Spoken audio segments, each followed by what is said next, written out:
You are watching the Vodka stream.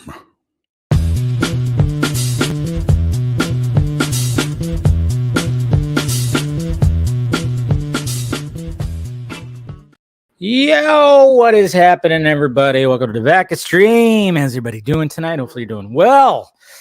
Another Friday. Got through another week. Hopefully you guys are doing great. This will be a fun one tonight. Of course, it's gonna, if you have got some extra scratch on you, donate. I already pinned the link to William's event right there, so go ahead and donate. It's currently at $25.85, so more than halfway there, a little more than halfway there. So let's try to get this let's pump this baby up a little bit. Let's do that. All right. I won't be doing like the questions thing tonight because I'll get him on in just a little bit here, but I do have a shot of vodka in my Superman shot glass. So cheers, guys, to another awesome vodka stream.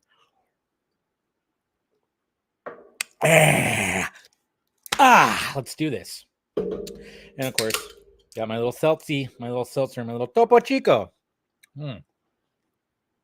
All right, but let's see who's out there. How we doing tonight, huh? I know some people right now some people have seen Rebel Moon, and some people are currently, it's just starting right now. I think there's a 7 o'clock showing. The showing that Zach is actually going to do a Q&A on at the Egyptian Theater over in LA.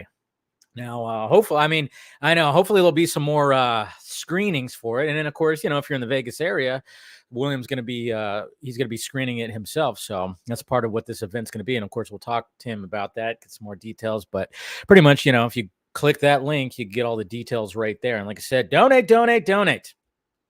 But hopefully more people can see it. But like I said, the 21st at 7 o'clock Pacific time, that's when it's going to be released on Netflix. And I'm just saying, guys, watch it.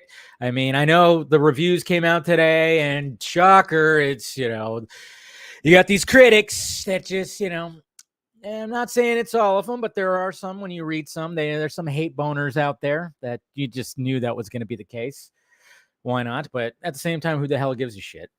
A lot of people, of course, when it came to their reviews, they did say stuff like they can't wait for the director's cut. I even said that in my review. That was one of my gripes, because it does feel like some of the scenes need to be fleshed out a little bit when it comes to building up these characters. And I think some people have to realize too that this is just part one. And I think even in an interview, Zach said that part two is just a flat out war, and that's what it is. It's like it builds up. I mean, sure, there's action and some war in this too, mainly with the flashback, but part two is going to be batshit crazy for sure. What's going on, Phil? Happy Vodka stream. We got BVS right here. No spoilers. Not going to be any spoiler talk. Don't worry, guys. So, you know, we'll do that most likely next week, next Friday, which will be like the Christmas vodka stream. So we'll talk more about spoilers. We'll talk spoilers next Friday. No spoilers tonight, since it's not you know out there. So don't worry. No spoilers tonight. You don't have to worry about that. Hey, we got Trav Man right here. On my way back to Vegas. Left the house at 4:30 a.m. Saw Rebel Moon at 12. Damn. UTA to get back home is 8:30. So there you go. Love the movie. Can't wait to, yeah, there you go. It's going to be great. And like William said, go back on the 22nd. You're in the area. By all means, anybody in the Vegas area. Miss Lisa, speaking of somebody in the Vegas area, good to see you, Miss Jackson. We got Super Gorilla Vlogs right here. I love so much film cuts out there. We need to find them all. Film cuts. Okay, yeah. Let's go on, Mr. Ferris, the Vodka stream. Missed the stream so much. Well, I know. Yeah, it has been a while since you've been in the chat there, huh? What's going on, Yakko? Fury Moto. Let's see. We got Jason McKenzie. Always great to see you, sir. All right. Yeah, I'm telling you, you're going to enjoy it. You're going to enjoy it. You're definitely going to enjoy it. Yeah, like I said, don't listen to the critics. We all know. I mean, it was kind of like, it was funny even seeing, like, looking at the timeline. Steven brought up a good point, too, about how reviews are with that. And then, of course, people were pushing back because, again, they don't understand exactly what he was saying. But it's people, because Army of the Dead and, you know, Zack Snyder's Justice League, they got good reviews, but he was making a different kind of point, which is always funny. But anyways, how's everybody? Yeah, everybody's, I'm doing pretty good. What's going on, Eleanor? A bit jealous. Yeah, you know, it was insane. I tell you what, guys, it was insane. And, you know, we'll be talking about the premiere too. And just the insanity that was that. It was a long day. It was a long day. It was a 12-hour, I mean, it was over 12 hours. I left my house to go pick up Mama Film Junkie. Mama Film Junkie was my date that night, and she had a great time as well. She took a ton of pictures. She was posting on Twitter and stuff. I post some of her pictures as well. But I left my house at a little before 11 and stopped by Miss Nighthawk's house, and then went to pick up Mama Film Junkie, and then we made our way out to LA, met up, of course, with the Colberts, who were already out there, and then we got a bite, shot the shit for a little bit, then just made our way to the venue, and it was insane. It was just crazy. I went to the Godzilla -1 premiere. I didn't really do obviously that was smaller and didn't see all the red carpet stuff, but this one was just sitting in those bleachers, seeing, you know, we're on Hollywood Boulevard and it's all decked out with the, you know, the tarp, the tents, you know, and all that stuff. Just seeing everybody come on in, all the stars and other people too, other notable people. Met some people too. Met some people that I have not met in real life that have been on this very stream as well. Some, some people out there that was cool to actually meet somebody in real life. You know, it's really great. What's going on, Jose? Happy Rebel Moon weekend. Yeah, that's right.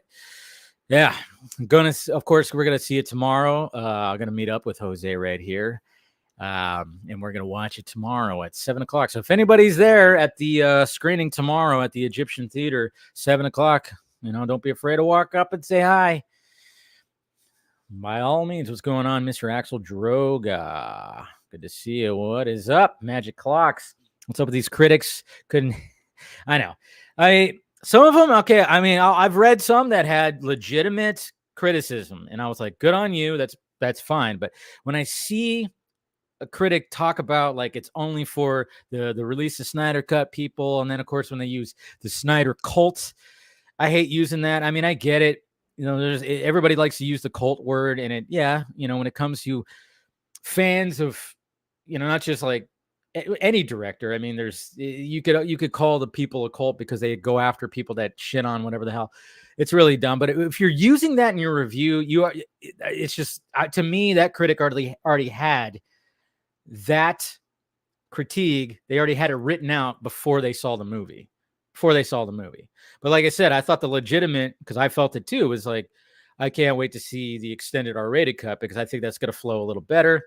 Some people are questioning why would they do something like that. And, I think it's just Zack Snyder's been known for his director's cuts, and we're gonna have a Snyder cut of Rebel Moon, and I think they were just going, let's do something like that. And no matter what, this version, the PG-13 version, still plays well. Like, I still very much enjoyed it. I mean, I'm gonna watch it, I don't know how many times before we get the extended cut, but as soon as that extended cut comes out, well, let's face it, this cut probably won't watch it ever again. But I get it. I get what they're doing, and it plays well, and it's somewhat family friendly. It's still, it's a hard PG-13, but all good. It's all good. It's all gravy. Yeah.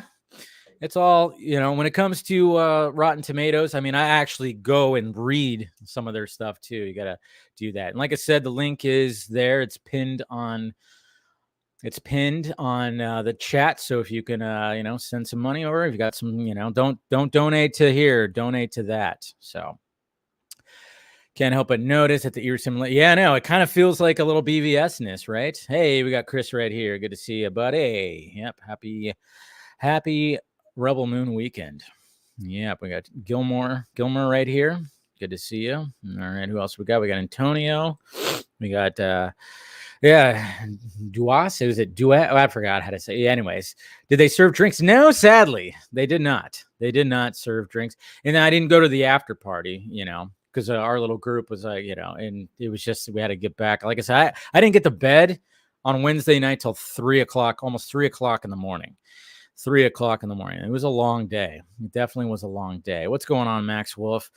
Did you hear about Ant-Man and Daredevil are going to be? Yeah, I heard about that. I don't mind it. I don't think they're going to be. It's going to be like a big. They're not like they're all going to team up. I don't think that's going to be the case.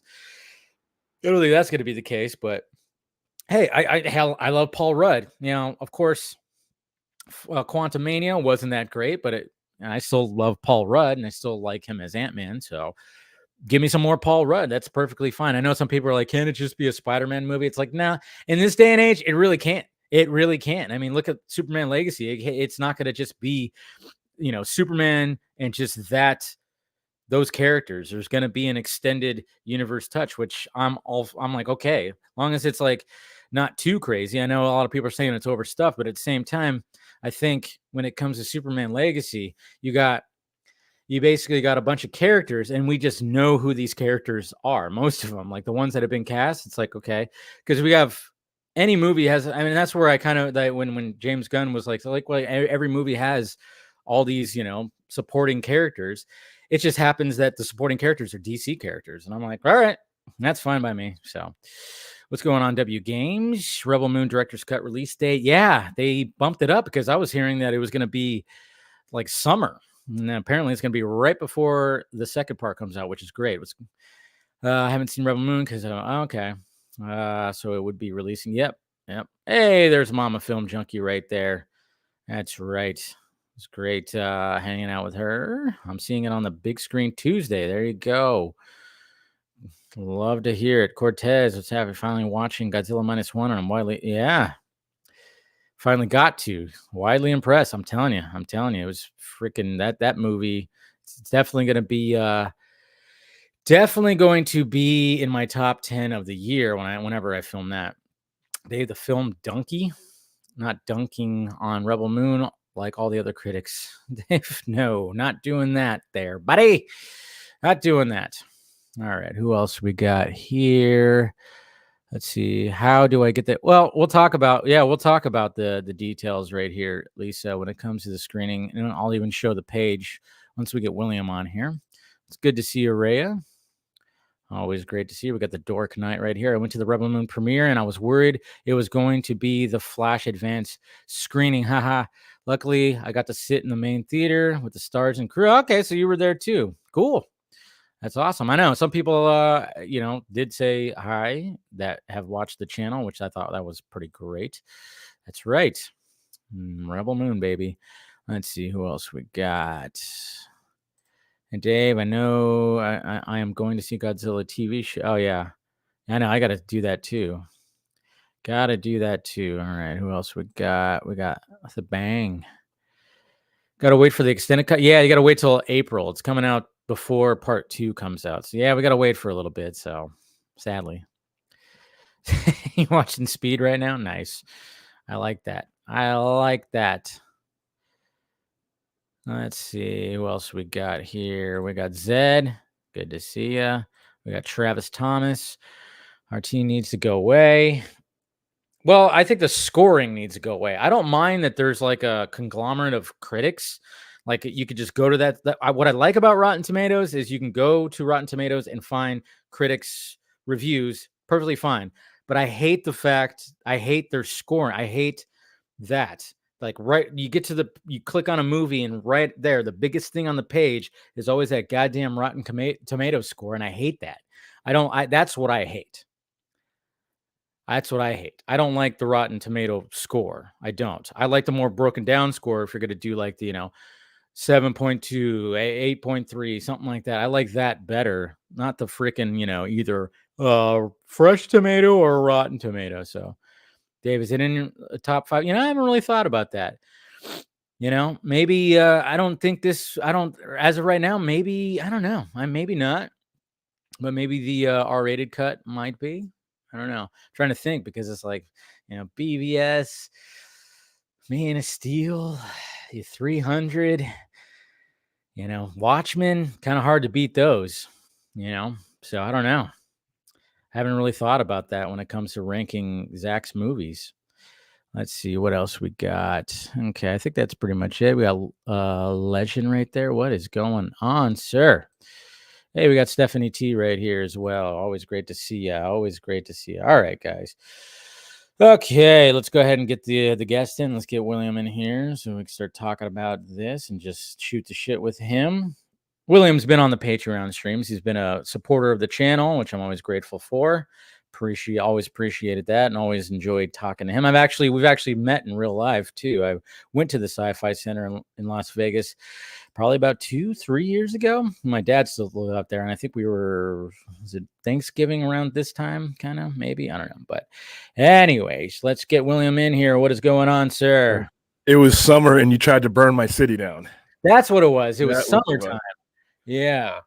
Finally. What's 5 up? years it took me. It took me 5 years. You made it. 5 years of which you didn't even realize that you weren't following me on Twitter. I know. I'm terrible. Because I'm terrible at Twitter, and I didn't know until you told me. Yeah, because so, I always, it's funny because I'll see people's posts and I think that I'm following them, but I'll look at the For You post sometimes, and then I'll look at people retweeting stuff. So I just thought, and then I was like, oh crap. And then I realized when you started the whole event thing, I realized I was like, oh shit, I'm not following them. So, yeah, and I was none the wiser because, like I said, even though I've had Twitter since 2009, I'm primarily a Facebook and Instagram guy for business, but I understand the necessity of Twitter. So I've added that more and more and more lately, especially since we got the channel going. Yeah. So I've been using Twitter a lot more, and there's other apps that you can use to bundle it now. So here I am with Twitter. Like I said, I was completely shocked that you weren't follow me. But yeah, like I said, you got to get out the good silverware for the vodka stream now. Right, stuff, man. I've made it. You've made it. Look, Mom, I made it. No, I appreciate it, man. I mean, it was. I remember when you were talking about having a screening or whatnot with me, and I was like, as much as I would love to, show up and partake, but sadly, I'm not going to make it out there. But and then it was cool that when you set it up and everything, and then of course you had Zach himself actually post it. How did that feel? That was cool. I was talking to you when I was in a message with you because I didn't expect that at all. We reached out to people and sent them the link, say, hey, figuring that was a long shot. And I was talking to you saying, hey, Dave, can you spread this for me? Yeah. And then you said Zack, and I'm like, well, yeah, we sent something to him, and and no, he said we tweeted. That's how I found out about it. That helped. That took a lot of the heavy lifting, because this is a tough time of year to do any type of charity that's not directly associated with Christmas. It's like I said, you have March of Dimes, you have Salvation Army, you got the Santa Claus outside with the bell, and homeless. I mean, we're doing sock drives and everything else here. I mean, so it's a time of year that I didn't really fathom how hard it would be to do a charity rolling right up and culminating 3 days before Christmas. But him doing that took a lot of that uphill lifting away. So if you're watching, thanks, dude. Thanks, Zach. Yeah, seriously. I mean, I was like, I remember I was working, and then I went, and I'm like, oh shit, he totally just like tweeted it out and posted it on Vero. I was like, good on that. As well. That was just like, wow. I was like, wow, that's pretty freaking sweet. And I was like, cool. But yes, here's the page right here, guys. Like I said, about a little over halfway there. So like I said, any little bit helps, guys. $5, $10, anything that will help right there. And of course, all the details are right there.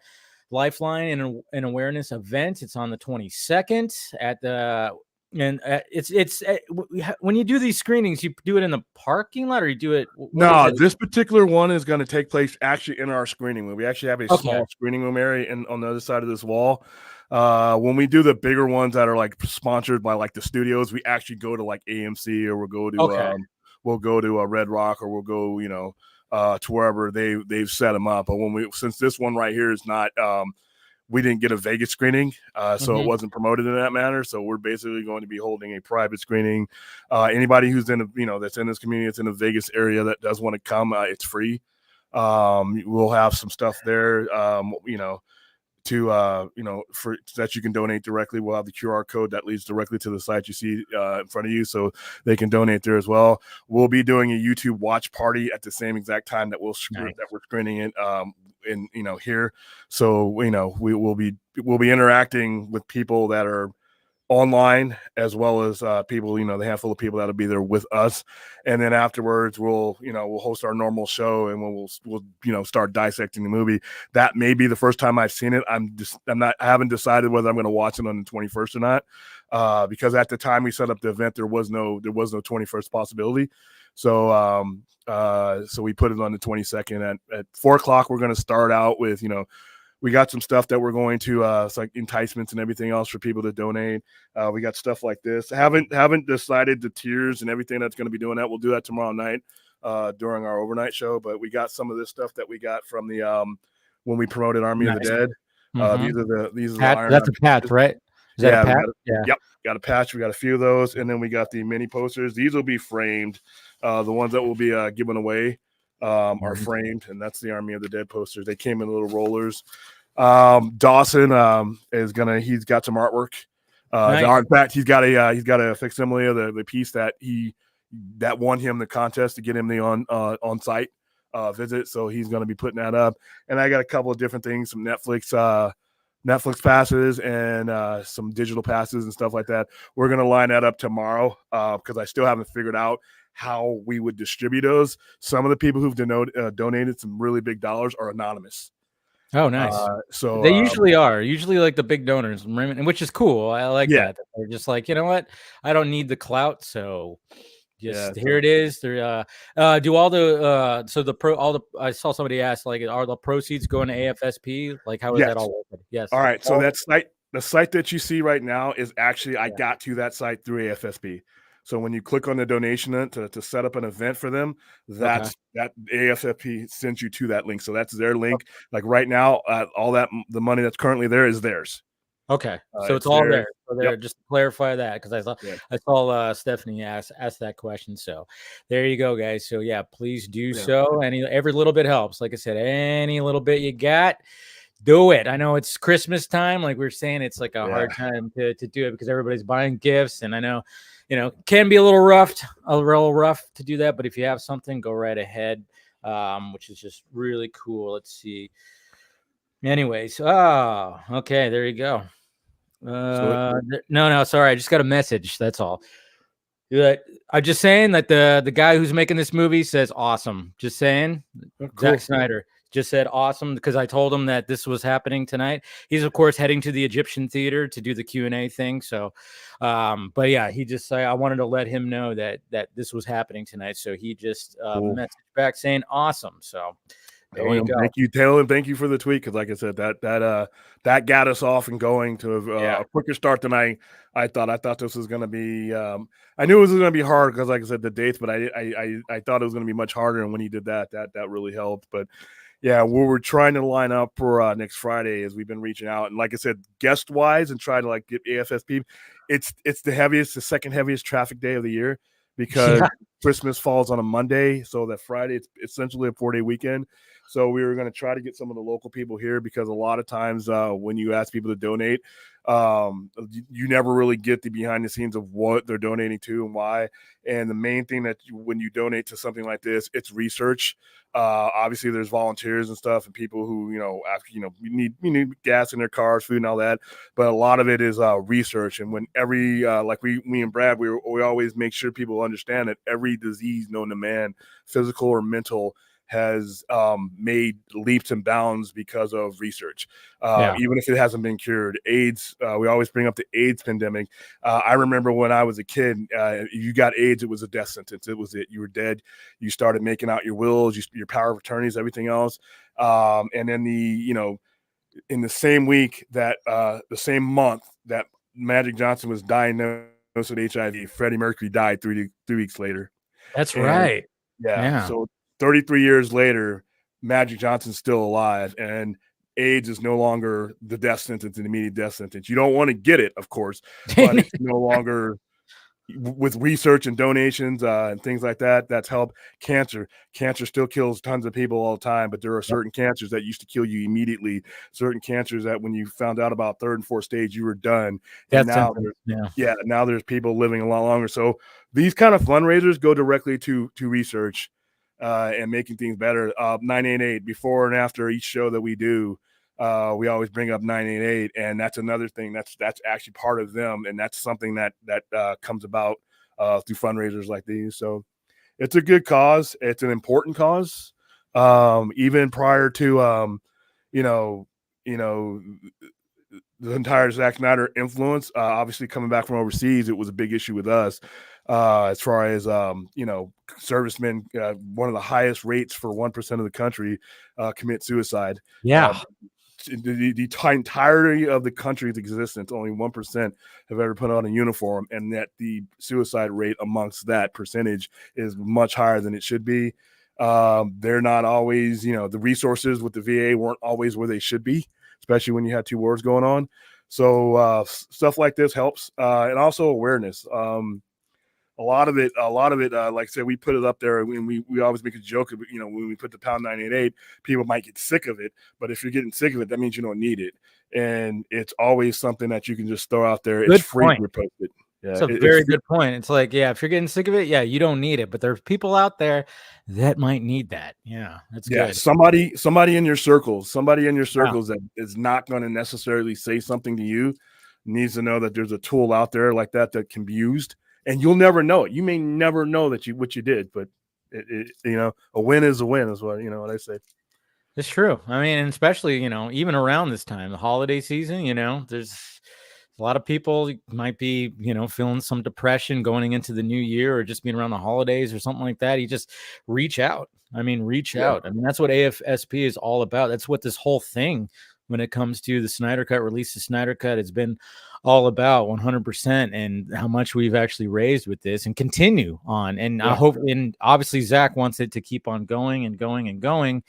And that's what it's all about. I mean, we could all fight about whatever, this, that, and this, but when it comes to fandom, but when I think no matter what beefs you have or anything like that, the fact of the matter is like, this is what it's all about, and everybody can just donate. And like I said, like the link is provided there, and You've got a little bit extra, and I know Tony Movie, thank you for the super chat, but if you got a little extra, throw it there. But yeah, he said he's glad to see you on the stream. Yes, I know it's been a long time coming, and hey, even Wonder Meg showed up right there and says, "Hi, Wonder Meg." Yes, William rules right there. So good to see you, and happy to hear about the good news that she had today too when it came to things that she was dealing with. Yeah, so I saw that. That's don't underestimate just being able to have everything working right and everything going right. I think people don't understand until you're confronted with that. But another thing about this is, and I hope I can get these guys on. We've had them on before. Is this time of year you got to notice the signs. That's one of the things that you're surrounded by people. Even if you're not a PhD, you're not a doctor. The people that you're around. You know the people that you work with. You know their tendencies. You know when your brother or sister is not acting like your brother or sister. So just keep an eye out for things like that. That's one of the things that when we were doing our suicide classes, when redeployment back in the mid 2000s, was you have to be aware of what things are going on. What things are, what's normal for this person and and what's happened, even if they're starting to act normal. If somebody's gone through a divorce, somebody's lost a relative, and now anniversaries and stuff are starting to come up about all that, and the same Christmas card that's here today that you're taking today is missing that person. That's the kind of stuff that, it may not be visibly apparent, but it's some of the stuff you need to really look out for.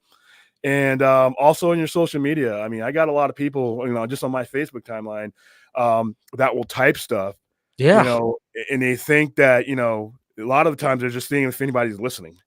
Yep. And I've legit called people, I found a way to find their number 4:00 in the morning when I saw some fool type something that's like, okay, listen, you can laugh at me, for the next 10, 20 years, but I'll be damned if the next day or the next 2 days I find out that it's over and it happened 10 minutes after I saw you scroll past my timeline.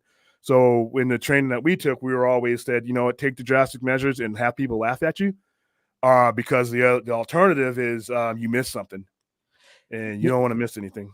And you know what? Like, I love the fact that you said that you actually found their phone number and called them, because that is more above and beyond than just sending a message.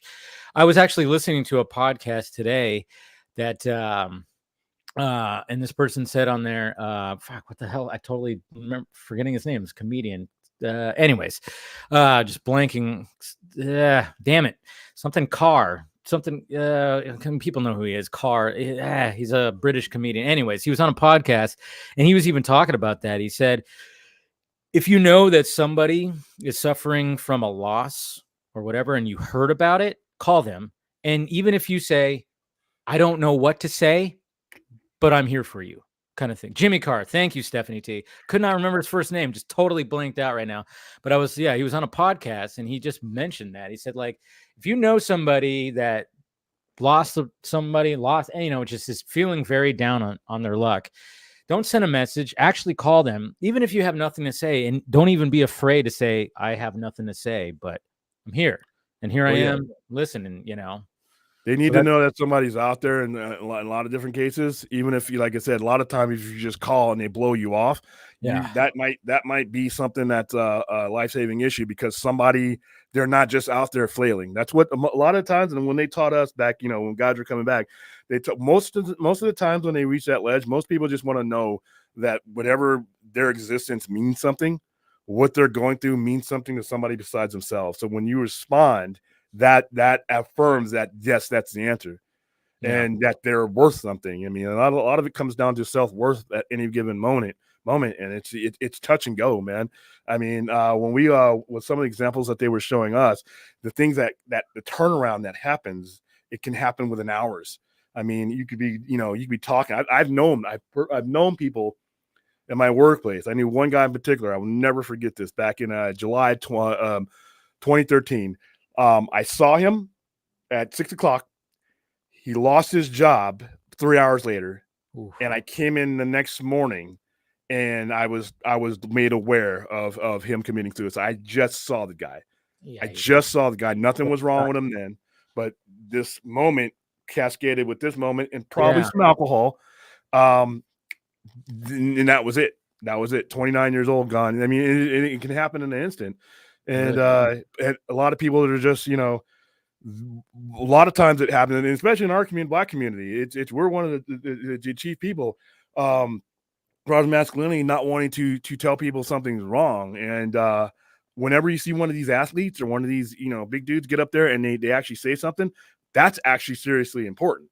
Yeah, because they're a role model saying it. So a lot of it is stigma of not wanting to seem like, you know, you're broke up, but you fix your computer, you take it to somewhere. If your plumbing's messed up, you call a plumber. Your car's messed up, you know, and you can't fix it, you take it somewhere. And your body's the same importance, if not the most important machine that you have. So it is. And no, I mean, it is something that, you know, comes with being a dude. Sometimes, you know, your ego kind of gets like, no, I'm fine. Sometimes, but yeah, that's why sometimes you have to really like be careful with something like that. Cause sometimes, yeah, we'll hide it and be like, hey, you know, I'm fine. But deep down, it's like, no, you're not fine. So yeah, sometimes you just got to look for those warning signs, you know, like you said, if somebody's not acting the way that they normally act and you could tell something's up, you know, just don't be afraid to reach out. I mean, sometimes that could be like, I've been in those situations too, where I'm like,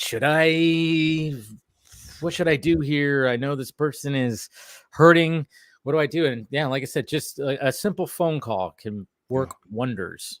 I go into stalker mode sometimes. Like I said, well, because of the fact that who wants to be around saying, you know what, I was thinking about, you know, calling Dave when I saw him, when I saw the signs, but you know what, I didn't want to, you know, and that, and now what? Right. Now we, you know, we get those little, you know, those little tombstone things, 1970, whatever tonight, and who wants that? Nobody wants so that. So we'll use the means and social media. There's ways to and like I said, you get a feeling sometimes when somebody and you see the words, you know, if they're just saying, "Oh, I just had a shitty day," that's nothing. But you there are certain terms that somebody can use. They'll type, and they'll just rant at 2 and 3 o'clock in the morning. You know, that's my time when I'm up and around. You know, so you know when I know that person's not a night owl, and here he is 3 o'clock in the morning typing some crazy stuff. Like, yeah, okay, that's a warning sign for sure. I mean, how'd you get my number? Well, don't worry about that. Yeah, don't worry. Yeah, how are you I doing? have my ways. I have how my are ways. you doing? Yeah. So I actually want to I don't know. I don't think we've talked about this. How long were you in the military? I was in the military from 1993 to 2015. Oh wow, that's right. You were in there for a bit. You were in there. I was in there. I was a reservist for most of the time. I did 2 active duty stints here in Nevada, and I did my deployment. OIF 3, and I was going to stay in, but it just got to the point where giving up a weekend in my business with my demographics, even just one weekend of the reservist, it was just too much. Especially the first weekend of the month, which is the big month for a retailer. Yeah. So yeah, I just went ahead and did my VA thing and got my VFW stuff, and you know, got all my college if I ever wanted to go. All that stuff is set up. So yeah, I decided that was it. Like I said, once I deployed, that just puts you in a category that a lot of military. You know, you got guys right that are E-78s and stuff that have gotten in since then that haven't gotten their combat patch. So I got mine, and I was like, I did everything I wanted to do. Yeah. And that was it. But yeah, I was in there for a minute. I joined, I think I was 17 when I joined. Yeah, I have one of my best friends, which I just celebrated his 40th last weekend, which was a lot of fun. But he went into the Army straight out of high school, and immediately just deployed overseas and just into the shit of it. And when he came back, he was different. And when he told me about some of the stories and some of the close calls that he had and some of the shit that he saw, I was just like, fuck, man. I mean, it worried me. It definitely worried me because, like I said, he was still the same, but there was something just off, obviously, because of the shit that he witnessed and saw. It was just kind of like, wow, you know, and it's amazing. I mean, and when he told me some of the stories, I was traumatized just from hearing the stories. I can't even imagine, you know, doing all that. It's just like, holy crap. Yeah, some of those guys, those 11, the infantries and the Marines that went Yeah. over there, they were up close to stuff like that. They really didn't need to retire. They needed to get home and get the hell out as soon as possible and be reintegrated back into civilian society as much as possible. Some of those guys, I don't think that staying in the military was going to do them any good. Nope. I mean, one good thing that it did is once you're in, you have a brotherhood of people that you obviously are going to have for the rest of your life. So I always recommend that, keep tight. Yeah, I mean, like the Army is good for, I mean, if you want structure, you're going to get structure. But it was funny because my dad, he was in the Army for 33 years. He joined after the Vietnam War, so wasn't involved with that. When Desert Storm was happening in the 90s, he thought that he was going to get deployed, but didn't. And then it was funny because right when he was about to retire, they decided to send him over to Afghanistan for a year. And it was like, geez, he like went the whole time, and then he got deployed. He didn't, he was a helicopter pilot, nothing too crazy. He didn't have anything like it never got too crazy when he was over there, thankfully. But it was just kind of funny. Like, but for the most part, I mean, he had like a great career as a helicopter pilot. He was highest rank, and you do get structure, but man, sometimes if you could just, and it was funny because I remember when I was telling him about my friend when that went over there, and I felt bad because I didn't word it correctly, but I was just so shocked. I was like, he just joined and he got sent over there, and I was like, Dad, you like have been in there this whole time and you never got sent over there, like sent overseas. And it kind of like offended him. I didn't mean it to offend him, but I think he got offended just because he joined to serve. And, I think he just took it as, well, I would have, no matter what. I was like, yeah, I mean, I got that, but it was just the fact that right out of the gate, right after my friend went to boot camp and all that stuff, and then of course got stationed, and then right off the bat he just gets sent over and goes right into the shit. Of course he was infantry. My dad was infantry, so of course he got sent right over. So I didn't mean it like that. I mean, but yeah, he kind of got a little offended, which I totally get it. I was like, yeah, I did not word it correctly. And I remember like after we talked, and then he like hit me up again. He's like, you know what? I feel kind of. I was like, I didn't mean it like that. Sorry, because but it's just. But I was, but I'm at the same time thankful that he wasn't like. Well, yeah, I mean, of it, because like my dad, I'm third generation. My grandfather was World War II. My dad was Air Force in 1967 to 1971. And so he was in the era, but he wasn't necessarily boots on the ground type of situation.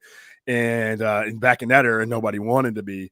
But your dad, at least he's got his combat patch. But that was very common for you to be in the military and not have a deployment, because we just, during the Cold War, we just weren't deployed in that manner. And, we used proxies and things like that. So we, aside from Vietnam, we weren't really, in all that stuff. But when obviously, 2001, everything else happens, then like I said, if you were in, you were going to get deployed.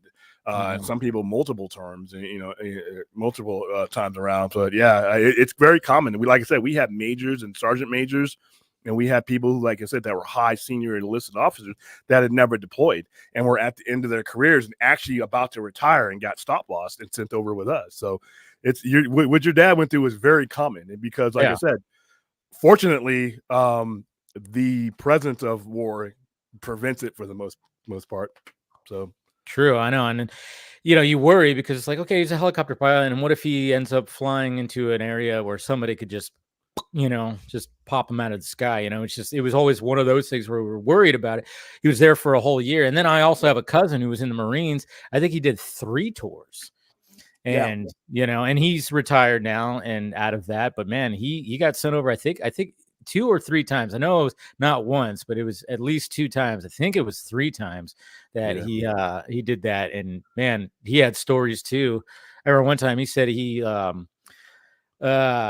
like something, what do they call those? It just like, it wasn't like a bomb, but it was like it landed, it doesn't explode right away. What do they call those? I don't know what, but we call them duds, but there's different, Yeah, I know. It's like it landed and everybody like where they were like where their camp was, and everybody started freaking out. And he said he like did like a flat out like movie style John Woo, like leaping out of the tent, kind of thing, and it was a probably a mortar. It was probably a mortar. Yeah, it just landed. Yeah, didn't explode, but yeah, he said like his first initial thought was just because he was in like the main tent, and he just like dove out of it. Oh yeah, and it didn't go off, and it was like, Jesus Christ, such a close call. Just stuff like that, where you hear these stories, and it's just like that's gonna fuck with your brain, man. Yeah, Marines have shorter tours, but they're sent back multiple times because a Marine is infantry. Yeah, unlike like with the Army, you have different specialties and different MOSs and everything else. So you're the maintaining force. Marines, infantry, so they're coming in and they're going right into the meat grinder.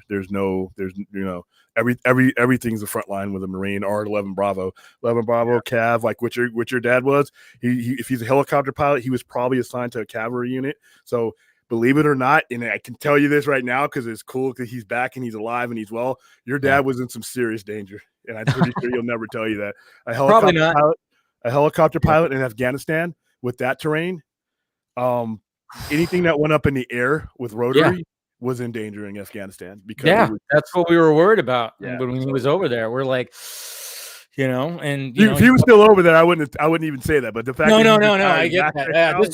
Yeah, this was he's been retired for over a decade. Now he's still flying. He's about to retire from his flying gig right now, which is he does helicopter. If someone is like out on a hike and they're dehydrated and they have to get a helicopter in there, he's that guy.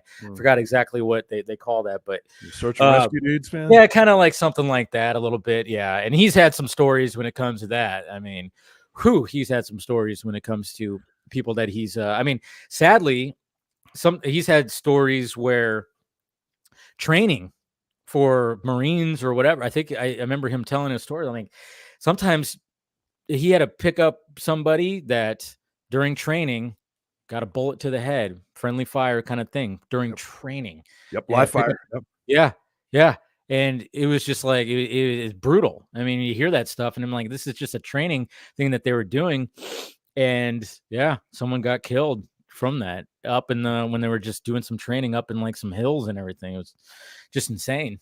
I was in Fort Sill, Oklahoma, when I was in 93. The rotation before us, it was a field artillery school, and somebody was off, and they put a mortar right in the middle of a detachment and killed 9 soldiers. And by the way, the drill sergeant lets us know about this while we're on that same trail.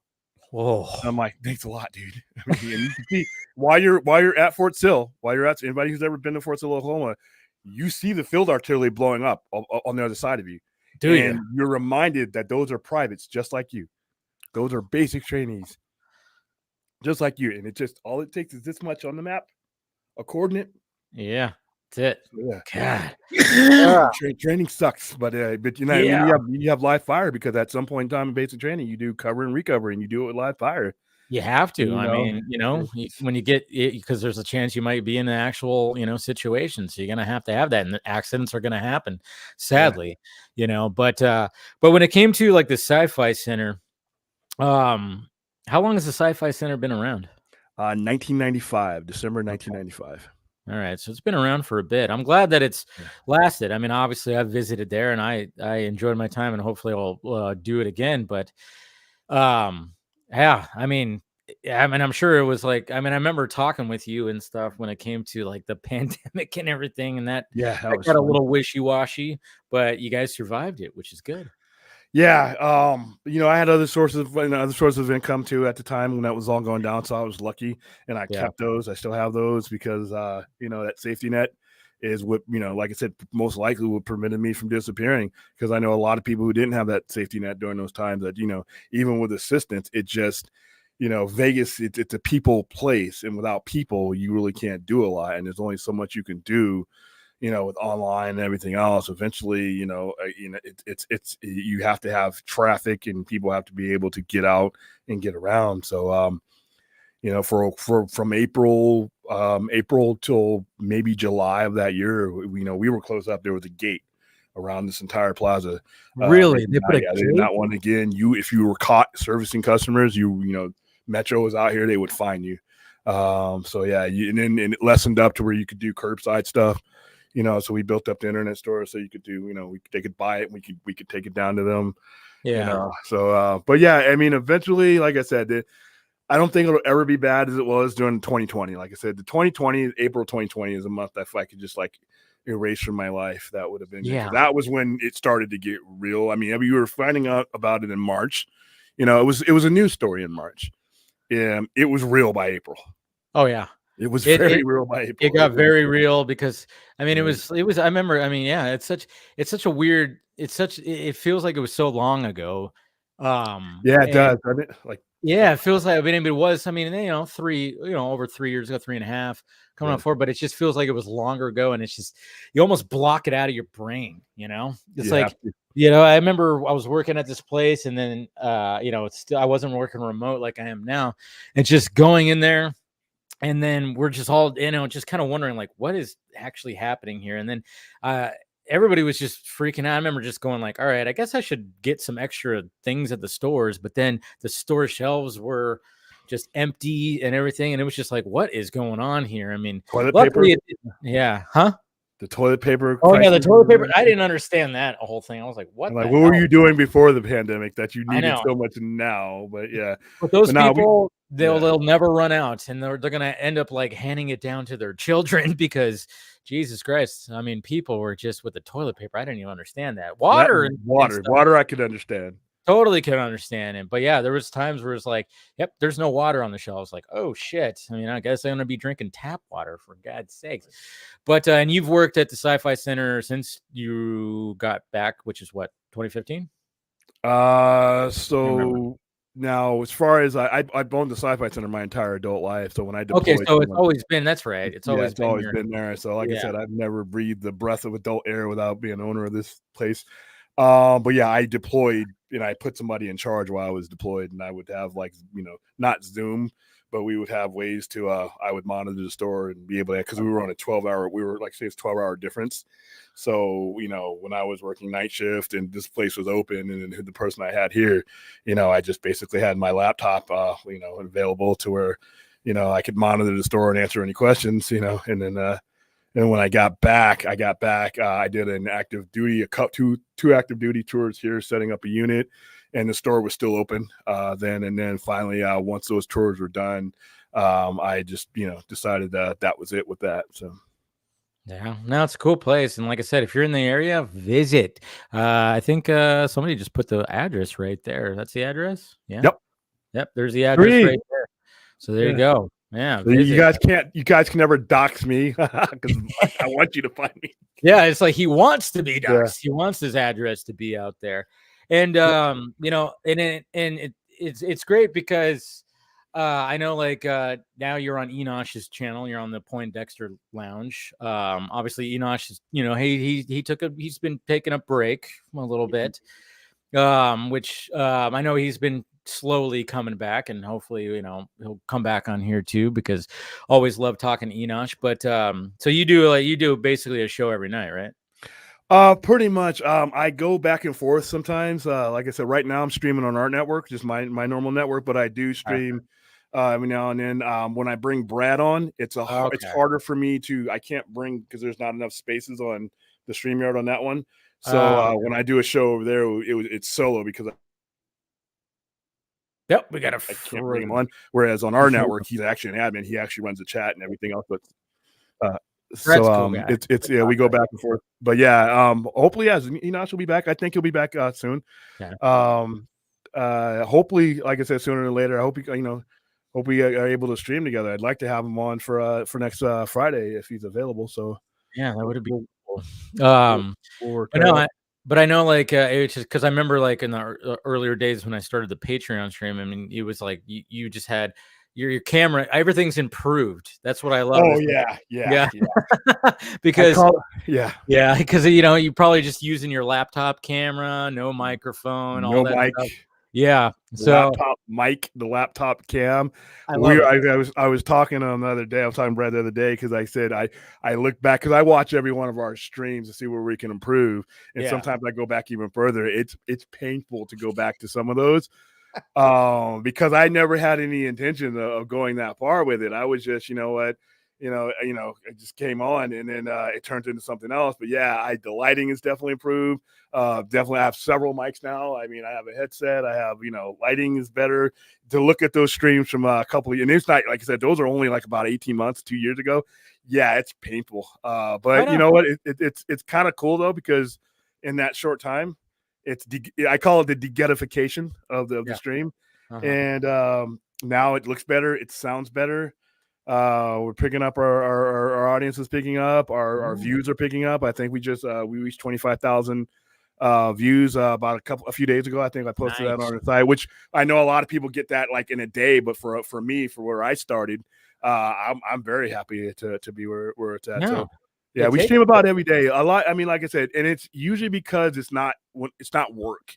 It's not like, I come home and if there's something to talk about, there's generally something to talk about. A lot of times we'll do a Midnight Express where it's just no topics, where we just let them throw it at us.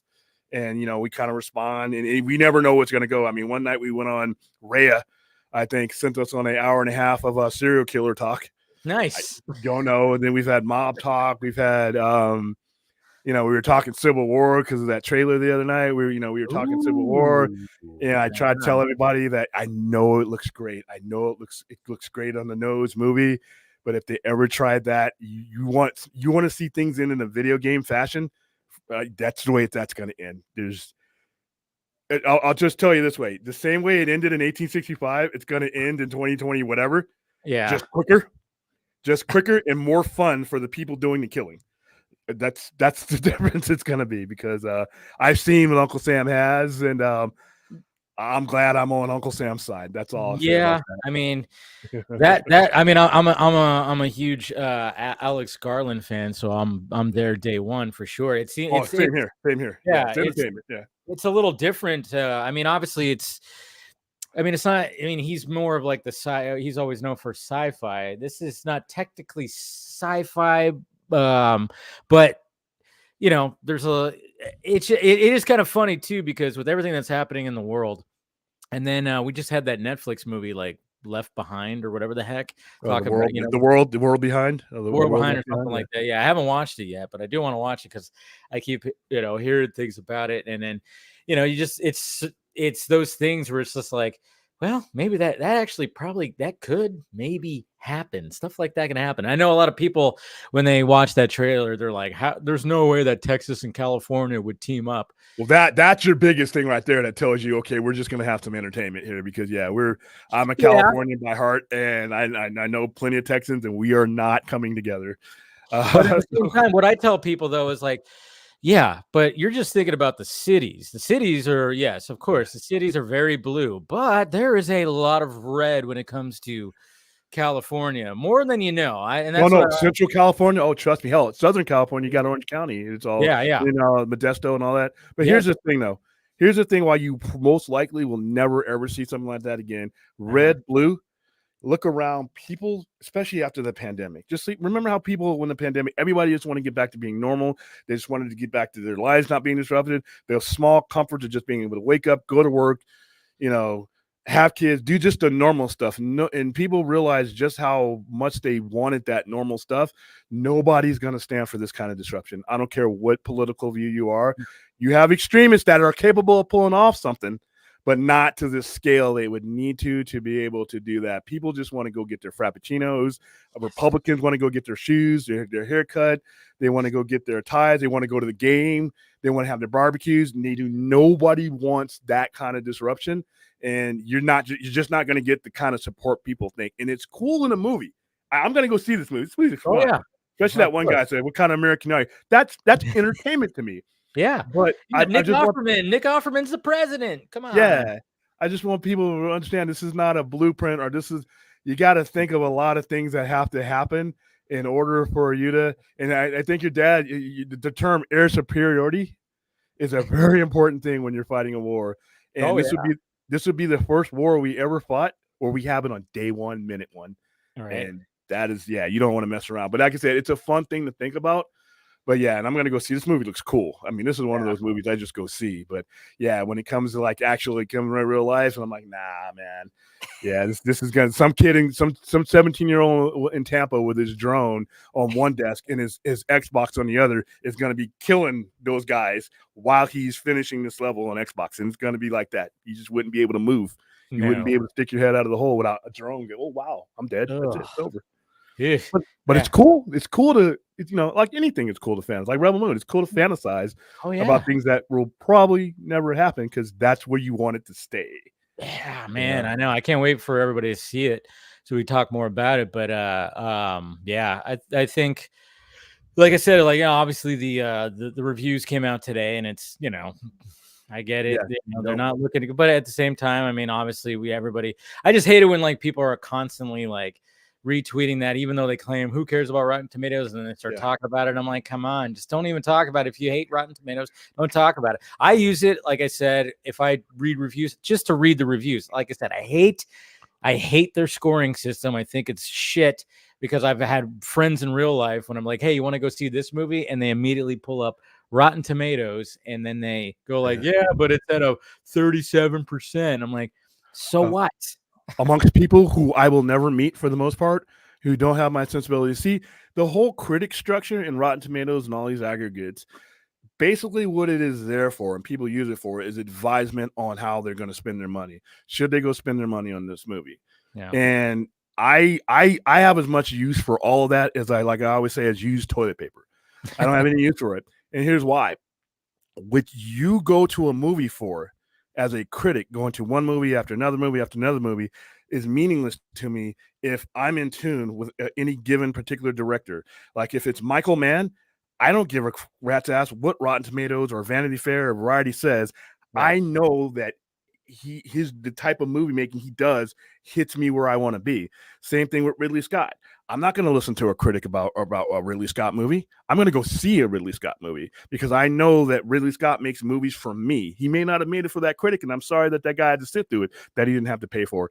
But as far as that goes, but with Netflix, and this is as you see things come up on streaming, more and more these things are worthless because now the risk that you got that advice on, because you didn't want to drop $125 with the wife, the mistress, the kids, and the snacks and all that. You didn't want to spend that money with without some kind of insight. But now, if it's on Netflix, if it's on Amazon or something like that, and you're already paying for your subscription, I don't need that advice. If I don't like it, I can turn it. And I spent no money. Maybe the Overwettenbacher stuff you got from the store, but not the triple digits that you would have spent. And as streaming becomes more of a focal point, that risk is mitigated. And if that risk is mitigated, that advice becomes worth less and less because it's between you. And that's why I'm a streaming guy, because you get your content and you clear out the middleman and all the bullshit, and you get directly to the person you met it. I'm the content creator. I made this movie. I'm shooting it straight to you. I'm bypassing all this stuff. So I have friends that are critics, but it's the same thing. It's like, these are I've missed out on great movies that I should have seen on the big screen because back in the day I listened to some bonehead who said it was awful. I see it on my small screen feeling like an idiot because I listened to it, and vice versa. You know what I mean? These movies, I've sat right next to a critic. There's a local critic here, and I won't name his name because he's probably watching. We've sat next to each other at plenty of advanced screenings, right? And have come out completely on the other end of the movie. He said that was trash. All it was is TNA and stuff blowing up and gratuitous this and that. And I'm like, oh yeah, that's what I came for. Yeah. And that guy made that for me. He didn't make it for you. So where's my review power on that one? So yeah, no, it is, yeah. And again, I mean that I just hate that. I just hate how they score all that. I really do. And I remember, like, I used to watch, Ebert, Roger, Ebert, and at the movies, Siskel and Ebert. Yeah, I used to watch that was like appointment viewing because I just wanted to hear what they had to say. It didn't affect me. And I was young, but I just wanted to hear what they said about the new movies. And and it was different then. It was different then because it didn't feel like how it is now. I mean, it was like that was actual film criticism right there. Yeah, they had legitimate criticism is fine. But I looked at some of these reviews today. You can tell the verbiage and the wordage that's used. You can tell that some of these people are disqualified from me caring about their opinion.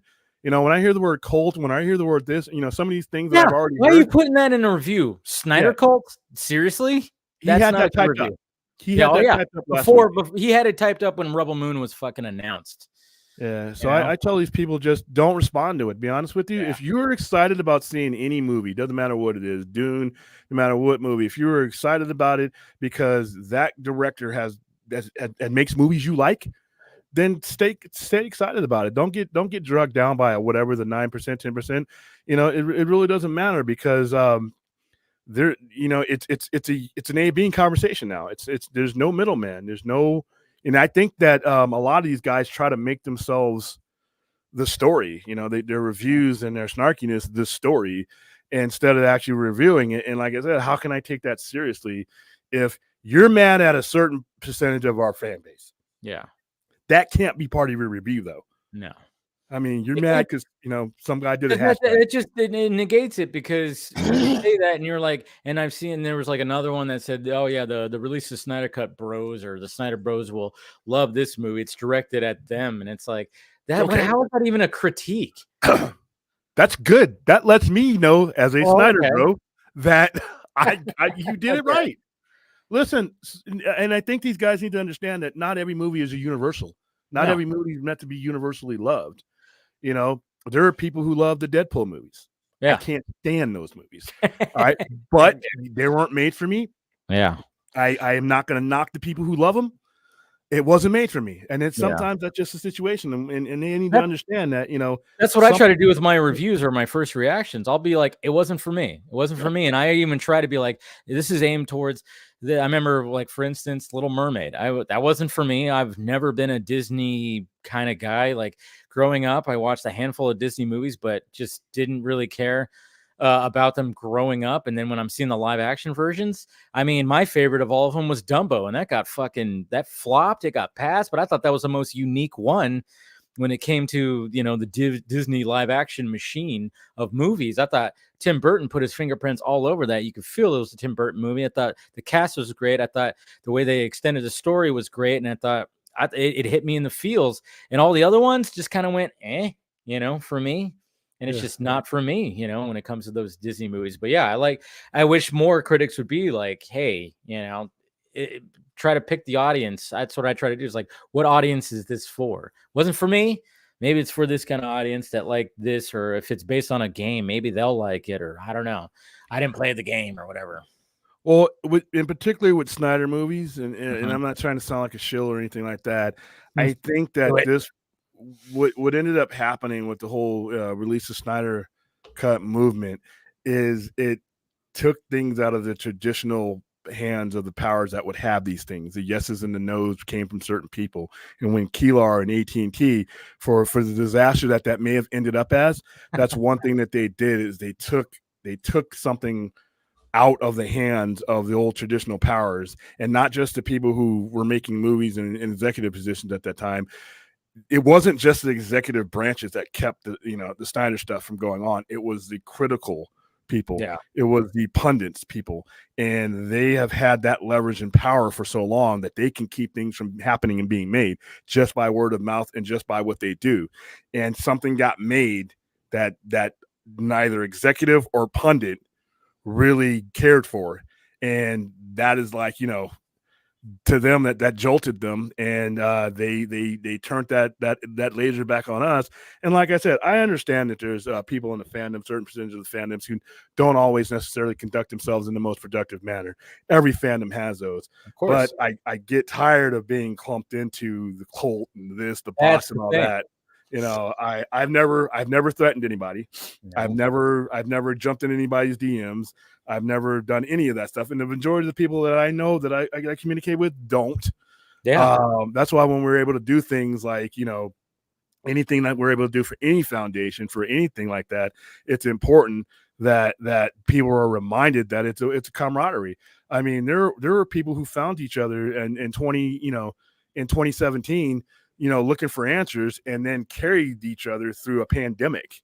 Yeah. You know, Chris Ron Swenson, the day that they announced the Snyder Cut, I'll never forget. I was watching his stream live, and that guy tearing up, throwing his fedora across the room and cheering and screaming to his wife. there's a camaraderie there that just gets overlooked. Oh, and I remember when it got announced, and I did a live stream, and there was that was probably one of my highest like live viewings. I think there was like 500, 600 people watching. It was absolutely crazy. Scott was hammered. No. This was like I did a Film Junkie Live. It was just me, but I think I brought people on though. I think Scott did come on, but it wasn't. Yeah. No, the one that Scott got, that was after we watched it. Okay, yeah, that was funny. That was great. That was great because he was just like, I love everybody. We had like Liz Wonder on. We had everybody on. I was watching, and then and even speaking of like people that we like connected with, we also throw a knife at Steven. There we go. Steven, what's going on, man? How you doing, Steven? We're talking about your favorite subject, Rotten Tomatoes and all that. Oh, yeah. I love Rotten Tomatoes. It's like such a valuable component of the film discussion ecosystem. What would we do without reducing everything to a number as if it means something? I know. I hate that scoring. I don't mind that there's like I don't mind that there's like the reviews all there, sure, but that score that is just like right in front. It's the biggest thing on the fucking page, like every page. Honestly, I don't even like. There's a lot of people that hate Rotten Tomatoes, and I think it's like it's a useful metric. Like I don't think as a thing that's I honestly am more frustrated by the people that get upset, like angry about it more than I am by it existing, or even people being like, oh, clearly this means it sucks. Like all the people who are like mad and like freaking out about it, like there's like thousands of people on Twitter who it's like BVS is your favorite movie, and this has like basically the same score as BVS. So what do you want? That like this if it's reviewed similar to a movie that you really like, then great. Like what do you? I don't know what you want. I don't know. It's like yeah. How do you want me to feel about that? We also got Rhea joining. Hey, Rhea. Yeah. Hey. Yep. He's reaching for something. Oh, my cat ears, Rhea. Oh yeah.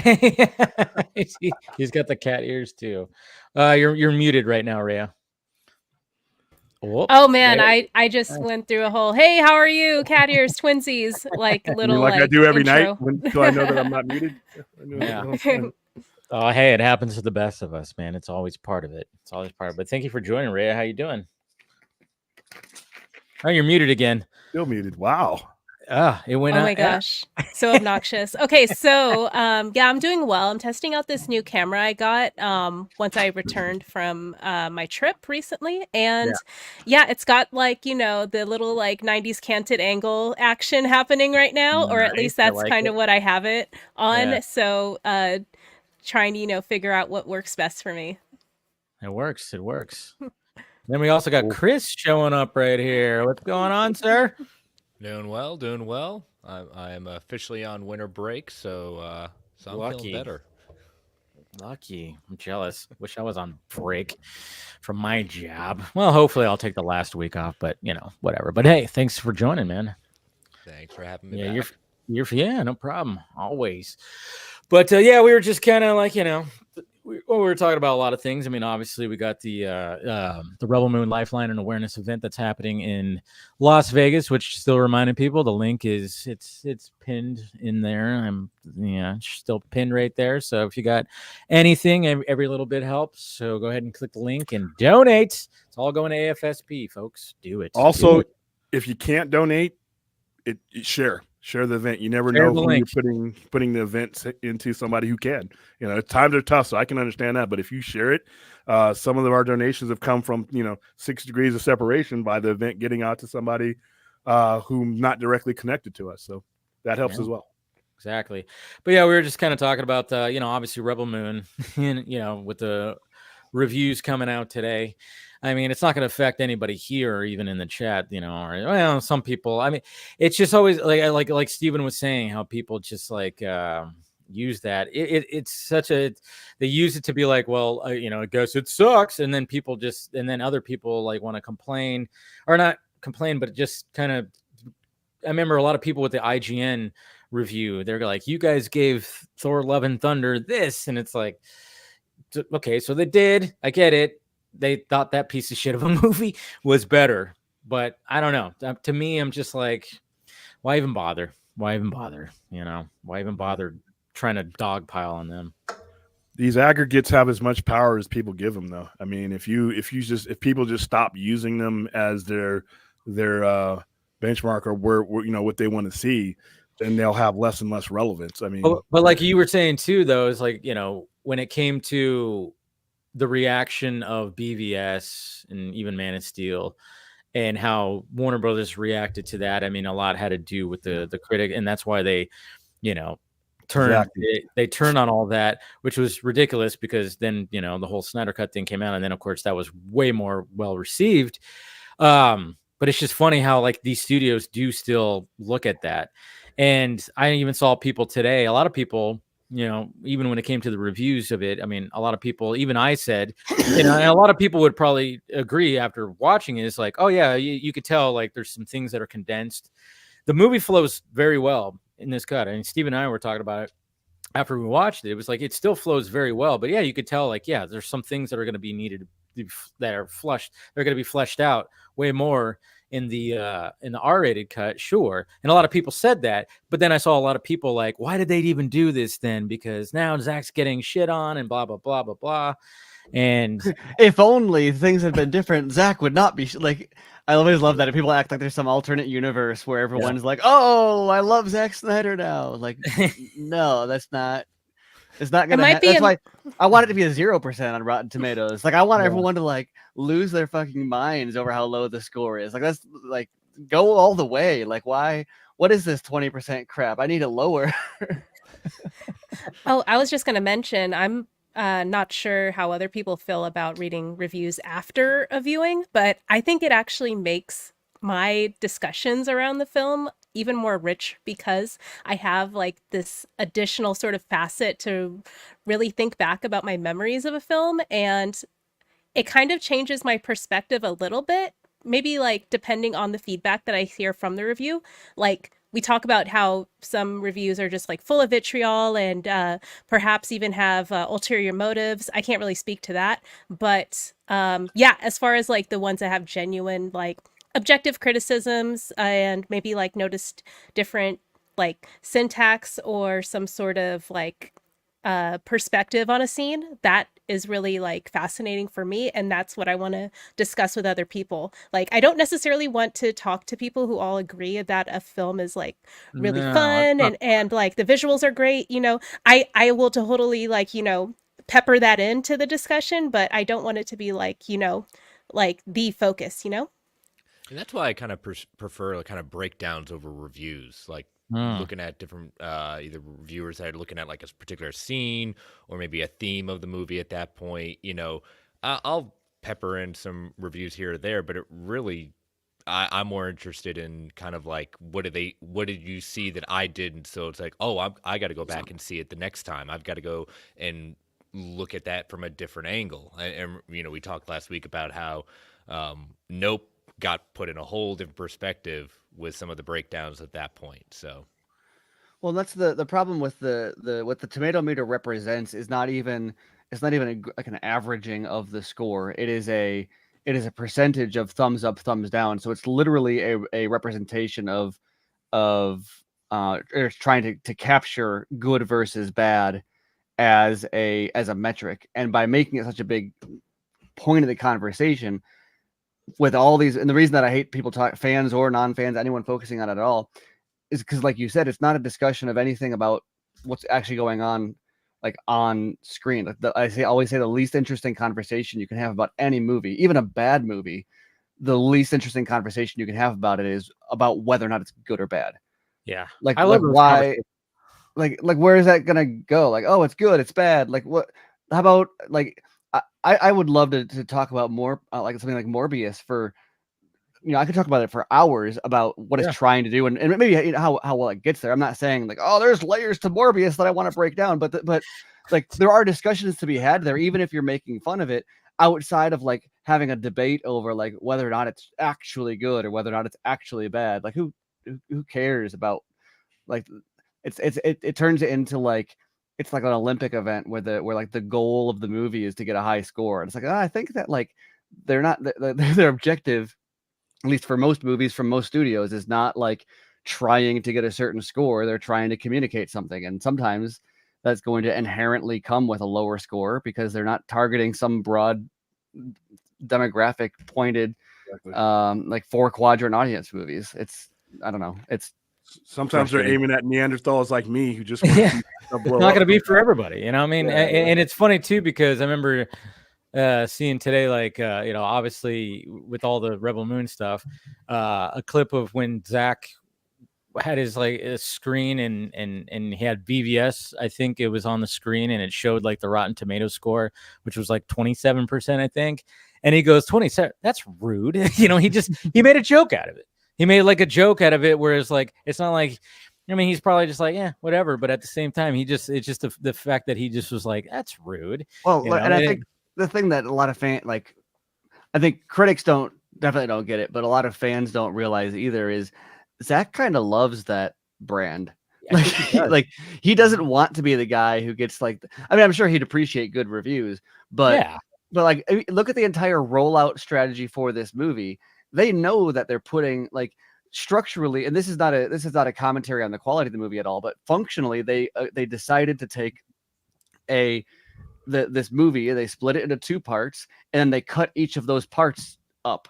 So this first step forward is inherently a portion of a story, and so they know what they're doing. The whole point of this is the Zack Snyder brand is everyone wants more, right? And there's always more, right? And it's really funny. Actually, my favorite part about the critics that are like, anybody in their reviews that's like really bent out of shape about the movie is, it makes me really happy to know that people haven't fully realized yet that in 2024 we're getting 3 more Rebel Moon releases. Like they're gonna, because they extended, like we're getting part 2, but we're also getting the director's cut and then the director's cut for part 2 all in 2024. And like those are each going to get their own rollout. It might not be as big as this rollout, but there's going to be interviews dropping and like they're going to put it on the front page, and like every single one of these is going to be like 2024 is just going to be, there's functionally 3 new Snyder movies hitting Netflix in 2024, and it's going to be hilarious seeing how like everyone's already like blown their load on the negativity from the reviews. Like I think like and I kind of want to deliver this feedback in the best way possible, like with positive intent. I believe that at least from the reviews that I've seen discussed on other streams and among friends and shared on social media, it is by and large judging this single isolated product, film. And I think the intention of it leading into a larger, grander story down the road, it may not be exactly what the general audience, or perhaps just the people who have seen the film, are necessarily banking on in order to fully, be vested into this universe. I think there might be, intention to simply, evaluate the parts of the movie and how it was executed in ways that subjectively it succeeds and in ways that it could improve.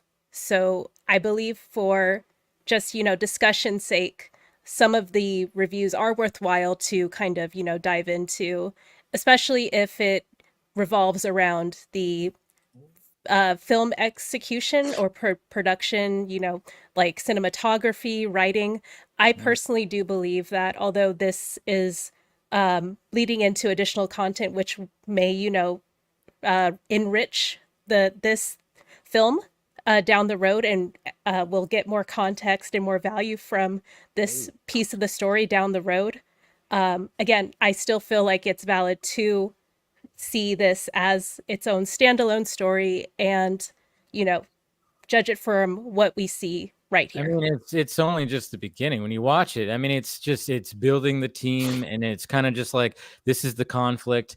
There's so many layers, and you barely get to know like a lot of like the it's a very much like contained story, and apparently the second part's just going to be just crazy.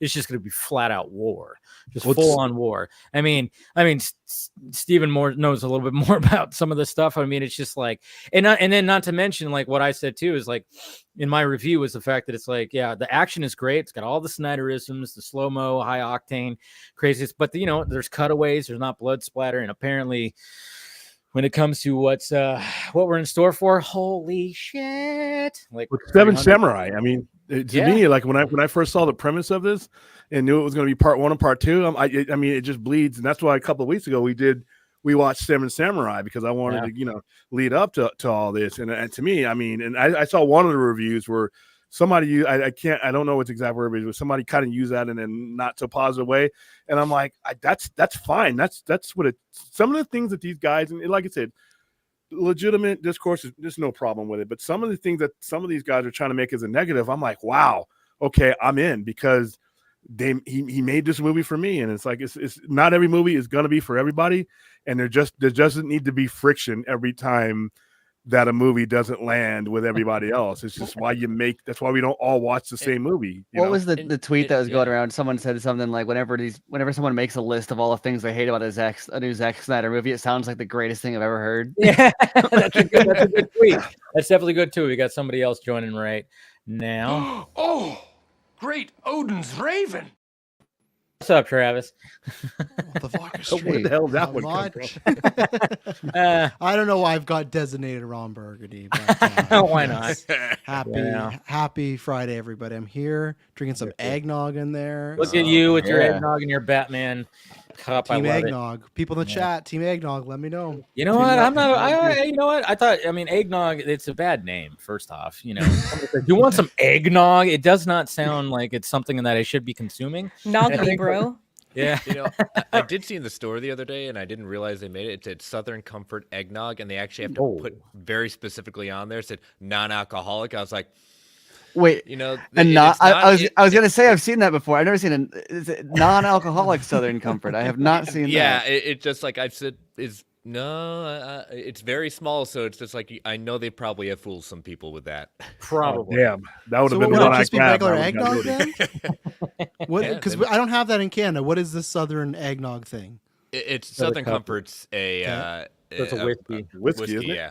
Yeah. Okay, so they but make it's only the flavor, I guess. They make a non-alcoholic there eggnog you go. flavor. There you go. Okay. That's a mouthful to say, but yeah. Oh okay. man, Fair I think enough. my 21st birthday, I got traumatized from Southern Comfort. That's a lot of what I drank that night that I barely remember. That's just 21st. Do you remember you had Southern Comfort though? So. I know, I do remember that. I remember the Southern Comfort was like the theme of the little get together that we had, for sure. But I remember you ever do that thing where you find somewhere, whether it's a wall or in my case it was the couch, and I just sank down, just slid down. And you hold on to the couch to stop you from falling into the sky. Yes, exactly. And then the next memory you have is just being, sure that was liquor, praying to the porcelain god, right? God. So yeah, it was. Rob Williams had a great one where he said, I want to see a realistic beer commercial one time. He says, here's one for you. You just pissed. It's 3 a.m. You just pissed on a dumpster. It's Miller time. That would be a good one. And I wish they would actually take a drink, for once when they're selling these. I know it's like they created a law back, who knows when, I guess when they started selling booze, that you can't take an actual drink of booze like in a commercial. So that's why you always see them like cheers, and then they just hold it and go. Why? You're selling I don't get it. You're selling an alcoholic beverage. People are gonna assume that you're drinking it. I don't know. It's so ridiculous. And every time I see a commercial, I'm like, take a drink. They never do. Never take a drink, because apparently it's forbidden in the commercial world. They need to pass a different law. But anyways, thank you for joining, Travis. Oh yeah, I said last week I'd be here. I just finished watching the mean one with the Geek First guys. Watched that Grinch parody. Nice. So that was something. How was that? It was good because we did with our patrons, so it was like a fun. There was like 10 of us, like a big watch along. So that if I was watching alone, maybe not the same effect. But when you got a group of people and you're kind of having it so bad, it's so good. It was a entertaining hour and a half. I don't know if it needed to be an hour and a half. I think it was cutting a little long in the tooth. There's this whole mayor storyline and conspiracy. I was just there to see the Grinch kill people, but it's fine. We did that with Howard the Duck. We did a yeah, walk with Howard the Duck, and that's the only way I could stomach that movie was with the Patreon people, because oh my goodness, that may be the second. Well, it's tied with Dude, Where's My Car? Howard the Duck, but Howard the Duck had catastrophic after results. I mean, people got in a fighting over who should take credit for greenlighting the movie. That's how bad it was. It was. And it's a Lucasfilm too. It is. But it was like so 80s. It was so 80s. I mean, I know it's bad, but I mean, you it's Leah Thompson. I mean, you can't go wrong with her. I mean, obviously they did go wrong with William on this one. Yeah, yeah. I mean, I'll say that, but I'm just saying, I just like her presence. I'm saying you can't go wrong with it. Leah Thompson. It helps. Bestiality. I mean, everything you don't need. Yeah. That was the last time I got to pick the movie that we went to, because I took my dad to say, because I was a comic book fan and I wanted to go see that. And like I said, that was it. Every time I said, hey, why don't we go see this? No. Son, your movie picking is revoked. Yeah. I was like, oh my God. I haven't seen it. Yeah. I saw it a couple of months ago with Patrons, and they, I only did it because I said if we reached a certain amount in Patrons that we would do it. And sure enough, they did it. And I suffered through that god awful movie. What you got to do for the fans, William? Exactly, the people that support us, right? You got to be in pain for them sometimes. I had customers. I had customers coming in stores, and many times I could get away from that. I did. I was like, "Hey, can you help? Come on, I can show you this. Come on." Yeah. Oh man, I haven't watched. I can't even remember the last time I watched that. It probably had to be in the 90s. I don't think I've seen that movie in like 2 decades, over 2 decades. Keep it that way. Good for you. Yeah. Good for you. Yeah.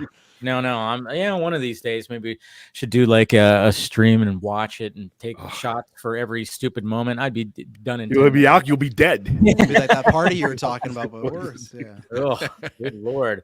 We got somebody else joining right now. Dan. Hey. What's going on, everybody? Ben copied my side shot. I'm off the side. What's look at on? that. Come on. Oh. My bad. Is that an actual poster, or is it like a digital effect you put there? No, it's a digital effect. Okay, I was just like, where'd you get that from? That's like a massive thing God, you have. In your... I didn't know you knew Dave. I didn't know you knew David Ortiz. Dave, it's forced perspective. Now he's got it up next to the camera. Yeah, we actually got one of these like at the screening. We got a that's Bluetooth speaker of Jimmy's head. Yeah, nice. I haven't opened it yet. But you just got like a package or something. I saw that the actor was at the New York premiere. I thought that was pretty cool to see him. Oh, sorry. Was it like the taller motion capture dude? I don't know. Okay, cool. I don't know. Yeah, because Anthony Hopkins voices him, and we were all kind of wondering if he was going to show up. But I mean, the guy's like very, he's pretty. He old. Didn't show up to win his Oscar. Yeah, that tells you what he does. Well, yeah, but all the more reason it would be awesome for him to show up there. Yeah, true. Anthony Hopkins would skip the Oscars, but show up to the Rebel Moon premiere, right? Like that's. Yeah, we were all kind of wondering because we were sitting in the bleachers and watching everybody show up, and we're just kind of going like, anytime a car came up, I'm like, is this gonna be him? I totally forgot that Carrie Elwes was even in it until that was cool. All of a sudden to be like, oh wow, hey, I know that guy. Yeah, as you wish. He was very grateful. I think Staz, right? Is that his name? He was the most entertaining one. He was very he was like talking to the crowd. Did he show up shirtless? Was he shirtless? No. I know that guy's got abs down to his feet. No, he was just very interactive, and then he was like taking pictures with like the what are those the priest guys? What do they call them again? Steven? I don't know, the Imperium priests. Yeah, whatever those guys. Which we kept on feeling sorry for those guys because they were just standing there the whole time, and it was funny because the actors thought they were statues at first, so they would like touch them, and then they'd see a move, and they'd be like, "Oh shit, these are real guys." Yeah, it was pretty funny because they had the whole music and everything. They all came out, and then like a couple of them left, and then they were rotating them because standing there just like in all that shit for like an hour and a half. Not fun, but it was just funny because anytime there was like some of the actors did not know that they thought they were statues. So when they moved, they were like, oh my God, they jump a little bit. But yeah, Staz, he was like he was having tons of fun with that. He took a bunch of pictures with those guys, and he was just had an energy to him. So did Fisher. Ray, of course, when he showed up, everybody was cheering, and he fist bumped a lot of people. I got a little fist bump from him, so that was cool. Hurt my knuckles. Anyways, yeah. I was like, damn, Ray, just relax. I know you got these big guns and all. Like, no, but it was great. And then, of course, Wayne T. Carr was there, too. Like, that was cool. Like, they showed up together. And I was like, whoa. I was like, look, it's Wayne. Wayne's here. I was like, look at that. And then, yeah, it was cool. I was like, freaking awesome, man. So it's good to see him supporting his friend. I wonder if Wayne actually helped with anything. Like, I know he's like he's an acting coach type and speech coach. And I wonder if he had any kind of input on any of that. I don't know. It's a good question. Anyway, he's not in the movie at all, right? No, he's not in the movie. He's not in the movie. He's not in the movie. But we also got Sam. What's going on, man? Hey, Sam. Hey, what's going on, you guys? Good. Sam was at the premiere. Got to meet him in person. Yeah, finally, man. I know. Yeah, that was cool. Sorry it was so brief, but I was like right before the movie started, and then of course the after party thing didn't happen for us. So, but it did for you. I saw your pictures. Yeah, it was pretty crazy, man. I tried to meet you because actually my +1 didn't show up, so I was like, "Where's Dave at?" I know, but I had we had a group, and then I had my mom. I'm a film junkie, was with me, so it was just like we just got a bite, and just got a drink and a bite, and then we headed home. So yeah, the way they set all that up, man, was amazing. It was good. What did you think about the movie? I mean, dude, like visually and like the world building they did with that, it's actually pretty epic. It made me immediately, by the end of the movie, I think everybody feels the same, like, wait, we got to see what's going to happen next. Like, this is kind of like the setup, the build up to where it's going to progress. But I also feel like there were gaps where I was like, man, there's so much more story to expand from this. It made me more intrigued by, I think, his director's cut, whether it's, rated R, whether it's more things to fulfill with the characters. But honestly, every single character, he put enough threads with every single character that you could have spin-offs and more character development. Like, he progressed each character really well to the point that I'm engaged. And I think anybody else will be engaged regardless.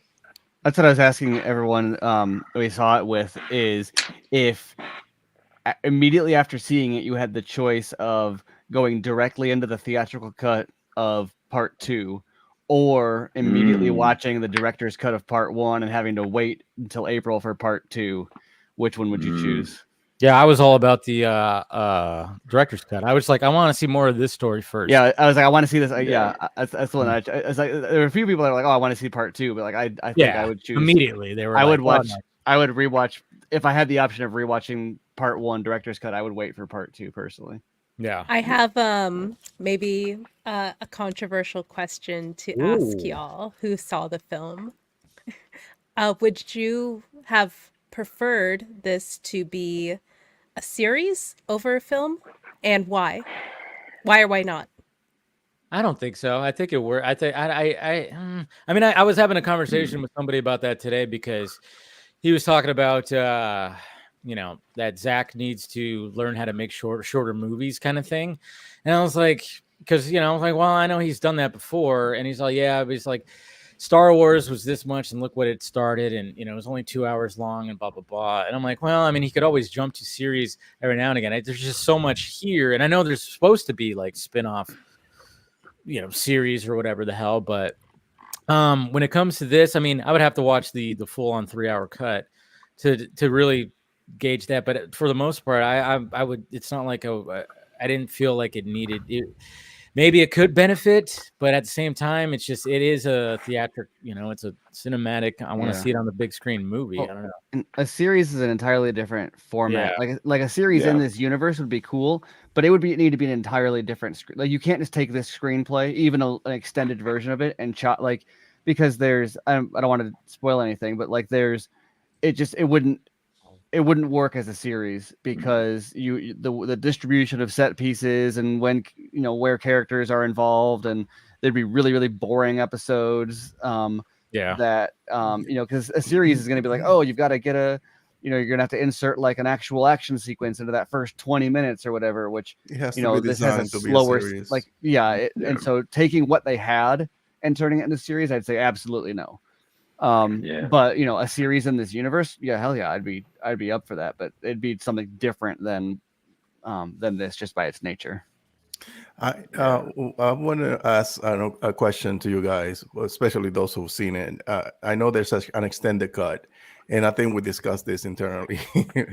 I know that Netflix probably wants to give different variations of these films to get more people excited, but do you feel, Steven, because I know you saw it, and do you feel that not having the full additional hour cut might have hurt the negative backlash that is getting from reviewers? Ooh. And Are you asking me if critics would have praised Zack Snyder movie? No, if that. I get where he's going, though, Steven. It's a fair question. Yeah, well, it's because I think there's multiple different questions there. Let me rephrase that, because one of the things that I've been hearing from that I read from reviewers, that they felt that we were talking about this earlier. Yeah, that there was something missing. That there was something that like there was a little pieces that felt like they were missing. So removing that entire hour. Do you think that would it play better with those who? I don't believe the 3 hour cut is going to be better. That's like a hands down agreement. No, we know that. The reviews were never going to be good for it. Like I don't know why. I'm tired of people hand wringing every single time a Zack Snyder movie comes out as if there's an alternate reality in which critics give it the benefit of the doubt. Like that's not going to happen. Just enjoy what it is and stop caring what like. We know what happens when we make a Zack Snyder movie that people want, and it's with Justice League, right? It's the 2017 Justice League. Stop trying to find a way to convince critics to give these good reviews. Zack. That's what he's doing at Netflix, right? They're saying let him cook, and then sure they're releasing this version first, but what they've done is they've created they get to quadruple dip off of they shoot one production cycle, for 4 months or however many months they shot, 6 months they shot for, and then they get 4 releases out of it. No, it's not the best foot forward, but it doesn't matter. Like, and also the Zack Snyder brand is the wait for the Snyder cut. Like they're also like they are manufacturing the Snyder cut hype with that. And I'm not, and I can't judge the strategy because it's Netflix. Like, sure, I would love just release the 3 hour cut in IMAX theatrically, not right. That's what I would love, but that's not going to happen because it's Netflix. And so the ecosystem they're operating in, I understand the strategic decisions behind that. I think that the 2 hour cut plays great, but as a Snyder fan, knowing like it's one of those things where you watch, you're like, oh, I know that there's supposed to be blood there. I know that that's supposed to be longer, but it's not like it's not a Justice League situation. It's not even a BVS situation really, where you feel like there's something not quite right about the plot. Like this is the first one where the cut down version is like, it's overly efficient maybe, but it's not missing crucial pieces. I'm sure that the director's cut will come out and people are going to find all these things that were essential.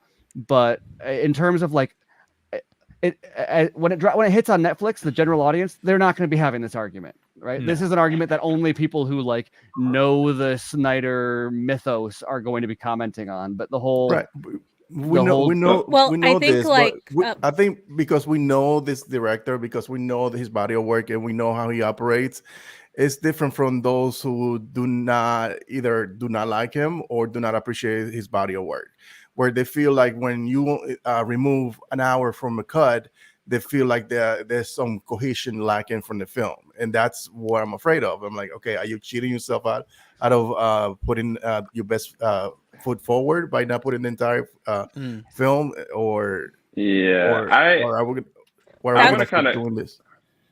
Yeah, I want to kind of comment on that because it's a double-edged sword. There's people that's going to go into this movie, whether they're critics or whether they're haters of Zack, with their own preconceived notions of bashing it off rip. We all know that.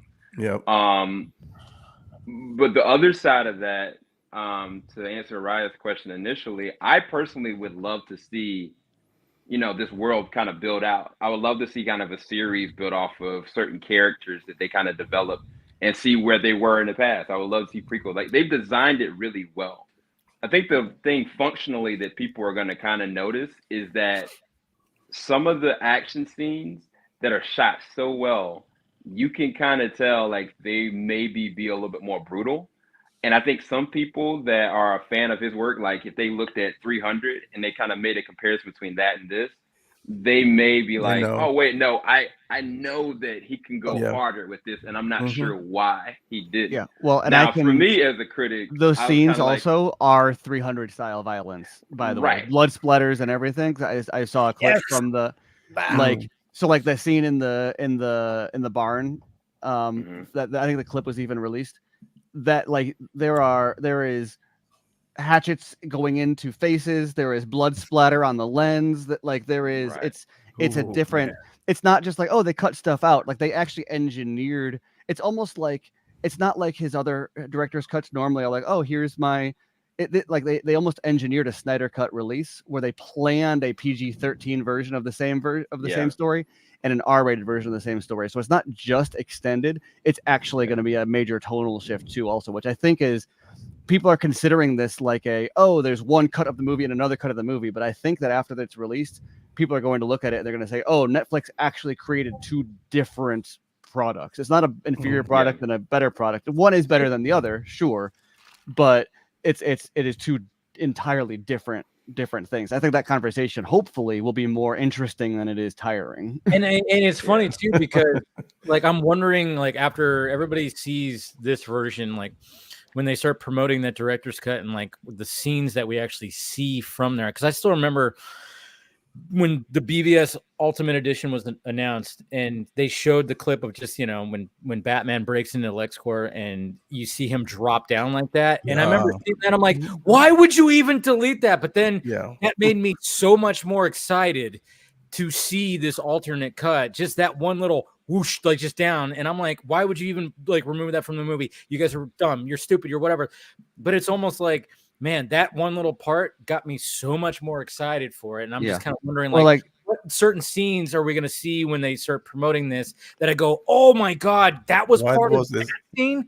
Or there's like, I wanted to circle back to Samuel's feedback around the film. I was actually like hoping to hear his, take on it. And it's really interesting that he mentioned, I can see this succeeding as a series. And I think like going back to Steven's feedback around the grandeur of, the visuals possibly not communicating to their full extent as successfully as they would cinematically. I totally hear that as well. But I guess like for the folks who have seen it, knowing that, we have had, visual, feats achieved on the small screen, such as like, Game of Thrones. And now I'm thinking of like Spartacus, for example. We've seen, this high level of like high octane, gore and character driven, drama that's also very like intense to watch, like to the point where the story is elevated because of the intensity being shown on screen. So I guess like first and foremost, I want to ask Samuel, what are your thoughts around that? Yeah, I mean, like take Sophia's character, Kara, right? If you just take her from what you see in the movie, every single one of these characters have a backstory. Like he drives home that there's layers to every single character, even if they have a small, minute amount of time there, or if they are throughout the whole entire movie. And so for me, because he built it that way, I think that from a developmental standpoint, I think it'd be great. Like if it kind of started with like a small little series built off of her character or one of the other characters, I think that would be good from a developmental standpoint to get people enthralled to like a Moody and going to like a trilogy. But as far as taking this and making it a series, I don't think functionally it was designed for that. But I do think that there is definitely weight to say that if they would have done like a little mini series before the movie released, or if they're planning on doing series of prequels or in between gaps, I think that it'll bode well for the productivity of the property, in all honesty. Now, the weird thing about it, and I want to make sure I'm clear about this, I agree with Steven from a tonal standpoint. Some of the scenes, somebody asked me like last night, they were like, man, there was so much like slow motion. It was just kind of there. And like, why is that using so much slow motion? I knew watching some of these scenes, I was like, y'all don't understand. This is brutal. What's actually happening is very violent and very gory, but the way that they're circumventing it is they're allowing the scenes to kind of play out and then move away, play out and move away, which gives an illusion it's just nothing but slow motion, nothing. And so I think that that's one of the things I'm kind of worried about people's perception, that no, like he stylized this a very specific way. The question that I have for all of you with it is, if they would have just released the raw uncut version as is up front, do you guys think that that would have bode well for the general audience? Now, the general audience hasn't seen it yet, and I think that the general audience is going to be fine with the PG-13 version because they're going to want to see what's going to happen next, no matter what. But the question would be, is like, if it was just all the way there, uncut and what it is, how do you think the general reception is? Because I think from a critic, me being a critic, I don't matter. My goal is to really look at it from a non-subjective standpoint and just say, like, this is what it is and I enjoy it. But that doesn't commonly happen with a lot of different critics.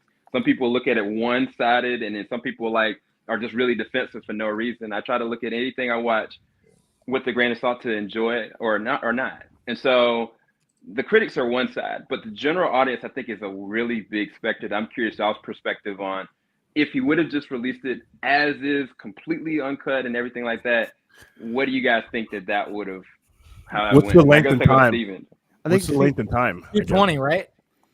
220? Is that the runtime? Is that the uncut? No, you're talking about the 214 is the PG-13. PG-13 is 213. That's right. Of course, 214. But the director's cut is 3 something, I think. It's supposed to be like 3 hours. So there's going to be like an extra 45 minutes at least. So let's say it did release like with that, 2 hour and some change, runtime, but with full on, action and gore, like right there. I'm thinking of it like akin to my viewing experience for the first time of 300 in the theater. And I don't believe that there is a director's cut of it, or maybe like there is somewhere in a vault somewhere, and we'll see it in like 10 years. But yeah, for that, film, in my viewing experience of that, of course, like, it came out when I was younger, and I didn't have any conception of, other versions of films existing at the time.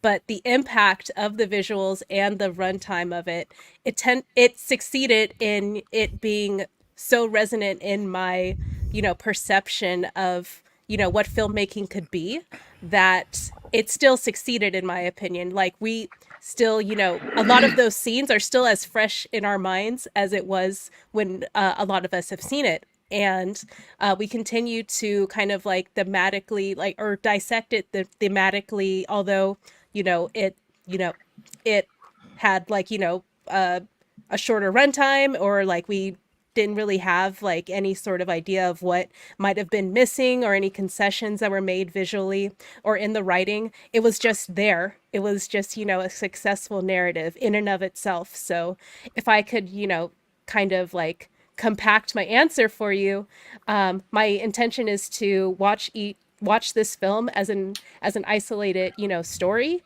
and potentially have like that same feeling of seeing like scenes that will continue to replay in my mind over and over, and leave its imprint on what is so fascinating about not only just filmmaking, but Zack Snyder as an auteur, like, his signature styles, and seeing those running themes throughout his body of work. So I'm hoping for that experience personally.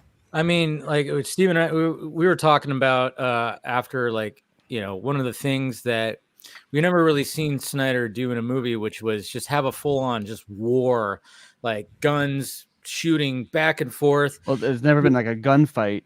Yeah, I mean, there's a been few guns gunfights in in this this where movie. it's like, oh, yeah, it's like a But classic it's always a shootout one-side scene. thing. It's always Yeah. like a one-side thing. Like anytime you've seen them like guns before, it's always like, oh, it's guns against zombies, and they're just running and bah, you know, and that's Yeah, but it's like a Western. It's like a Western style shootout. Like, yeah. So we're seeing like those kind of shootouts, and then we get this, you know, and it's no spoilers. Again, we're not talking spoilers, but you see it in the trailer. We do get a flashback of Cora's character when she was part of the bad guys and being part of that. So we do get this war sequence that is just one of those shots loaded. is in the trailer, but on the big screen, that wide Oh shot of the whole battle happening at the same time is like, what the? It's absolutely insane. Like when you see her and her character, and you're seeing like the battlefield, and it's just nuts, and you're seeing her do, you know, it's slow. And then there's like wide shots. It kind of almost reminded me of a little bit of like the wide shot in the opening of Terminator 2. Terminator 2, when they're in the future war, there's like a wide shot that James Cameron did. Of course, it's all models and animatronic. It's all crazy, but it just reminded me of that because you're seeing ships, you're seeing just it's like a diorama. Yeah, yes, exactly. And when we were talking about that, I was like, Zack has never done something quite like that, and that was something unique to this movie. And it's like, I got goosebumps just even talking about it right now. I'm just saying. I want to answer Sam's question because I haven't seen the movie, obviously, but I would have loved to see everything, the gore, the violence, everything out of this. One of the things that I feel that we are gravitating towards is more adult content when it comes to CBMs and or even this type of genre movies, right? Yeah. You see it with The Boys, you see it with Invincible, where they are taking a more adult approach. And the same thing goes with Andor. Andor is by far, to me personally, one of the best Star Wars shows out there, right? So I feel that if he would have gone that route right off the bat, you know, bloody, guts out, it would have gone over better for the general audience. And again, I don't know how the movie is. I haven't watched it. I'm really looking forward to it. But me personally, I would have preferred give me the hard R right off the bat, because that's what I have enjoyed. This drastic difference from what we've seen before. We've seen the campy CBM, more adult CBM when he's done it, and also the same thing with Star Wars. This is his version, quote unquote, of Star Wars, which I always feel I kind of agree with Grace Randolph, like when she said that. Well. Yeah, she said that this is Zack Snyder's Dune, and I kind of like from the trailers, I kind of got the vibe. I'm like, I think she's onto something. I don't know what I said. It's like Frank Herbert and Frank Frazetta had a baby. Oh, there you go. So perfect. And that's what got me excited, because you guys, I love Dune. I love Dune, everything about Dune. So if this is anything, even just a little bit, just like it, I know I'm just gonna love the fuck out of it. You're gonna get some Dune vibes. If you had told me that this cut was R-rated, I wouldn't balk at all. Like, it's a hard PG-13. Yeah, and that's not to say like the R-rated cut like goes a lot harder, so that's not to say like it's just a bump up, but like this is not remotely sanitized. In like there's some stuff in it where I was like, oh wow, I'm surprised they're going there in a PG-13 cut. Not just like some stuff you see, but also some things they say and some things they infer is like, oh wow, that they imply don't normally do that in PG-13 movies. They imply a lot. So I'd be curious to know if they even maybe had some interplay, if the MPAA has something to do with how they, because like I said, it feels very much like they're not just giving a shorter cut. And we can't finish this conversation until the full cut is released.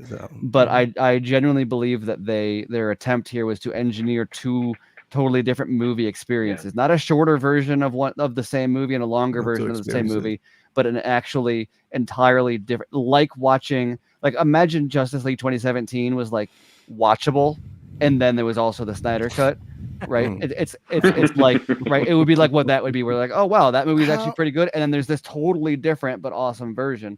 I think that's what their hope was here. Your comparison sounds a lot like To Watchmen to the Ultimate Cut in that way, where it's There's not that. that. Oh, good. Because Wow. like I loved Yeah. Watchmen when I saw it the first time, but every time, and I know because Zach's been on the show and he said like that's even the Ultimate Cut's not his favorite. That's something they did for just like media stuff, but that's still my favorite cut because it's a whole kid caboodle. It's like 4 whatever hours, but you could still watch that original one and still love it. It's just that there's more to it. That one was different because that was rated R, so right away there's some changes. Obviously, that wouldn't happen the same way with Rebel Moon, but that sounds a little more like what you were talking about. That almost like that, other than it being PG-13.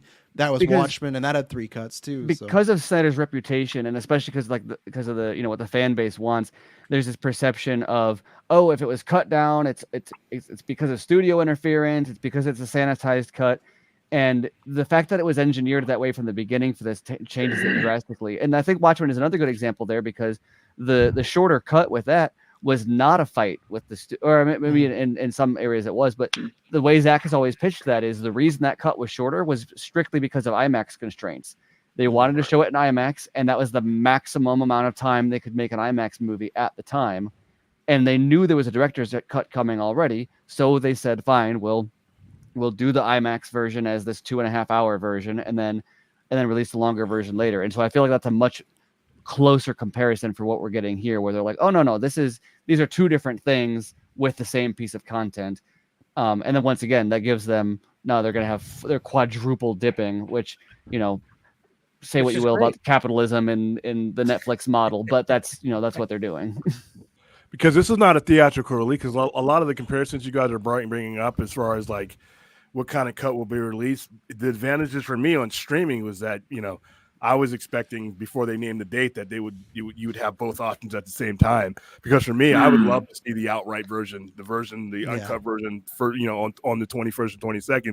And for me, the advantages of streaming are not the same things that you have a disadvantage within theaters, like screen as many times as you can screen a movie. The longer a movie is, the less screen times things like that. Those are all advantages that you have on streaming. So I was kind of surprised when I found out that it's going to be April 19th till we see the full version, because I didn't see any disadvantages. But the way you guys explain it, that's a marketing tool because of the history of Zack Snyder. That I can understand, but it'd be real cool to next week just watch the whole. It feels, and this is probably the most people will take this negatively or whatever. I think the most critical thing you could say about it is, so they took the story and they chopped it in half, so part 1, part 2, and then they cut down the movie, and so it feels like it might be a trailer for the feast, right? Like there's it's a cut down version of half the story. And so I told someone, it's like if anyone used to play PS1 and get those demo discs, right? And so it's very much feel like, oh, this is awesome, but no, you got to go get that full game now. And you had a ton of fun playing the demo game over and over and over and over, but like it just, you could never get the same satisfaction as you'd get from the full game, and eventually you had to actually go buy the full one. And so the good news is the full version is coming, and part 2 is coming. This is not a like, oh, we got to wait 5 years for all this to work out. Like there's a release schedule already arranged for this. And so once all 4 pieces of this movie rollout are dropped, it'll be really interesting to look back and have this, was that the right strategy discussion. It's easy. It's or easy or hard. Easy to be critical of it, or hard to understand what they're doing now. When you're like, why are they giving us this first? But I highly suspect, like after the R-rated version of part 2 drops, we'll look back and be like, oh wow, we were talking about Zack Snyder for all of 2024. I did want to, kind of like interject a little bit, but I think Chris, you wanted to share something really quick, or take as much, whatever you need.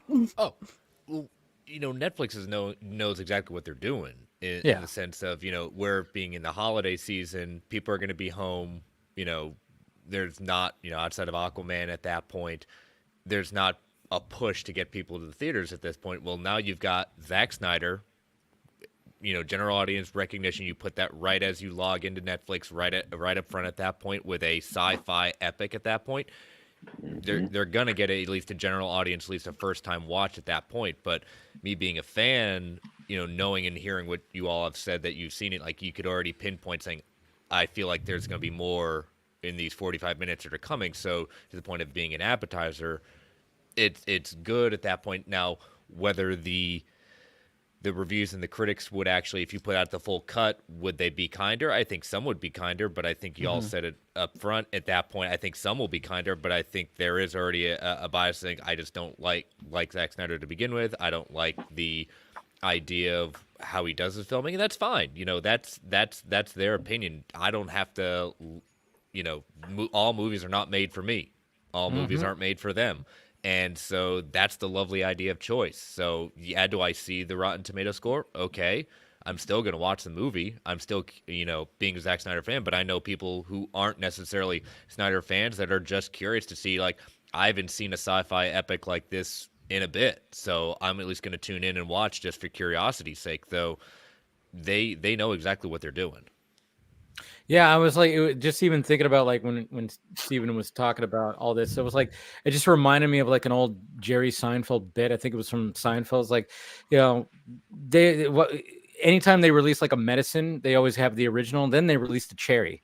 Why don't they release the cherry first? Come on. You know, it's like, they're not, you know, it's almost like that. I don't know. For some reason, my brain went there. I don't know why, but it's just like, it's like, you know, you have like the better version, like the version you prefer, but it's like, from a marketing standpoint, it's like, no, we have the original, and then you get the you know, the cherry version. That's what we're going to be getting. You know, I don't know. My brain just went there when but I think if I were go ahead, Ray.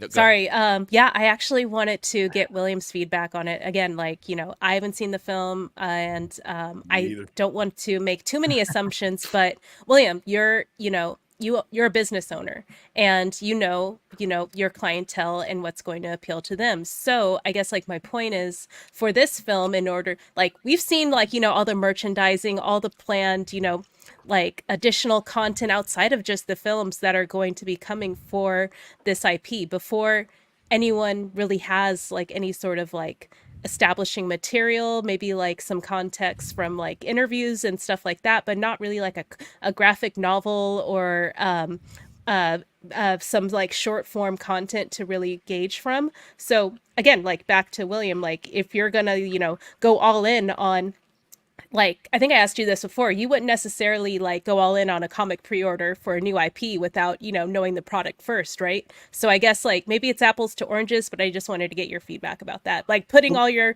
what is the word? Like eggs in one basket, I guess. Yeah, there you go.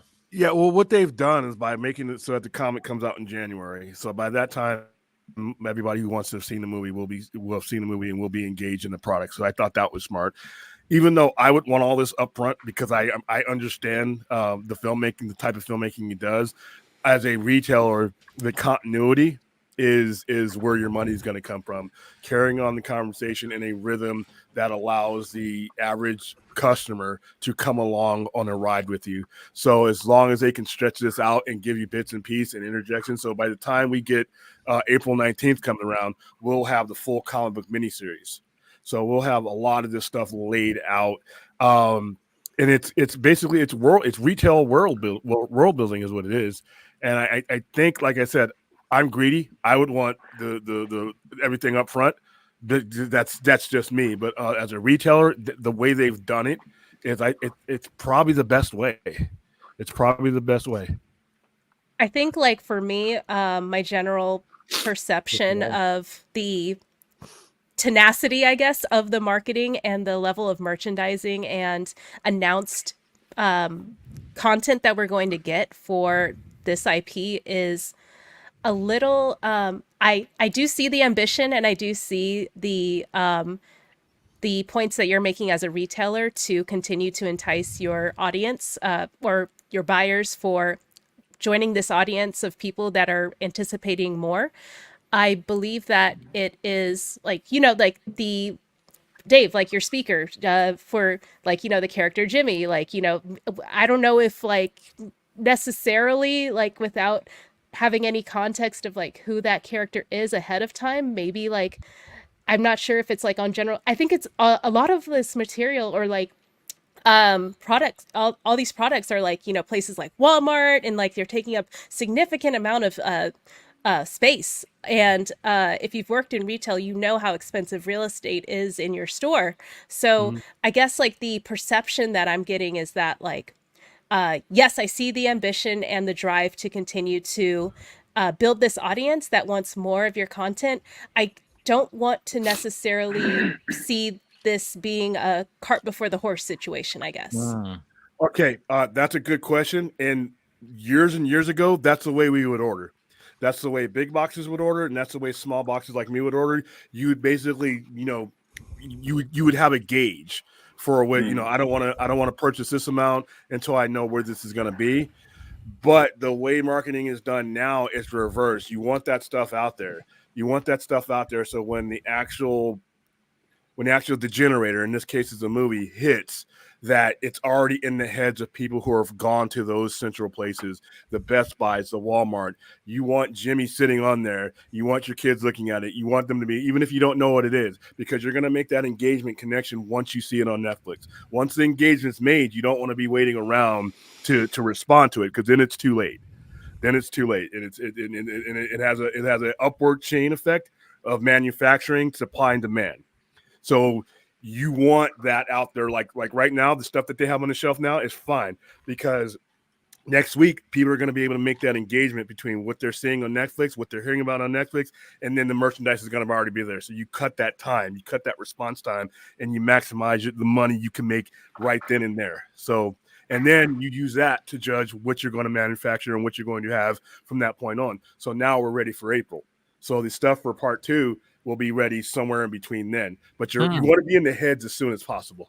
That's how, And I totally see that. I guess like from a general perspective of, professionally and trying to understand the intention as well as like the risk to reward. I want to understand more from different perspectives around what is the anticipated, risk versus like for, let's say, sales projections might, like, yeah, that's what I'm interested in. Like where a lot of people are like, what is the sales projections and viewer engagement and conversion of viewers to buyers. Like, I don't know, like I get in the nitty gritty. William already knows, like we go back and forth in the comments all the time. Good what you're seeing on the shelves right now, is the minimum risk. When you have something like that, what you have right now, and if you notice, you only have a handful of actual things that you only have like 4 or 5 items right now. So what you're seeing right now is the minimum risk to where a buyback, a mass buyback would save you anyway. So you're fine with what you have now. It would be different if you had like entire aisles of 10, 20 different, everything that was in Rebel Moon out on the shelf. Right now, you have a limited engagement. You have what's called a minimum risk, minimum order, and you have it on national chains. And when one store, if Walmart out here doesn't do well with it, they can do a buyback, or they can spread it out to markets to where they can minimize their risk. But right now, what you're seeing on the shelves as far as Rebel Moon is probably the minimum amount that you can manufacture. So I think they'll be fine. It's also a unique marketing campaigns for movies, including the merchandise rollout, is usually like a scheduled wave, because they want everything to kind of peak at the same time. Because of the streaming model and because of the director's cuts and because of the 2-part release, like the way Netflix has engineered this, there isn't really a situation normally, maybe with TV shows like Game of Thrones or something, where there is this long of a period where this is going to be like front page of Netflix. And so they're really stretching out the crest of that wave. And so when that comes to having stuff on the shelves, normally when you get a movie release, you've got like a couple hot weeks in there. But like you're going to have this on the front page of Netflix with stuff on end caps at stores. I don't know how long they're going to keep it there, but that's a lot more front of mind than something like even, The Flash or whatever the big merchandise rollouts are for these blockbusters, simply because they're not looking, they don't have to have that like, one big splash for opening weekend and then we're done. There's going to be 4 kind of hit, or 2 big ones and then 2 additional smaller ones throughout the course of the next 8 months or however long. I think I'll give you an example. Matrix. Matrix Revolutions and Matrix the second and third one, or when we got toys for those were released. They started out about a month or so before the second one was released, and then that stayed on the shelf, but you only had 6 months in between movies. So they ordered a certain amount, and then they rotated it in that way. But they ordered the minimum amount on the front end, saw how that sold, and then they adjusted what they manufactured within the 6-month period afterwards. So they mitigated their risk. They mitigated their risk to the point where a buyback would save them, or they can cut it off as a loss. But in most cases, it usually sold out. They usually sold what they ordered. Like you're going to probably start seeing the Rebel Moon stuff. It's going to start getting scarce because I guarantee you they did not front load this part out there. They did their projections like you were saying, and they probably ordered to sell out. And now when we come around to April 19th, they will manufacture more of what they had out there, but with different variations because they'll know where their market is. But yeah, we same thing with us. When they give us the add things of what we want to buy and everything else, they'll have solicitations on what we want to order, what they'll buy back, and then other things added onto it. So to pad our losses, so there's numbers worked in there where they want us to buy it as much as possible, but they also want to be able to report back to the manufacturers and say, this is how much I know I can sell, and this is how much I know my buyers can sell, and they got that covered. So I think you're going to actually start seeing Rebel Moon stuff disappear sooner than later. Manufactured scarcity is definitely a thing. Like, I am in that, collector's market where, limited edition, one of like 50 made. Like, I can totally see models, like those huge, like, of these characters that are out there. That's definitely gonna be a thing. I wouldn't be surprised. And obviously, like the steelbooks, imagine the steelbooks that are gonna come out for that too. And we know those sell like hotcakes as well. I guess like my perception of success for this IP, obviously it's not all about merch. That definitely supplements because of like the low cost to like actually producing a film, and TV shows is a lot lower. But I do want to highlight that Netflix numbers are actually a thing now, like publicly going to be released. So that will be totally encouraging for retailers to continue to buy this merch once we get some idea of what's going on there. And speaking of Jimmy, by the way, the people who've seen it, how great was that freaking the VFX on him? The mocap of that, I was like, because you get like up close, like when you first get introduced to Jimmy, essentially, man, God, I mean, like I was just going this, because sometimes the mocap you could see a little jerky motion, doesn't look, it could look a little strange, when it comes to things. Talking to you, Marvel Studios, but like when it came to Jimmy, it just was like that there's no like the VFX and the mocap on that was just so well done. And no spoilers, I'm just saying that Jimmy does something here that gives you a you know exactly what I'm talking about, Sam. I do. Yeah, he got an applause. So just to let you know that Jimmy does do something. Yeah, it's. I mean, everybody has their moments in the movie, but like, yeah, Jimmy's is like really, really fantastic. Not to like steamroll the conversation, because I kind of feel like I have, but another question I have that's really burning before I forget. Do you feel like the extended cut is like in the can, or do you feel like they'll take feedback from this version of the film and go back and maybe like, make some, in canon within the vision at concessions to, or some sort of like edits and additional changes, and maybe like going through and maybe fixing those little visual effects issues that you're talking about? Well, there wasn't any visual effects issues in my opinion. I thought Jimmy was like really great, and usually it looks, sometimes the mocap it didn't look like that with here. I think they're not going to do that. Like, even if with this reception, I think they're still going to be like, because from what I gathered from my information is the director's there, the full on cut is already like, I think it's already there. Like, and he's already working on the second parts. Like, the post is happening on the second part. I think all the post and everything for both parts of the first, or both versions of the first part is done. It's and I can't. I hope for sure that with the reception that this cut's getting, that they're not going to do something like that. It just doesn't seem like like they would now. Like, why start like freaking out now? I don't know. Like, they have faith in your product. Yeah, and then it hasn't even been released on Netflix yet. That's going to be interesting too, and maybe they're going to pay attention more to that audience score. But of course, that can also Oh yeah, like I didn't mean to imply like just hours after release they're going to fully do massive reshoots or pivot the intention of the IP. I mean like after general release and perhaps before the extended cut or director's cut, sorry, and definitely maybe before the second film as well. Yeah, I don't think they're gonna make any kind of changes. I think what they have in the director's cut is what it is, and I think it's like Dave said. I think it's completely done.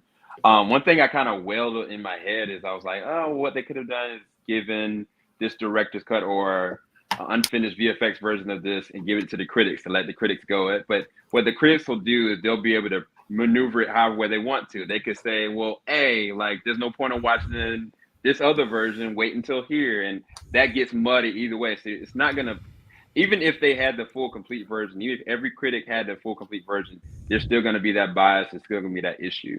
But in my personal perception, I think that what they have right now, the complete version of that, the 3-hour cut, I think it's done. I don't think they're gonna make any kind of changes. Anything that you kind of see small little threads of action moments or smaller things, like, oh, I wonder if there's a little bit more to this.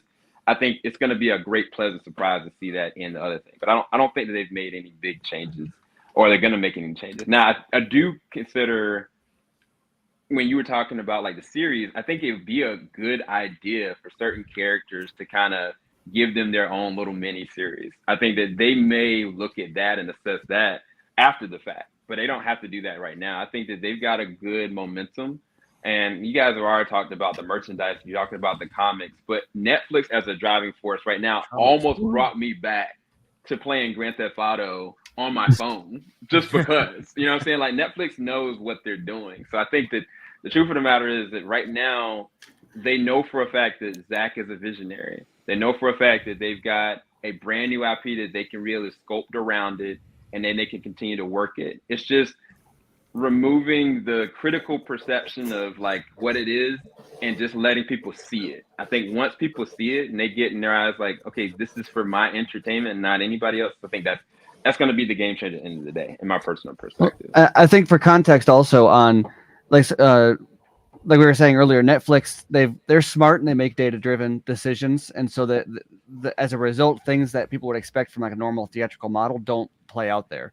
So like people always start to freak out about like they started marketing this actually pretty early, but normally on Netflix, people are like, oh, why is there no trailer yet or whatever? It's because they know when someone sees a trailer for something on Netflix, they want to pull up their phone and play it right then and there.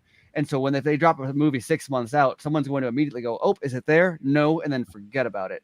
Whereas if they do it a week ahead of time, people mark it on their calendar or whatever, and they get a way higher hit rate on that. And so when you look at their numbers, a couple of years ago, I pulled all the top movies. It was like in 2022, maybe, of all of the top performing movies of the year and cross-referenced it with the Rotten Tomatoes scores. And they've got way more detailed information than I was able to work with. I was just working from their like top 10 and then just ran down all the scores. There's absolutely zero correlation between Rotten Tomatoes score and viewership that they report. In fact, the only correlation is audience score. Critic score had you had Red Notice, you had Gray Man, you had whatever. It's all of their top stuff that were Six Underground, whatever. All the stuff that was at the top of the platform, most of it wasn't even fresh. This is the studio that gave like $6 billion to fucking Adam Sandler, right? Like this is Galaxy Brain level stuff that like people who are like, oh, reviews, I don't know. No. It's a different game. Like they don't care. They don't care. The money talks, right? I mean, how much? I mean, if you were to go around LA right now, there is like so much Rebel Moon. Like, I remember we were driving on the freeway, and it was insane. It was insane how much Rebel Moon is out in LA right now. Because I remember there's the Netflix building and the Heart of Stone. That was like the last couple of times I've been out there has been Heart of Stone. So I'm driving, with Mama Film Junkie. I'm like, hey, look at that.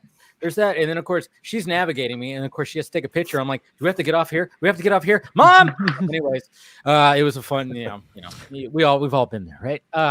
Love you, Mom. Anyways, it's just so it was like right there. We got off the freeway. There's a billboard. You turn the corner, another billboard. When we were like walking through, like where everything is, where the theaters are and stuff like that, and there's like this, mall type, outside mall kind of thing. All the elevator doors, Rebel Moon. It's just it was like everywhere. So like they have been pushing like Your mom's in the chat. Your mom just responded. I know, of course she did. Well, and like Netflix quit advertising on X. They were one of those companies They that pulled ads, came back. Did you see that? They've been running. Well, they came back for. I don't know if it's the only one, but they've been running Rebel Moon ads on X, and so there is a different strategic approach to this than there have been.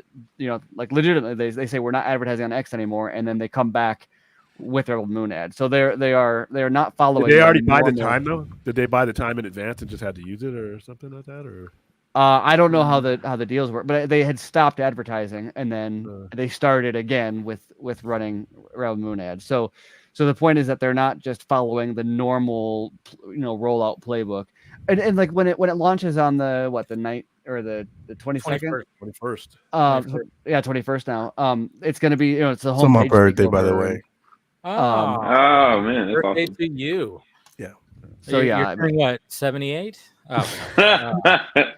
Big 50, ain't it? 63 days. Yeah, Don't big 50. Oh, wow. Oh, is it the big 50? Yeah. Let me know how that feels, Dude. dude. Because I'm right behind. Dude, I mean, we make the jokes, but man, you do not look like you're 50, man. I'm just saying. You make me look like shit, man. I don't even want to be on the same street as you. Really? You're joking, right? You're not serious, right? Yeah, I'm turning 50. Yeah. Yeah. Doesn't even feel like he's on the same. We're part of the same species, does it? I know. A different. What happened to you, William? rough life. Making us look bad, brother. We got donations that have been coming through, so thank you all the anonymous people. I got 3 anonymous donations to the cause. Nice. Thank Yeah, you we're at who was in the chat. 2620. Yep. 2620 right now. Sweet. So thank you guys for doing that. And then we got somebody else joining right now. Scott! There we go. What's up, Scott? Yeah, I'm the loser. Has to work and miss all the fun stuff. Yeah, You're here now. Loser will be unemployed. Here now. Unemployed is loser. Oh no, I was unemployed this time last year, and it sucked real hard. So there you go. Exactly. What's going on, man? How you doing? Just my Jimmy hoodie. Yeah, you got the Jimmy hoodie going on. I like it. Jimmy, I'm gonna tell you, these Netflix branded apparel for Rebel Moon are no joke. I mean, I ended up, when it was all said and done, I got 4 t-shirts. I got 5 t-shirts because I got 3 when they first launched, and then they immediately got pulled down. And then I just this week got 2 of these zip-up hoodies, which are nice. They're like thick and warm and soft. And then I got the 2 other remaining t-shirt designs that I wanted to get. T-shirts are good. T-shirts are great.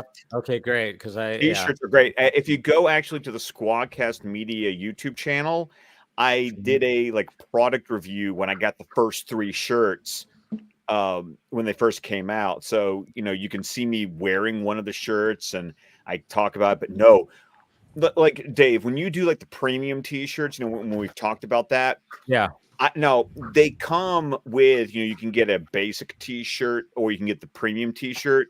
And of course, so I splurged for the premium t-shirts on all these Rebel Moon shirts, and it's the premium. It's the good stuff. It fits just the way you want it. It's soft. It's all the things. So I can highly recommend. But you go to Target, you go to Walmart, you go to Amazon, they all have them. I think maybe Amazon might be one of the best places if you want to go for the premium t-shirts. But I can highly recommend at least the clothes that Netflix has been putting out for Rebel Moon. It's like they knew this fandom is we like t-shirts. Of course. You gotta have T-shirts, and the fact that like I mean I remember looking at the Amazon link, and it's like it's mainly Jimmy centric. You know, I mean they are really pushing Jimmy. I mean, like I said, I got the Bluetooth speaker. Just wait till the cosplay starts. People start getting their eyes put out. Cool. Yeah, I know, right? Still haven't opened it yet, but I'm gonna probably crack it open tomorrow. Have you opened yours yet, Steven? Yeah. I can't find a Walmart that has any of that stuff, and I've looked at 3 different WalMarts already. I got the G Fuel, not the Jimmy. You got the you got a different. Okay, we would have because Amanda did the trivia game. That's right. And so they gave her one for that. So we were gonna get one from the gift bag that they put on the seat, but then those 2 dudes came over and stole their. Jack. They stole there's a story right there. Yeah. I guess I'm like a colossal nerd because I'm just like, where's the tabletop RPG? Where's the board game? Where's the the miniatures, the Warhammer endorsements, product placements? Come on. Yeah, right. Before we continue though, I know Sam, you got to take off. You need some sleep. This guy has been you were at something last night too, weren't you? Yeah, so like it was crazy. I don't know how I'm still awake. So last night no, you're at the Rebel Moon premiere, leveling. and then you went to like I forgot it was like Dr. Death or whatever the hell series that's coming out. What's it called? So no. It was Crunchyroll was debuting the premiere for Solo Leveling, which is. Oh, I thought you were at the other. Okay, sorry. No, but it was still really good. It was really dope. But then my flight was at 11:45 at night. I got right into DC at 7:30, then went right to work. So I have not slept. So I gotta go. God. Yeah, but I appreciate all you guys. Yeah, no, I appreciate you coming on, man. Hope to talk to you soon.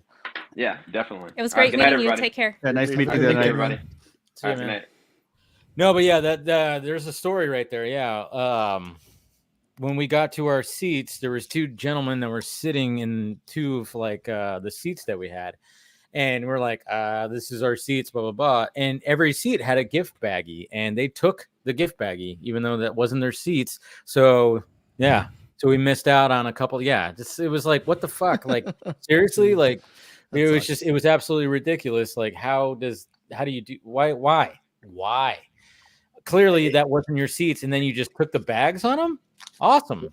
Yeah, well, that's karma because you know how I missed out on my raffle prize at Zack Snyder's Justice League. It had to happen to all of us at some point. That's just the way it goes. Yeah, I know. It's like it was ridiculous, but yeah, it's fine. But yeah, I mean, speaking of like, everybody saw that clip with Amanda, right? Like how she nailed the sucker punch question. I love how she nailed the sucker punch question. It's Amanda and sucker punch. She was like, they must have screened it, and I was like, no, I don't think that there was any way they could have.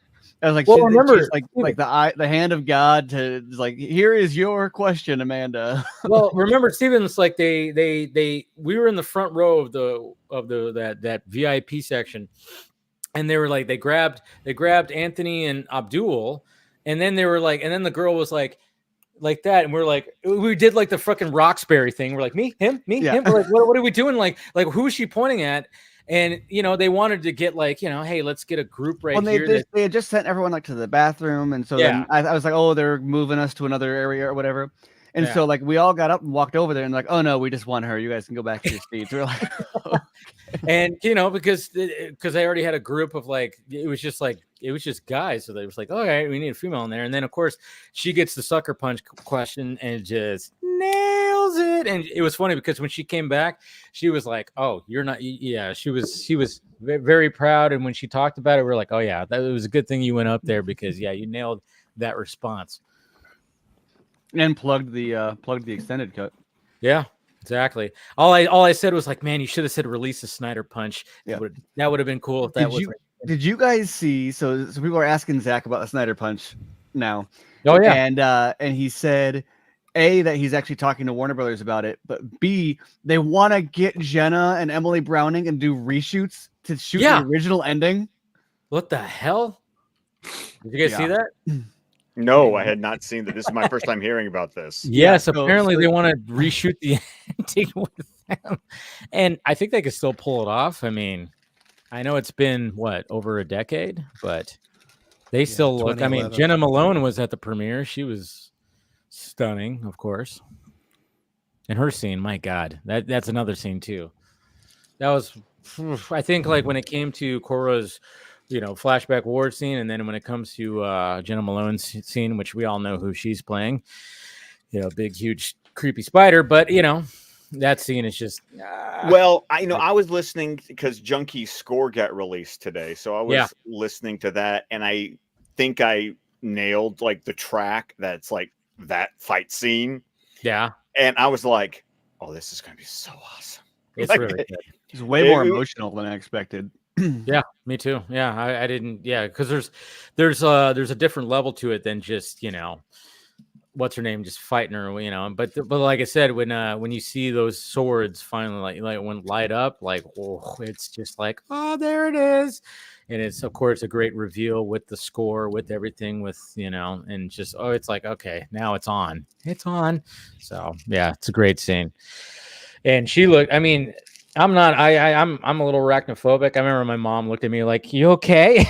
I'm like, "I'm good," But Jenna Malone. Yeah, I know, but it's fine. It's Jenna Malone with spider legs and weird. I mean, she released some images today too. Did you see that? I think it was her or somebody released images of her in the makeup, like how much. I mean, there's obviously some VFX that got added to it, but there's some serious practicality to that makeup. It was way more practical than I expected when I saw it. Yeah, I did not. There it is, right here. But I did not expect it to be this much either, and it's here we go. I mean, Jesus. I mean, there's absolutely terrifying with those trailers that we see. Yes, and she's pretty damn terrifying too during that scene. But yeah, I mean, look at all that. I mean, my God. I mean, a lot of some of the stuff. Yeah, they move. So obviously they do like a VFX thing, or maybe it's not. I don't know. It might be animatronic. You never. It might be animatronic. Yeah, they might have went like full on that. And man, there was like another animatronic creature that we see in the featurette. It's like that big bug thing. If you guys remember from the featurette, there's like a big bug that like Zach looks at. When you see how that big bug like plays into that scene, holy shit, is it fucking crazy? It's crazy. Anyway, Larry Fong is moderating the Q&A at the Egyptian. Is that what's happening? Larry Fong. Oh no, man, that's gotta be great. Yeah. The one thing I wanted about this, besides the fact that I can't see the 70mm either, like I'm gonna have to watch this on Netflix like every normal person. But man, that poster, that heavy metal inspired poster, looks like I want that on my wall. It's beautiful. Yeah, it definitely screams graphic novel for sure. Mm-hmm. There it is, right there. Larry Fong hosting that. Zach, Sophia, Ed, Debbie, and who's Wes? Wes. Hey, Wes gets on the panel finally. We saw Wes. We saw Wes he brought his whole family. That was one of my biggest disappointments. Was that we saw him line up with his family for pictures, and I wanted to yell over, and I was like, "Oh no, I'll just say hi later." And then, like the second the movie ended, they're like, "You over here, everyone else over there." It's like, "Oh, okay." Yeah. And then just for like context for folks who aren't familiar with Wes, he is pretty much like an event coordinator. He is the person behind the scenes making these events happen, and co-president of Stone Quarry and producer of the movies. Yeah, it's the I mean, basically, he's 1/3 of the Trinity that is Zach, Debbie, Wes. Yeah, does he know where Vegas is? Damn, we could have held one of these things here. No, I'm just kidding. I wonder why. Yeah, that's cool. I love that Larry Fong is like hosting that. That's pretty sweet. But when it comes to, I mean, just even going back to how great Jimmy looked, and I mean, especially, I mean, we see the scene and it gets so up close, and you're just like, how much of this is real and how much of this is like not? It almost seemed like they did it like L337 in Solo. You know how they had a person in a green screen suit inside of the armor, and then or in K2SO, I think also in Rogue One they did that way. Is that how? Okay, yeah. There's it's like a person wearing like Jimmy armor with a green screen suit, and then they just remove the green screens and parts as well as like add little gears and stuff into the joints.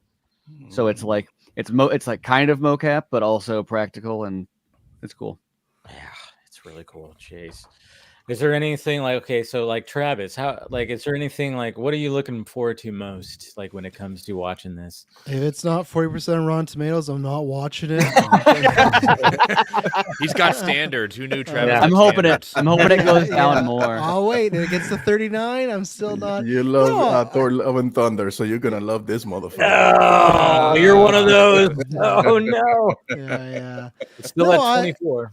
Yeah. Still, yeah. Hey, 10th most profitable movie last year.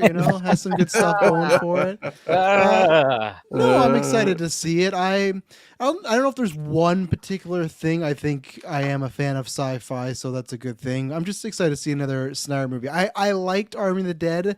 I didn't love it. I haven't really. I've only watched it 1.5 times, and that was kind of enough for me. Like maybe at one point I will. So loved the Zack Snyder's Justice League. I'm more mixed on Man of Steel and BVS to have some things, but old school stuff I'm a big fan of. So I'm excited to see this. I'm like William, where I would have taken all of it. I would have liked that. But we'll see. I'm somebody that will watch all 4 versions, especially they're on Netflix. So it's an easy thing to do. I think with the general audience, it'll come down to if they like this first version and they see their extended cut, they'll go, oh, great. And if not, they probably won't watch it. You get your hardcore film fans, your Snyder fans, or Snyder haters that will go check it out.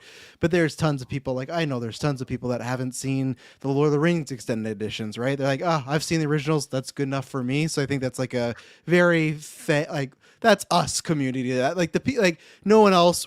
Not even just a Snyder film. Most people aren't talking about an extended cut for any type of film because it's just like they see the original and they watch it maybe once and then they'll watch again in 5 years. Like, oh, that's good enough for me. Like I don't think my parents have ever seen the extended of Lord of the Rings, but I know they watch Lord of the Rings every once in a while. So no, I'm excited. I'm looking forward to it, but I'll be looking more forward to April when it's the full thing. But I hope it's like I talked about earlier, a Watchmen situation where I really like the first cut and then I love the full cut, and I hope that's what happens. I hope just to generally like it, because if I don't like it, then I'll still check out the extended cut, because then maybe I will like it more. And almost like what Ben's question was earlier, there were people that did say, hey, I didn't like BVS, but the ultimate cut made me appreciate or like it more. So that is a situation even with fans that does happen. So I would just hope that I like just both versions, that I like it next week, and then when the other version comes out, it's there. I think I'd be more excited if I had on the big screen. I think that's maybe why I'm just kind of like null on it, because it's like I'm excited to still see it, but I was really hoping for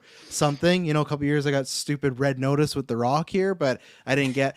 I'm not getting Rebel Moon. I'm not getting Poor Things. I'm missing out on tons of movies this year. It sucks. So I think if it was the big screen, my excitement would be much more amped. So I feel like it's a little muted. But I'm definitely, if I had to pick one, I would pick that over Aquaman next week. I have a question for you, Hi, Travis. Amanda.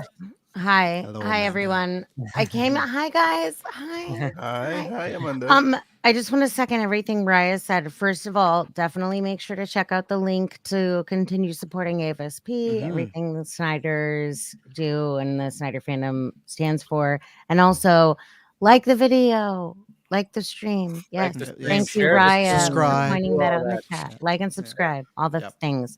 Travis, I think you're going to like it. Good. That's a good thing. Here's my second question. I'm like very confident you're gonna like it. Here's my second question. How big's your TV? It's a 65, so it's all right. It's a pretty big screen. Yeah, but it's not the theater. I am a theater guy. I'm like, if there's something I want to watch, I want to see it on the screen. I want that loudspeakers. And yes, you want to feel it like move your literal soul in your body. I want a big bucket of corn with me. Yeah, like sans people passing gas. I'll take everything from the theater. So. I can understand that. Yeah, and I love the big experience. We're like next week when I go see Aquaman. Right now, like there's only 3 tickets sold in the theater, and it's me and my 2 friends. So so it's gonna be something. So yeah, no, I think I will. I like majority of his films. So yeah, here's the one, because I like Sam. By Sam minutes ago.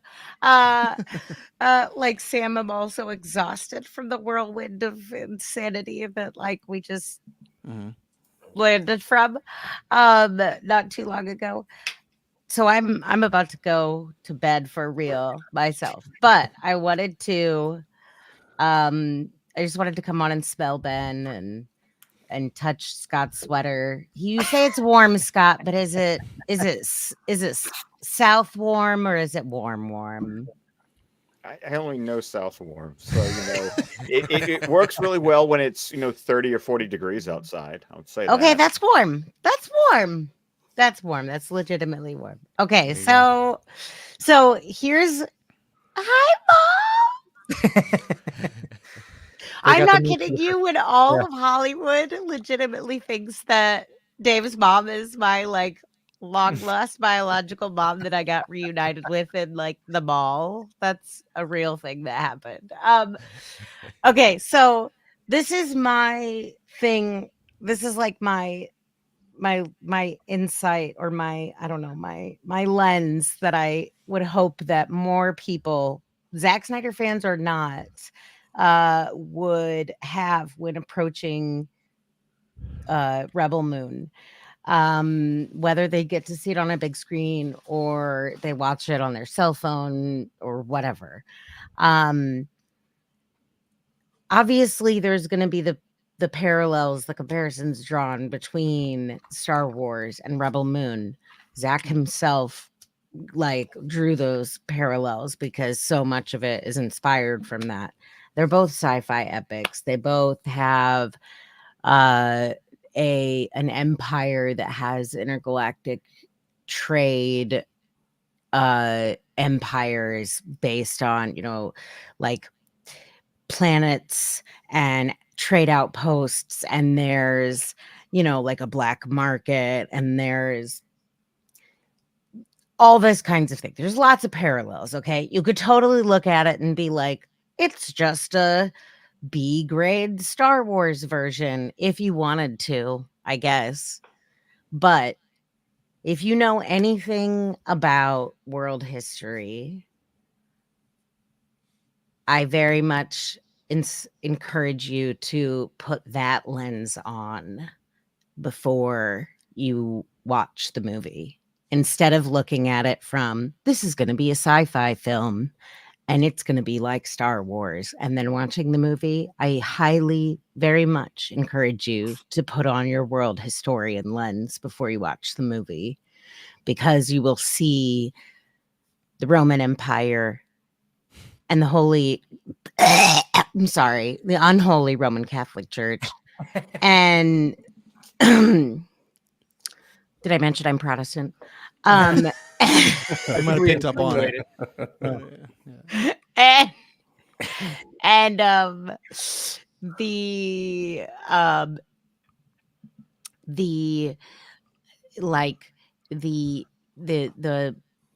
way that the European monarchies divided up Africa and plundered it for all of its resources, and the transatlantic slave trade and chattel slavery, and the way that empires are built and conscript the people that they like oppressed under their empire building into soldiers, being soldiers for them, into armed service. And how they indoctrinate them with propaganda into like becoming nationalists for this empirical state that doesn't actually serve their best interests, that only destroys all of their culture and heritage and homeland. Right? Like that lens is the one that I wish more people would approach this with, instead of just thinking it as like a sci-fi epic, because this is not, because that's what, if you looked at Star Wars through that lens, you'd see all of that too in Star Wars. So I get that, like, yes, I'm not saying these films can't be like entertaining escapism, because we need that too. But like at a time like now, people, if we don't understand our world history, we will fucking repeat it. And God help us, we cannot afford to repeat it. There are people who need us to know what the fuck we need to not repeat badly. And like, I'm not here to like preach. I promise. Sorry. Amen. We passed that 5 minutes ago. Sorry. I didn't mean to. This is why I said this is so... I can't tell if you're passionate about it. I think you need to do it one more time with feeling. Okay. Yeah. I'll start from the top. So, how big is your TV, Travis? No, but really though, like I don't mean that. I don't know. It's obviously like I'm biased about it because that's the lens that like I saw it through, and I found so much deeper meaning in it. And like I'm not particularly. I appreciate sci-fi. I appreciate the lens, like what it can bring to us. I love Star Wars too. I totally see the parallels. It's apparent. It's obvious. It's very straightforward. So like, why not go beyond what's obvious? You know, why not like try to look a little bit deeper than that? If you leave it surface level, then yeah, it will be disappointing because you didn't try to look for anything deeper than that. So I think there is a lot more to be gained from it, even from this version that we're seeing now, which is, I will say this, sufficient. It's a meal, but if you want to feast, I think we will get that in April. Oh yeah, I know we will get Travis's language of relating it to food. It's always a good comparison. Yeah, speaking of food, I'm gonna eat one of these Reese's. I think the feedback that you just shared right now, as far as like going in with the awareness and empathy for just like the general strife of the disenfranchised in this pursuit of a revolution, it kind of like harkens back to discussions that I've had with William and a lot of people about The Creator. That in itself, I can 100% agree. That was an incomplete story. And I would love to see it get, like a quarter or even like a fraction of the Rebel Moon treatment, to be totally honest. So I guess like, even though I was, sort of like wanting to, offer some, critical thinking around the intention of putting a whole universe ahead of an audience that isn't 100%, fluent on who these characters are and the intentions and things like that. Mm-hmm. I'll say that, on the opposite spectrum, that's what happened to The Creator, and we're all pissed, or a lot of us are pissed that happened. So I guess it's sort of like a double-edged sword, like the anticipation for this story to be complete versus being given a half-baked or not fully baked, story that's gonna, leave us longing for more, and there's uncertainty around if it's going to be completed. Yeah, there was more story for The Creator than the little movie we got. It touched on so many different things that it never had enough time to really explore any of them. That's the only bad thing about The Creator. Can I ask a follow-up question to that about The Creator? Go for it. So, what do you think that The Creator was stopped from telling its full story because... like I'm going to use creative now. Was that like a creative short-sightedness, or was that a resource? That was a resource short. They made the movie that they could make. Okay. With the resources and the time that they had, without any real long-term expectations that this could make a certain amount of money. The budget for that movie was super low, and I think that they made a self-contained movie not knowing if they would ever get a chance to really continue it. So, but by default, they open up a lot of really long, in-depth discussion type things that are really the things that make the movie good. There's not enough time to really flesh close those that out. loop. Yeah. But Okay, that makes sense. Watching the movie and I also felt like it got edited to like it felt like it was jumpy. Yeah, like that's the thing that got me. Especially the third act. Yeah. Oh yeah. Because I would sit there and would go, how did he get there so fast? How did we get there? You're right. There was the dots weren't connected very subtle, and that's the thing is like I could see the bones. I was like, the bones are here, but. They're not assembled well. Yes.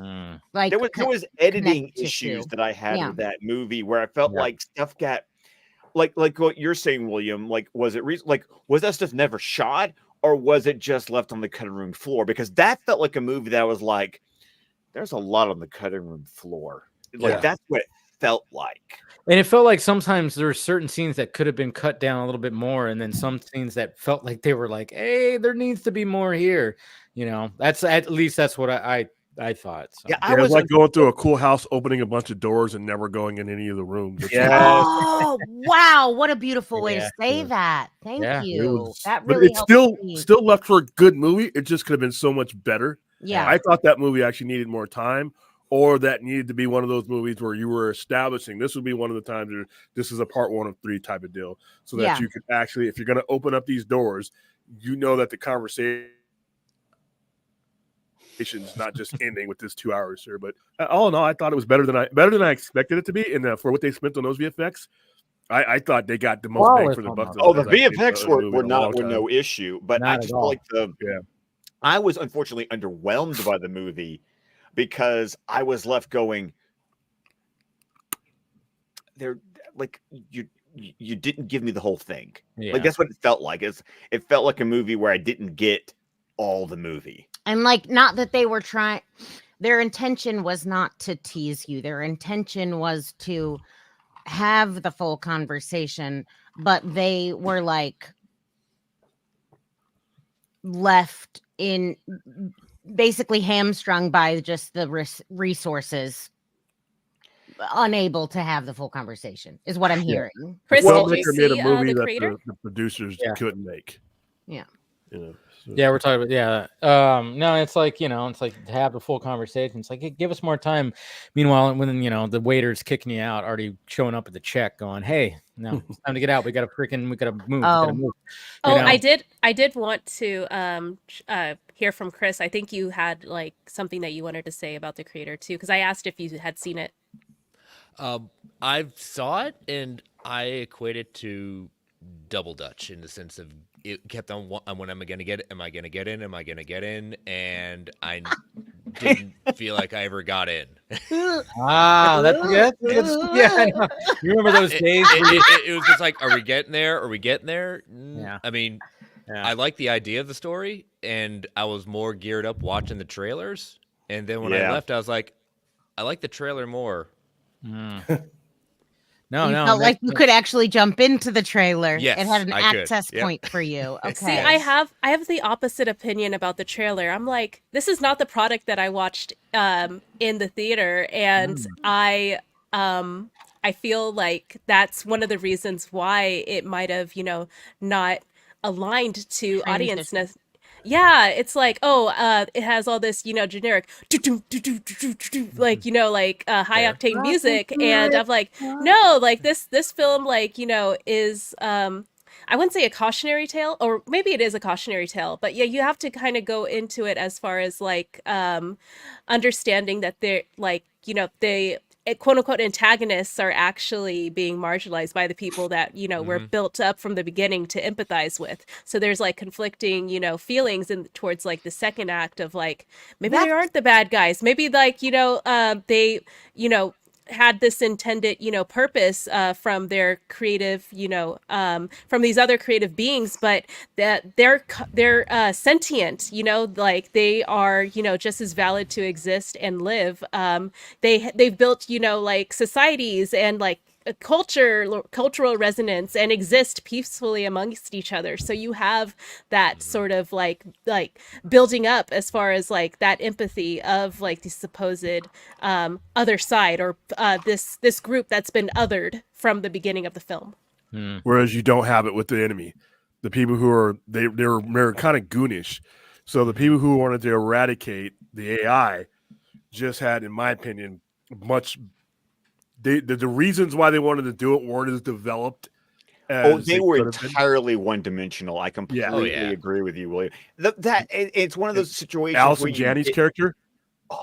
Just you get Allison Janney, and you're like, why are you so one note? Yeah, he was very one note. Yeah. It was almost a little. Yeah, I didn't really like her character that much, to be honest. But there was something interesting that happened, like when it comes to the way that they can essentially get information from somebody. You know, yes, that was really cool. And I'm like, cool. that's that's pretty badass. We won't spoil it because I know not everybody's seen it, but yeah. But I know they fumbled the bag so hard, like literally, like they could have flipped that 70 mil, made or did it make 70 mil? I forget if that was the budget or that's how much. Yeah, it made more. It made its money back. So. Oh, okay. So I don't know what that means in terms of like plans or discussions around the future of this, IP. But yeah, I do feel like there's a superior cut out there, and it's from the director of Rogue One and the. Behind Andor, which I love both of those. I love both of those things. Come back. Yes. Stephen was telling me about this. 104 million on an 80 million budget. So. Yes. Stephen was telling. The budget's not great, but that's not bad considering John Day Washington's a star, but he's not a mega star, and name the last few Blade Runner bombed. If you're not a big IP, sci-fi has been tough for the past few years. I wish I would have liked his character a little bit more. I will say that his character wasn't necessarily likable, but maybe that's what they were going for. Because I thought that's. There's a whole thing in the beginning with his character where it was wait, wow, there's a Jim and Chad is wasted in this movie, by the way. I thought there was more to her. Her character was very pivotal. Really pivotal, and she's just kind of rushed through. They rushed through all that. I love chat right now. I don't mean to interrupt anyone. I'm just trying to flow with this. I'm so sorry. I'm also very bad at interrupting people. It's like an ADHD thing, and it's not. I'm trying very hard to learn. You're good. Don't worry. Steven just said bad about it, but good at it. I mean to augment the conversation when I do this, not detract from anyone. Chat is saying definitely going to check out The Creator before Rebel Moon, and I love that you guys have spoken so well about The Creator, because Zack has mentioned The Creator when he was talking about Rebel Moon in one of his interviews. Yes. He was they were trying to compare it, and he was it's not like a sci-fi you have to create. I forgot exactly what the context was that he said that, but he did drop The Creator, and I was like, cool. Zack has seen The Creator. I was wondering, that just seems right up his alley. He would like something like that. So yeah, confirmed that they're in the same universe. Yeah, confirmed. Snyderverse with Army of the Dead too. Yeah. Right. Yeah, I love it. But I love it. Ben, I know you got to take off. Yeah. Yeah. Thank you for having me. One last smell. You got to go sleep in your sarcophagus that keeps you young. Is that what you got to go? Your tank? Yeah, I had to go and drink some baby blood or something. Just keeping myself young. I'm telling you, you look good. You look good, man. Give the family hugs. Well, happy early birthday, Ben. Thank you, buddy. Thank you for having me. You're turning 12? I'm turning the big 5-0. Benjamin Button. What? Goodness gracious. Yeah. The day that the Rebel Moon shows up on Netflix, he's turning 50. This guy right here. Yeah, Paul Rudd blood, dude. Paul Rudd and I made the same deal with the devil. No, oh my gosh, I shouldn't say that out loud. Introduce me to that demon. Oh man, well, thanks for joining, Ben. Appreciate it. No, thank you for having me. It's always fun. All right, guys. All right, see you, Ben. Have a good one. Happy birthday. Bye, guys. Hey, Travis, I wanted 50 Club. Sorry. 50 Club. Travis, I wanted to jump in on some comments that you made earlier because Before he does that, I'm also going. Good night, but okay, good night, Amanda. I appreciate it, Amanda. She just pulled like a ventriloquist on me. She just pulled him back in. He's on wheels. That's amazing. Yeah. Where's Amanda's other hand? Yeah. Whoa.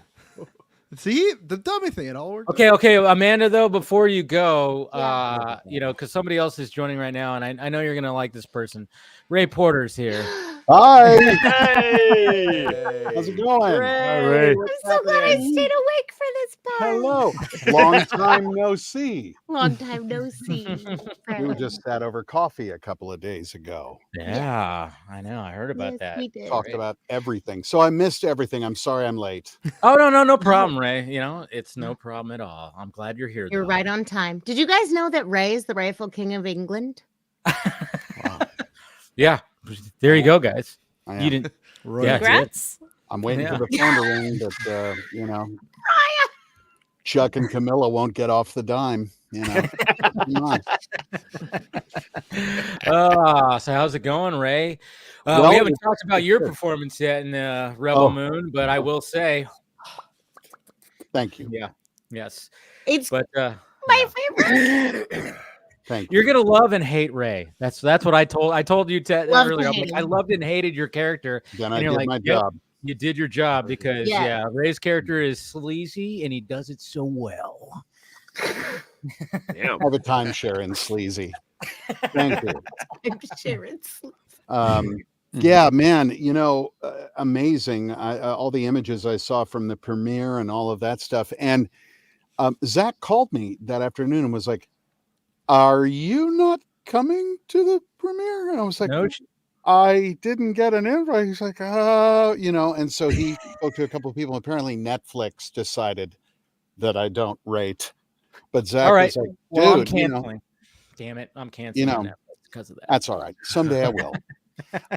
So then Zach was like, "Well, do you want to come?" And I was like, "Oh, this is the afternoon, like 2 hours until it, you know." And I said, "I already agreed I'd go to my son's choir recital." So I did that instead of my first big Hollywood premiere. Well, you're a good dad. Family's You know important. what? That matters more. Well, it does, and I have no regrets. And as my son said, "Well, you missed your first one, but not your last one." I was like, Good. You Oh, have raised good him well. You have boy. raised him Yeah. well, Ray. yeah. So sure. he's a rock star. And So literally, yeah, because you went to his concert. I did. Yes. What does he play? Not his first one or his He last. doesn't. He was singing. It was choir. Oh, he sings, so he's got Yeah. the voice. Oh, choir. Yeah. Yeah. Yeah. All right. He a So he's bass got. baritone He, tenor. wait, he has a good voice. Where did he get that from? I have no idea. I really Yeah. don't. I still freak out because I'll call expecting the voice that I've known. I mean, guys, you know, people who are parents of kids who've gotten older understand this. I'm just kind of like still getting my head around it, but like I'll call and the phone will pick up and it's like, "Hello." And I'm like, "I have a unique set of skills. I will find you. But I will find you." So, wow. hi guys. Hi. I am so glad that you all were there, or Yeah. many of you were there, Yeah. and I'm so glad that you saw it. And general consensus is we're happy with it. Oh yeah, we're happy. Like you know, Good. we're happy with Good. it. I mean, obviously, We all want more. We all want more. I can't Yeah. wait to see the extended cut of Yeah, your scene. One of the first things know. one of the first things I said was, "Oh wow, that Ray's scene. I know exactly. I don't know exactly, but I've got an idea of the type of. I don't know. I want to the get type of stuff left on the floor from your scene that we'll see in April. I have a feeling. Maybe. Yeah. Yeah. God, that was a fun time. I have to say, I mean, without giving up any spoilers, you know, but that particular location was shot in a sand quarry, a place where they're literally digging down into, you know, California for sand, I guess for gypsum or whatever else. I don't know. But that was where a lot of it was shot. And they built that entire compound inside this sand pit. So when I arrived on the day, I was like, what the hell? And then, you know, during the few days that we were there doing that thing, like Staz went and found a fossil. What? Okay. He was bored, you know. He was waiting for he's waiting for his call, and Oh, I this know. is the rock you were talking about. But he comes up with this rock and he's like, I think this is a fossil. And I'm like, what? He's like, yeah. One of the tests, if it's like eggshell, is if like if you lick it and your tongue sticks to it. I'm not remembering this right. But I'm like, you're gonna. Did he make you lick it? Because it sounds like maybe this was. No, I said you're gonna do that, and he went, "Oh, I already did. It's an egg." And I'm like, "Give me that." Yeah, that's an egg. Right on. He's the kind of guy that would lick a fossil. So yeah. So anyway, legit, he found like an egg. So I, on one of the breaks, went, "Well, I wonder if I can find something," because I'm a geek at heart. I mean, if we were shooting at night, I would have brought my telescope. I'm a complete nerd, proud. But I'm like, I'm going to go find something. You know what I found? I did find something. I think it's what they call a coprolite. I found shit. I found wow. shit. You didn't lick it, right? No. Yeah, sure. No. But it's hard like a rock. Yes, solidified. Crumbly. So I don't know that it was dinosaur shit. No, It not might have that been, kind, Steven. old Clem and his mule passing through many years ago. Who knows? But yeah, Stas found a dinosaur egg, which I think is a beautiful metaphor. I found shit. You found shit. You should mail it to Netflix. Well, I went over to Stas. I was like, this is the best analogy to Hollywood I've ever seen. Here it is. It was meant to be. It was meant to be. It was meant to be. Yeah. My mom wanted to say how much she loved you in the movie. Thank you so much. Yes. Sorry I missed you there. Yeah. Yeah, it was so. She was deeply jealous that we got to see you. She was kind of mad at me. It was fun. That was fun. Man, did we end up geeking out on about a million different things, like Yes. deep philosophy. Like somebody should have been filming that. That would be a podcast. Yeah. See, like you guys had a really good conversation. We did. And Ray doesn't know that he's already like signed himself up to write the foreword for my book. You did. You real. We got some time. I know you've got other work to do. Speaking of words, I do have to throw in a shameless plug, if you'll allow me, Davey. Go for it. So, okay. Jonathan Mayberry is a wonderful author. If you don't know him, you should. And among his many works, he's probably the most prolific writer I've ever met. And it's always good. But he started the Joe Ledger series, which is this guy who kind of gets roped into this secret sort of agency or whatever. Yep, there we go. And it starts, the first book is called Patient Zero, and without giving anything away, basically a terrorist has figured out a way to weaponize a virus that turns people into zombies and go. So every book deals with like these huge, like crazy things. A few years back, he had a bunch of his author friends write short stories in the Joe Ledger world, which I narrated. And then he came to me recently and said, I'd like you to write a story for this next anthology. And I was like, okay. And I did. And it's in the book. And I went to a book signing and signed a book that I wrote something in for the first time ever, like a week ago. And nice. It's #1 on Amazon right now, the audio thing. And I'm really proud. I'm like a published writer. I said to a friend of mine, I was like, oh yeah, got a book that I published out this week. And then, my movie's premiering. Yeah.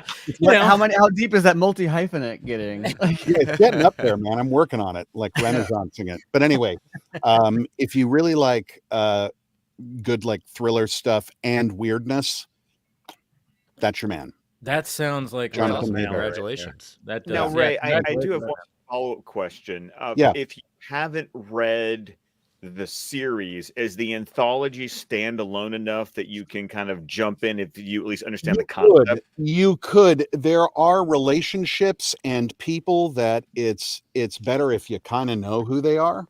They're all out on audio. But it's one of those things where like you're coming into a TV series 3rd season in, and you're like, who are all these people? And you kind of figure it out. It's not so inside ball that you can't really get to it. They are enjoyable on their own. But I will say particularly mine deals with relationships, past and present. But there's enough information there that even if you don't know who these people are, I hope that it still works. So worth a look or listen. However you consume text. I like it. At audible.com. Narrated by Ray Porter. I'm so glad that we no longer have to do cassettes and CDs, because you would record a book unabridged and it would be like 50 cassettes or 30 CDs. And at the end of it, you would have to say 50 times, this audiobook is continued on disc 2. Disc 2. This audiobook is continued on disc 3.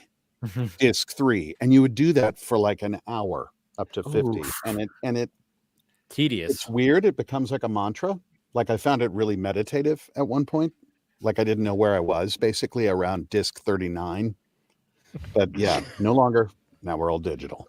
Anyway, shameless plug. Thank you. No, absolutely. I saw you post that today, and I was like, that seems cool. interesting. It was so cool seeing Ray and seeing Wayne. Oh yeah, Wayne was there. Man, hell I know. yeah. He gave me a little shout out today too, and I was like, That was so cute. I know. I was like, I mean, because it was funny because when we saw Ray show up, it was like, hey, okay, Ray Fisher's here, and then all of a sudden I was like, wait a minute, I was like, that's Wayne. Wayne's with him. What the hell? Yeah, like, man. Yeah, well, they're really good friends, and I'm assuming Ray brought him, or he got an invite on his own. I don't know, but it was so great to see him there, and I mean. He does not blow his own horn like really at all. He's just such a good guy. But y'all should know, if you don't, that I think he just finished doing a reading of Richard III with Pacino. What? Yes. What? Yeah. Well, because Pacino's done that with Looking for Richard, which was an amazing film. So that's he did, but. The Los Angeles Shakespeare Festival, I did Henry IV a few years ago with Tom Hanks as Falstaff. They like to do that. They like to mix Hollywood and like theater people you've never heard of, and some theater people you have, and do these readings. And there was brilliant actors in there. Peter Van Norden, who you would probably recognize him if you saw his face. He's been in a billion things. And Wayne, who is, to my mind, one of the best Shakespeare minds of his generation. And I got nothing but respect for him. He's a great, great guy and a formidable actor. So shout out to Wayne. Yeah, shout out to Wayne. Well, it's just great, and he just him there, and everybody was just cheering for him too. That's the thing is like, yeah, and that's why when he posted like about like Zack Snyder has the best fans. I mean, and we all know him, even though we didn't get to see the scene that he was in when it came to, of course, Justice League. But it's like there's just such a love for that guy. I have to tell you, because I got the benefit of experiencing it when they did the big showing at Universal. To finally hear the applause is huge, and I'm so glad that there was a venue for him to hear the applause. Yeah, and that's really happy about that. And I think that's what's great too. Is like he probably didn't maybe expect that because obviously it's like Ray's there, he's in the movie. Probably was like, all right, I'm just gonna show up, but everybody was going Wayne. Everybody was just screaming. But that's the magic of this fandom. That's the magic of this fandom. I've never heard of you, but you're in this, and I like it, so I like you. Hey, Travis. I don't mean to it. interrupt this, but Travis, has anyone told you like this season since you cut your hair lately that you're very much giving the Sword in the Stone? I actually just haven't cut my hair. I've just grown out since, oh gosh. Okay, well, this length is giving the Sword in the Stone boy. I could see it. You know what's wild? I got Val Kilmer vibes. Like when I first, I always get Val Kilmer vibes. I've got it my whole life. Praises now. Yeah, I've gotten that my whole life because my uncle Jerry, he looked I won't say identical, but very make sure you can close fit through your door. Your ego can fit through the door. You're gonna say your uncle is Val Kilmer. I'm like, damn. No, yeah, yeah. Oh, yeah. I changed my name. Didn't want to be associated, but no, I think my plan is to grow it out till next year. I want to try and cut it for like the wigs and stuff like that. So my goal is to try and grow till next November, and then next charity stream cut it all off. But we'll see. I've never had it this long before. So maybe do it on the stream, right? Yeah. I've done it before, but my hair was like much more smaller. So yeah, I think next year. My dad rocked long hair for my entire childhood for like 20 years, and he eventually cut it off. So it's all new to me. There's times where it's great, and then there's times you want to cut off. But I haven't reached the man. Yeah, I haven't reached Ray's stage. Well, I have the weird pony right now where I can't get all the hairs because if you do the kind top, of look like you're just like, oh, I just hate my luscious, hair, guys. Yeah, you want to rock? You got to rock the man one. And you're like calling my name with a latte somewhere. Yeah. So like right now, I've invested in a lot of sports headbands. Not that I'm wearing them, but they're just like good to push the hair back. How about when you're driving and the window's slightly open and that one hair is like, "Hi, I know you're trying to drive, but here, hi." Right here. So we're just riding the bike too. So.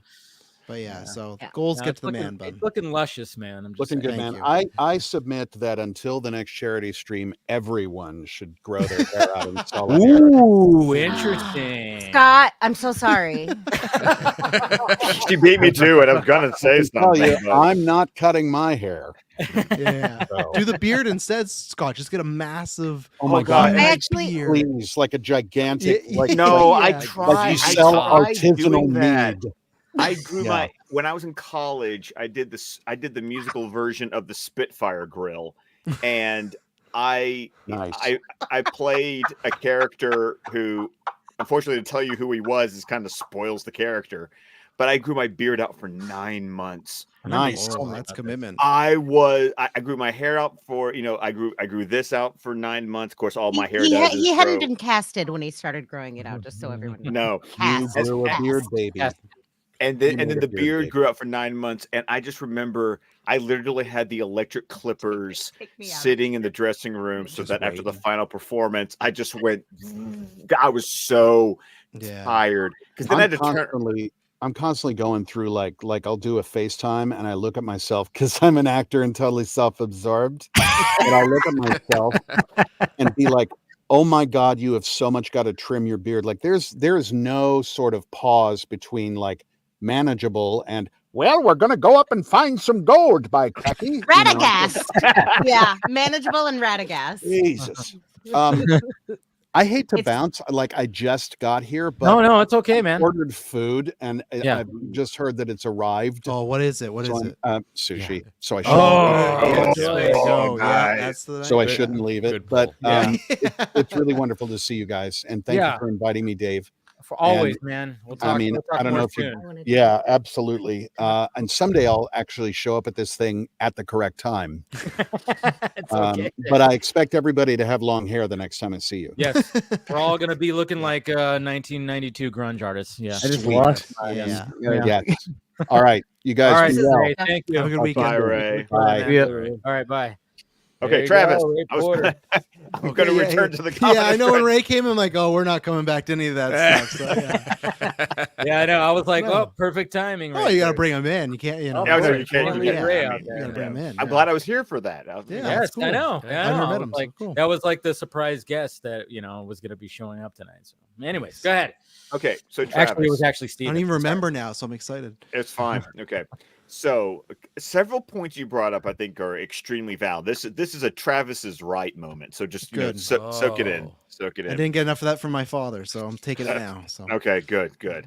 I understand your feelings when it comes to this PG-13 cut versus the true director's cut, because actually, to your point, even as a fan, I remember watching Watchmen in the theater and being disappointed in the film because of how much of the graphic novel was left on the cutting room floor, and then finally seeing the ultimate cut, because that's what I jumped to, and going, oh yeah, this is better, thank you, I'm good with this. So no, I understand the idea of going into one of these shorter theatrical cuts, as we could call it, and feeling like it or it's okay and I don't love it, and then you see that full version, you go, oh yeah, I'm totally down with this. So completely valid. I'm there with you. I got you, man. Good. I kind of wish that there was no announcement for a director's cut, and maybe obviously I haven't seen the film yet, but I guess it would be hard to tell after you saw the film. How would you feel otherwise, right? If it wasn't announced? Well, and that's an interesting point, right? Because I remember they announced that there was going to be a director's cut of Batman v Superman before the theatrical cut happened. So I remember watching Batman v Superman. Now, thankfully, I enjoyed the theatrical version, but it wasn't until after I saw the Ultimate Edition that I went, yeah, I'm never watching the theatrical version again. But I've done this before, and I'm trying to remember with Watchmen. I think Watchmen, I didn't know before I saw the movie, but I knew before it came out on home video, because I didn't buy Watchmen until the ultimate cut finally got released like a year later. Yeah, because they did the extended edition first that had like the death of Hollis Mason. Like I remember they used that as like advertising, and that was like I don't know how much extra time was on there. And then they had the ultimate cut because I got that big sucker that has like all the different versions, and I had bought. Yep, the and they're like Blu-ray, the graphic yeah. novel in it and every yeah. I'm there with you. I did the same thing.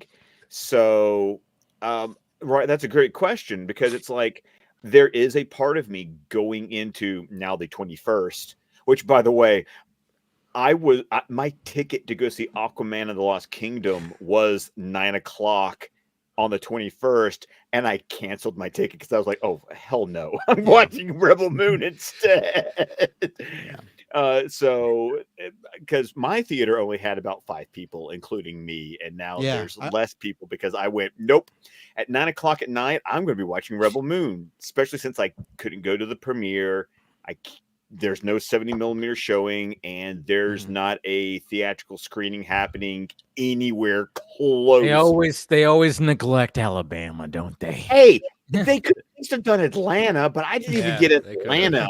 Yeah, but how far of a drive would that be? Like that's 2 hours and 45 minutes. Okay, not that bad. All right. You would think that because so many productions are there, like there would be some type of That's a good point. There's a whole industry, a film industry there, and there's no film premieres there. Like, come on. Yeah, or just screenings, limited screen. But I know it was obviously obviously they extended the whole thing. But I'm like, yeah, I really hope it's a Godzilla -1 situation because Godzilla -1 just is literally just keeps adding, extending its release because everybody's talking about it. I mean, so good. I know, and sadly, maybe with how critics are being today when it comes to Rebel Moon, might not. But I mean, I'm hoping that maybe there could be like a fan push for it at least.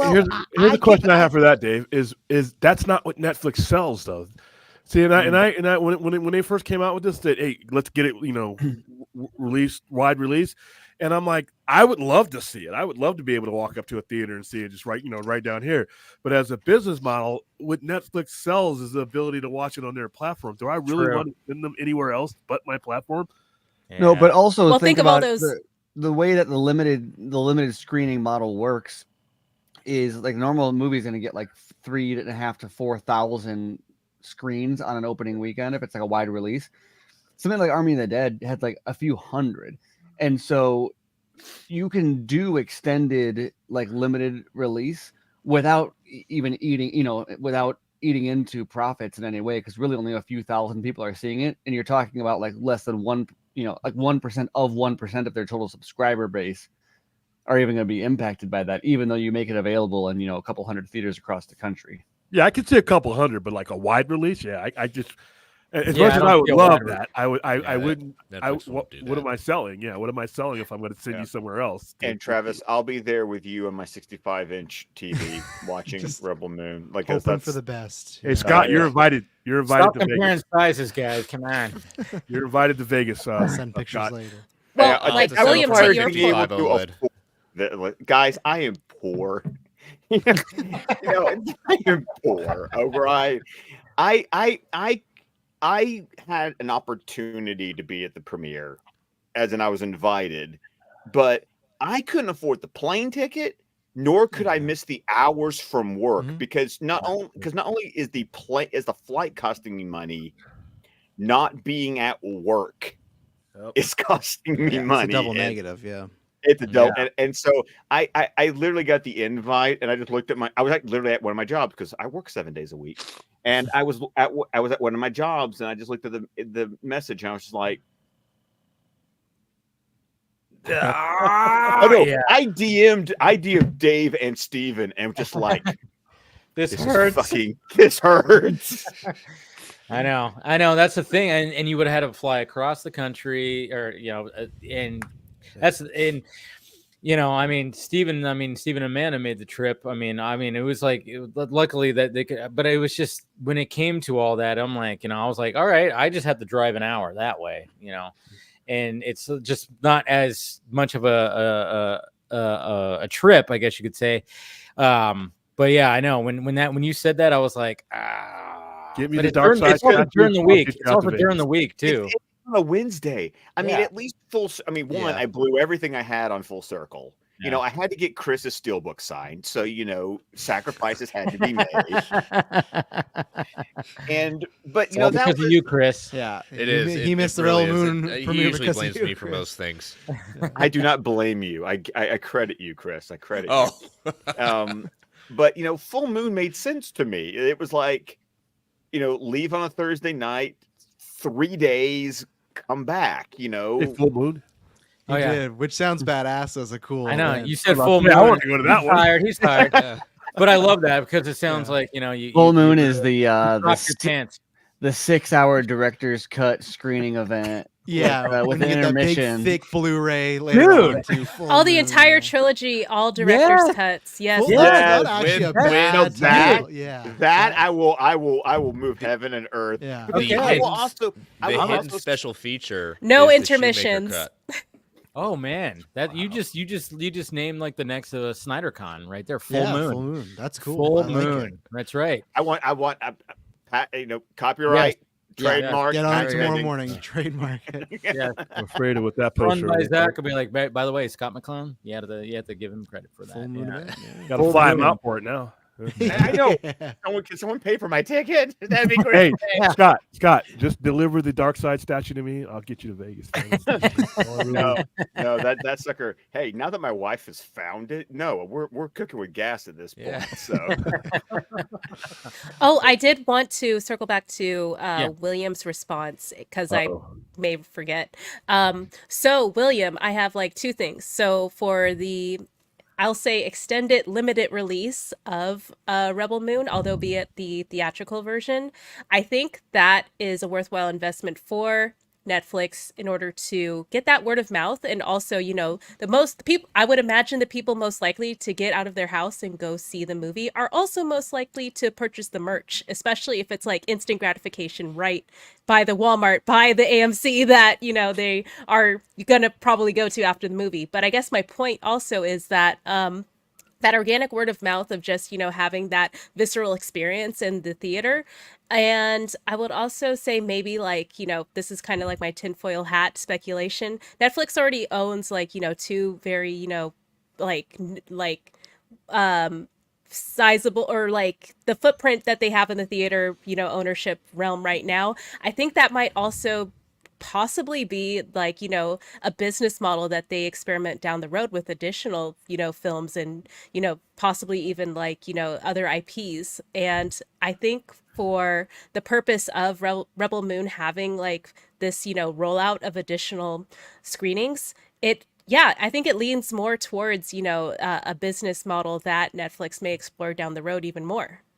Limited release. I'm like I said, I can understand a limited release, but I wouldn't go any further than maybe a few hundred because, like I said, unlike other studios that have several revenue streams and several ways to make money back, like Warner Brothers can put stuff in theaters and they can take cuts out of everything before they get their final dollar because they have more things to sell. Netflix, they sell one thing.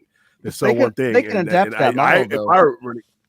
If they just get the do they want to though? Right. If they own the buildings, then all you need to do is say, take your Netflix subscription and say you get you live near one of these screens, or you get a premium subscription plan. There's an added tier, and then you get what any Netflix movie. They just have a theater full of Netflix streaming stuff. You can go to any night of the week and watch whatever their normal their schedule is for. They're playing stuff that opened that weekend, but also you can go see like a Strangers Thing marathon or whatever. Like, and it's just free access. I can see that. That's a great idea. Like, on a limited scale. Yeah, that's an awesome idea. I just don't see them doing it. So the reason that I, brought that up as well is because like this may, be up for debate, but I think that there's a cap to the amount. There's going to be a roof to the amount of subscribers that you're going to continue to try and garner, and then you're going to have to focus on the retention. So the model that Stephen is describing, as far as like getting additional value and options on, how to maximize your membership, that's an additional revenue stream that Netflix can, explore down the road. I'm not saying immediately. I'm not saying like, oh, Rebel Moon a success in theaters. Let's roll out and buy all the AMC's. They No, are trying I don't to mean that, expand but into yeah. experiences also too, though, like that, like the Yes. trailer experience thing they're doing, but also like they tried to do a VR thing with Army of the Dead. They got screwed up by the pandemic. But a part of the Netflix model is they're finding things that they can do where it's like in a set up in a pop up in a shopping mall or whatever. Like they're doing these engaging outside of the homes things, and that's one of the big things they're working on the Snyders with too. There's other in like local engagement or outside the home coming up too. Yeah, and we can see the same behavior with Amazon and Disney. They're creating like these limited visceral IRL in real life experiences for fans, and I think all of it is just additional case studies to see where like projected revenue could be achieved based on like very like diverse concentrated populations first, like LA, New York, maybe like even Atlanta or like other Denver, like all these like major cities, Austin. They're gonna have to go somewhere where the population is not only like diverse in terms of ethnicity, race, but also in terms of like ages and income brackets. And then once they have that sort of information to make decisions on as far as like expanding, then I think that they'll be less risk adverse to continue to explore theaters. I wouldn't mind seeing that with Amazon. I tried that in the fall with the Prime premieres. I think that was something similar to what you were talking about, right? Were you familiar with that, with the Prime premiere thing that Amazon was doing? Yeah, we did. I wasn't. If you were an Amazon Prime member, a week before a movie, or one case was the first 2 episodes of Gen V, they would allow Prime members to get free tickets to go watch an Amazon original movie or a series or a couple of episodes of a series premiere in a theater, and they gave you like a free popcorn and a poster, and you got to see it like it came out, like you'd go to a theater on a Wednesday when it was going to drop on Amazon that Friday. And so they were kind of testing with that, and then they did a lot of customer surveys afterwards, trying to like, what did you think of the experience, and this and that and other. So Amazon was trying to see how that would work out for them. So I wouldn't be surprised to see other people trying other. Once again, this is the Wild West of what can we do to be different? What can we do to give more value to a membership? You were saying, retention. How do we make your membership appear to be more valuable to you so that you will continue to subscribe, even as every year we increase the cost of said membership? Now with Netflix, though, like I said, I can agree that that's a possibility. I'm just wondering, is it a worthwhile investment return when you figure, okay, where is it coming from versus what they already spend their money on right now? And what Netflix does for me is, like I said, there's a lot of stuff I don't know about on Netflix, but it's the volume that's there that I end up getting introduced there. Do they have the desire to do that on a scale? With Amazon and everything else, once again, they have other things to sell. With Amazon, their entertainment division is not really their number one division. They sell a lot of stuff. And with Disney, you have $38 billion in park revenue. So every other one of these other ones is their entertainment division on that scale is like their number 2 or 3. With Netflix is their number 1. Well, so how do you I have 2 words for you, William. Ad revenue. There's always going to be someone who needs a less expensive option as opposed to a premium ad-free option. That's a good point. We're going to get and we might get viewership numbers, but we may never as like maybe non-stockholders, I imagine, get the ad revenue numbers that are coming in, like broken out as far as like how profitable or not profitable this company is going to be. So I'm speculating that based off of the high viewership and engagement and native traffic they have on Netflix, that they're expecting to, in the long run, convert and see the marketing for Rebel Moon as more of that content comes out. There are also going to be native users who are getting stream, like, a streams and streams of ads that, are getting paid by these paid for by these businesses that are financing Netflix to continue to find and explore these other, revenue streams. Then they'll probably get rid of the paid ad tier where you can skip that, and they'll probably just go down to the one where you have to get. No, okay, so like I am a full fan of models like Tubi, Freevee, Pluto. Like, I'm sure those fellows are over there are like making big bucks because all their users are free. All of them get served ads. They're all natively on there watching cable. Yes, exactly. And then Freevee is owned by Amazon, so that's even more ad revenue. So Netflix needs to get into the free streaming model like them and, start racking up the big bucks. Not that they don't have big bucks already, but that is just another way for them, another creative strategy that is also in vogue as far as like their competitors, that I feel like Netflix is a little behind as far as like adapting it in Disney Plus too. Yeah, and I think what a lot of people don't realize also when it comes to like the numbers and like the streaming model, and I would prefer to not have ads, but that the ad tiers are actually way more attractive to the streamers, not just because of like the profitability of ads, but once you attach ads to the actual specific piece of content, you can now, from an accounting perspective, you know exactly where your money is coming from. Right now, if people just pay a blanket streaming fee, this is why you get stuff like Batgirl or whatever getting canceled and written off for a tax write-off, is because there's no direct relationship on the balance sheet between a piece of content and the revenue it generates. And so sometimes there are situations where it's better to write it off for tax revenue or take it off the platform entirely, because it's an expense, but it's not a revenue driver. Whereas when something gets ad revenue generated, you know exactly where that, each of those dollars came from. It came from that view on that show. And so that isn't only like a way to kind of ensure profitability, but it's also a price signal to them of what type of thing to make more of. The types of shows that, they'll be able to say, oh, this is generating more revenue than all those other ones, let's make more of that. And that's kind of terrifying in terms of what that's going to do to the platforms. I would prefer that they find a way to make I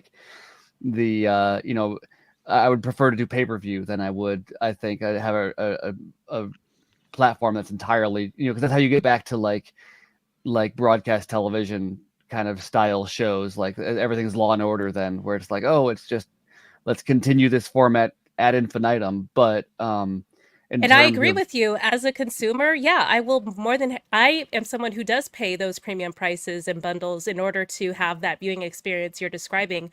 I am thinking of, and I don't have the numbers to quantify this, but it may be a valuable source of like capturing an audience you wouldn't have otherwise, in order to introduce them to the platform. And then they'll probably get to a breaking point where they're like, I am being served ads every 10 minutes. I can't take this anymore. And I think it is a form of manipulation. It is anti-consumer to fully. I'll agree with you there. But in terms of like how these businesses work and how they continue to generate revenue off the content on their platform, that's essentially how they're going to continue to monetize it outside of just the subscription fees. And that's also going to continue to have advertisers return to the platform to run the ads on their content. And on the back end, as far as like the advertisers that are paying for these ad placements across Netflix, they're getting that demographic info that is proprietary to Netflix. For example,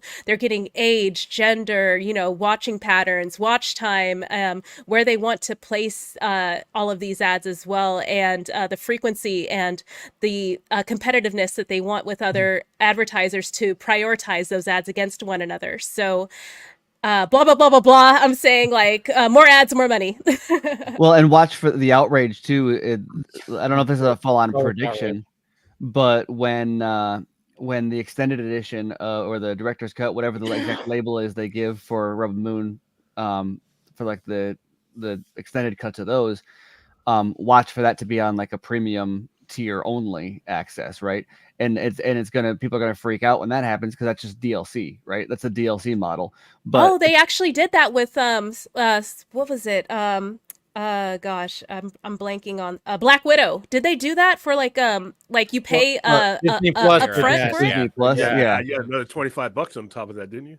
Oh, it was They like they 30. they played It was like around with it 31. for a few different movies, I think. Or like on Max, the ad tier, like I think they had a.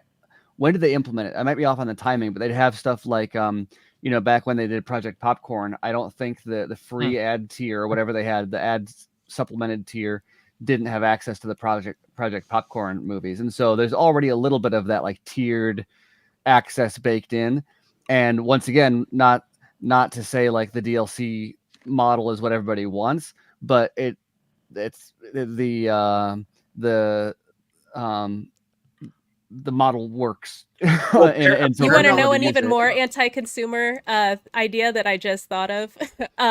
The director's cut is only available for premium members. That would be an interesting one. I'm sure it'll get a lot of backlash and it'll only last a few days. But that's another Paramount strat. Plus does something else with their tier system as well, because only if you're one of the premium subscribers do you get Showtime just immediately included with your Paramount Plus subscription. So that's one more of of those that's going to happen. There's going to be more merging too. I mean, we've already kind of seen that we're like they're going to start merging, and I don't know, like that's going to be something that's going to be coming in the future with some of these streaming services as well. Yeah, and I think like a lot of people are like, Apple's gonna like gobble everyone up. I'm like, y'all are sleeping on Microsoft, like big time. Like they're just gonna come out of nowhere like a black horse, and just like how they're acquiring so many studios right now. You think that's where they want to stop? Like no, they're going to continue to expand into other But even going back to what you were saying too about like how they can annoy customers into buying the getting a subscription. I mean, Spotify is a good example of that, because if you listen to free Spotify, it does get kind of annoying, and they even purposely make the commercials louder than the music. Or I mean, cable does that. I remember even being a cable guy and getting complaints. Our favorite app, X, does that. Yes, where it's like the ads will be louder than it happens on TV. I remember when I was a cable guy, that was happening. I remember getting calls where like some grumpy old man would be like, "Can you turn the commercials down?" I'm like, "That's not. What you want me to?" Yes, sir. Here we go. I'm gonna do my invisible dial to No, but it's like they do that on purpose, and Spotify was always like that too, where I was just like, you know what, fuck it. And then of course, like if you think like they have like Joe Rogan's podcast, the biggest podcast in the world, you watch the video with the premium service on Spotify, you don't get any ads, nothing. It's just flat out. But if you listen to it, even if you have a premium thing, you still get him doing ad reads, which is interesting. So there's like a whole weird thing. Well, and then something like Hulu. I mean, I just had to deal with this because Hulu is one of the only, maybe even the only streaming service I know of that does not have a premium annual rate. Yeah. If you want ad-free Hulu, you have to pay monthly. They do not do an annual plan on Hulu for the ad-free. I got confused by that and tried to do an annual plan for Hulu and got stuck with a full year of Hulu with ads. And by the time that was over with, I like for the last like 3 or 4 months, all Heather could ask was, when does this run out so we can go back to paying for no ads? But I couldn't unsubscribe, because once I unsubscribed, it was a case where I could cancel it, but I wouldn't get a refund back for the full year I'd already paid for. So basically it had to be don't renew, but I had to wait out the year that I had just paid for until I could go back to paying monthly to get ad-free Hulu. So what you guys are saying, I mean, like I'm sitting here as like a case study of like anecdotal real life evidence of, yes, you're right, because I've sat through this before.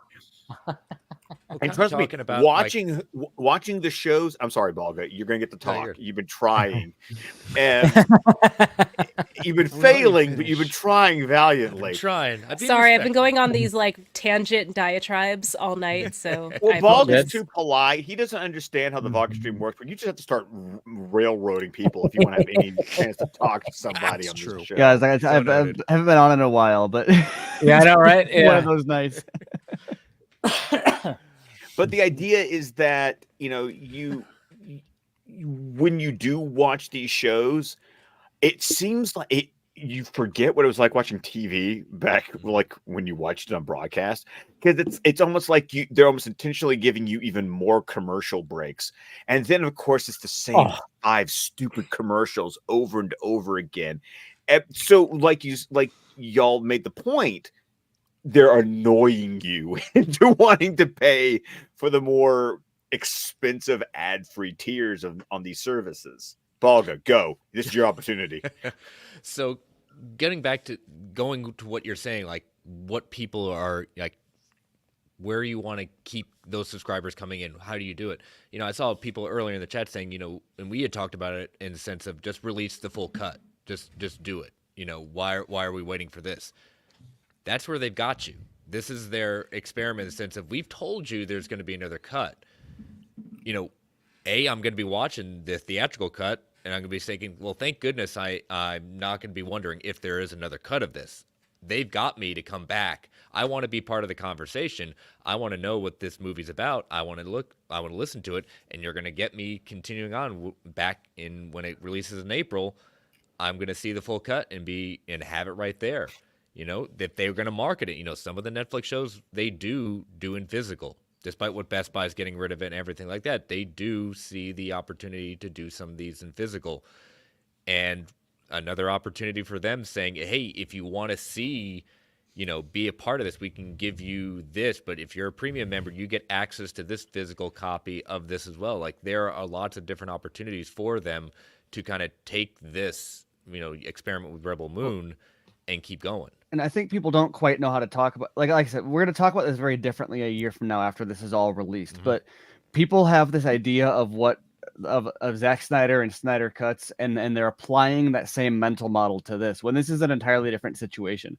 This is not a cut down version of, like, this is not Zack's movie getting cut down to please censors or to please the studio or whatever. This is, they know the Snyder cut is what everyone wants, and so this is a teaser for the Snyder cut that they put out first. Right? Like, they are intentionally providing you a portion of what you want. They cut the movie in half, and they cut down both like it's a demo because it's good. Like, I enjoyed it. There's nothing like bad about it other than I want more, and more is coming. Right? And they did that intentionally, in the same way that they'll release a series over a period of time, because they look at when they drop the series, they drop it so that it crosses billing cycles, so people can't yes, so they can't cancel in the middle of it, because the whole goal is to stop people from and so because of Rebel Moon, by having all 4 pieces, they schedule the drops so that they get subscribers to stick around for an entire year to watch all of the Rebel Moon drops, as opposed to waiting and watching it then unsubscribing. And so that is, I think, everyone, like, the frustration over, why did they release this cut first? Like, well, because they know that they got the one you really want already, right? And so that's smart. I don't know. It's frustrating, but like also, also fans need to realize that it's smart. I mean, everything else, it is smart. It's Zack Snyder. I mean, they're capitalizing on his brand anyway. Yeah. But there's also the legitimate argument that was. I mean, it goes back to last June when that Vanity Fair article came out, and we knew that this was going to be happening. There are people who are not hardcore looking for a hard R sci-fi movie. They want the PG-13 digestible version. There is a more casual audience member who Netflix is going to please with a PG-13 cut. And they'll be very pleased with this one. And they're not even considering or wanting a hard R version. 3 hour plus hard R version. Although after watching the theatrical, that is an easy upsell if they liked it, right? Yeah. To say like, Right. oh, well here, and so yeah, not my favorite model, but like if I were in their position, I would do this. Like, well, I mean, like, how do they not call it a Snyder cut? I mean, do you think they're going to actually use the brand Snyder cut? Oh yeah, yes, yeah, right. They literally did the Snyder. They did a Snyder cut for the steak thing of him doing the grilling at CCX. Oh yeah, that's right. That's right. Like, yeah. Yeah, I mean they're gonna they know I didn't what even they think about got. that. I didn't even think about that. Yeah, Yeah, I'm just they like, know. I really hope they push like, hey, Rebel Moon, the Snyder cut. It's like, yeah, please, yeah. Here- That's all But you there's do. also Does he have that trademark? He He should have that That- trademark, right? I'm patent sure. pending, you know. but also the beauty of and this is the thing that gets me, you know, as someone who loves alternative cuts from Ridley Scott. How many Blade Runners? Yeah. How many Blade Runners have I watched? And you know what? And I love watching all 5 versions of Blade Runner, and I love being able to say, but that's the one that's my favorite. But you know, but once again, but that's the thing, you know, when movies have multiple cuts, what you're just doing is you are expanding the audience, because there are going to be some people who only are going to enjoy the PG-13 cut, who won't even give a hard R version the time of day, or they watch the hard R version like, I like the PG-13 cut better. Great, because you have the PG-13 cut you can choose from, or you can have the hard R version that you can watch. And this is something I was saying earlier too, when I think before you were on, was that this is not a Blade Runner where you've got like these iterative. Obviously there's some massive differences, but like, it's not even like a BVS situation where it's like, oh, here's some extra scenes and a couple blood splats. This is an engineered, because they planned it from the beginning. They engineered a PG-13 experience and a hard R experience. Like the violence in the hard R version is like way more like straight up 300 level stuff. Whereas in the PG-13 version, it's very PG-13 violence. Like it's not just like trim here, cut away faster. It's like blood splatters, and so it's like, obviously the Justice League 2017 had a lot of other issues in it, but it's like the difference of that you get, maybe not quite as severe, but from going from Justice League to the Snyder cut. Except they planned it from the beginning to be this isn't a Whedonized version. This is a PG-13 Zack Snyder experience and a hard R Zack Snyder experience. Not just here's a longer and harder version of the same thing. It's totally or not totally, but significantly different, like tonally. Actually working in unison with a studio to get that done. Yeah. You know? Well, like the interview he did with Hollywood Reporter, where he said everyone went into this project from the beginning on the same page.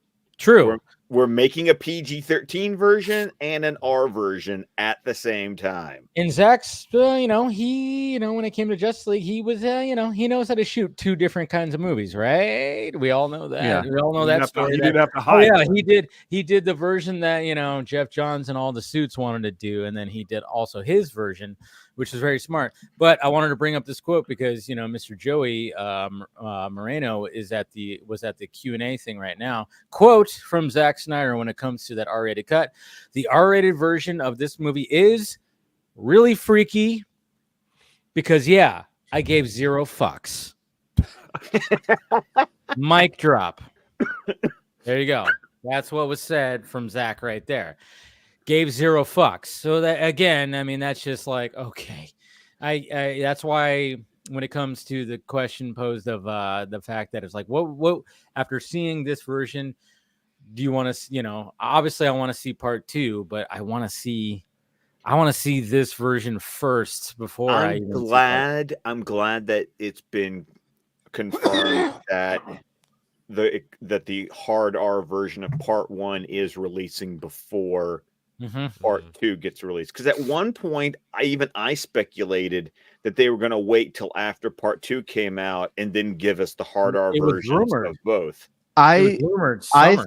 I think that they were gonna I don't know if that was in response to reviews or not, but I suspect that they were kind of feeling the waters out to see how far they could stretch it, and that they wanted to kind of expand that as far as they could, and then they decided like, oh, it's gonna function better as a run up to like rejuice the hype before Part 2, which I think I prefer that, but I suspect that at one point they were like, let's see if we can make let's see if we can get like a 12-month release cycle out of one principal photography. Yeah. No, I think you're right. I think because that was just recently released, right? They were talked about, because I remember the rumor was, oh yeah, probably summer, or at least from whatever information that was out there, or whatever the hell. But it was just, it was like, oh yeah, they're gonna release those two after, And I always thought, I think a lot of people just assumed that they would release it before Part 2 comes out, because that just seems like the way.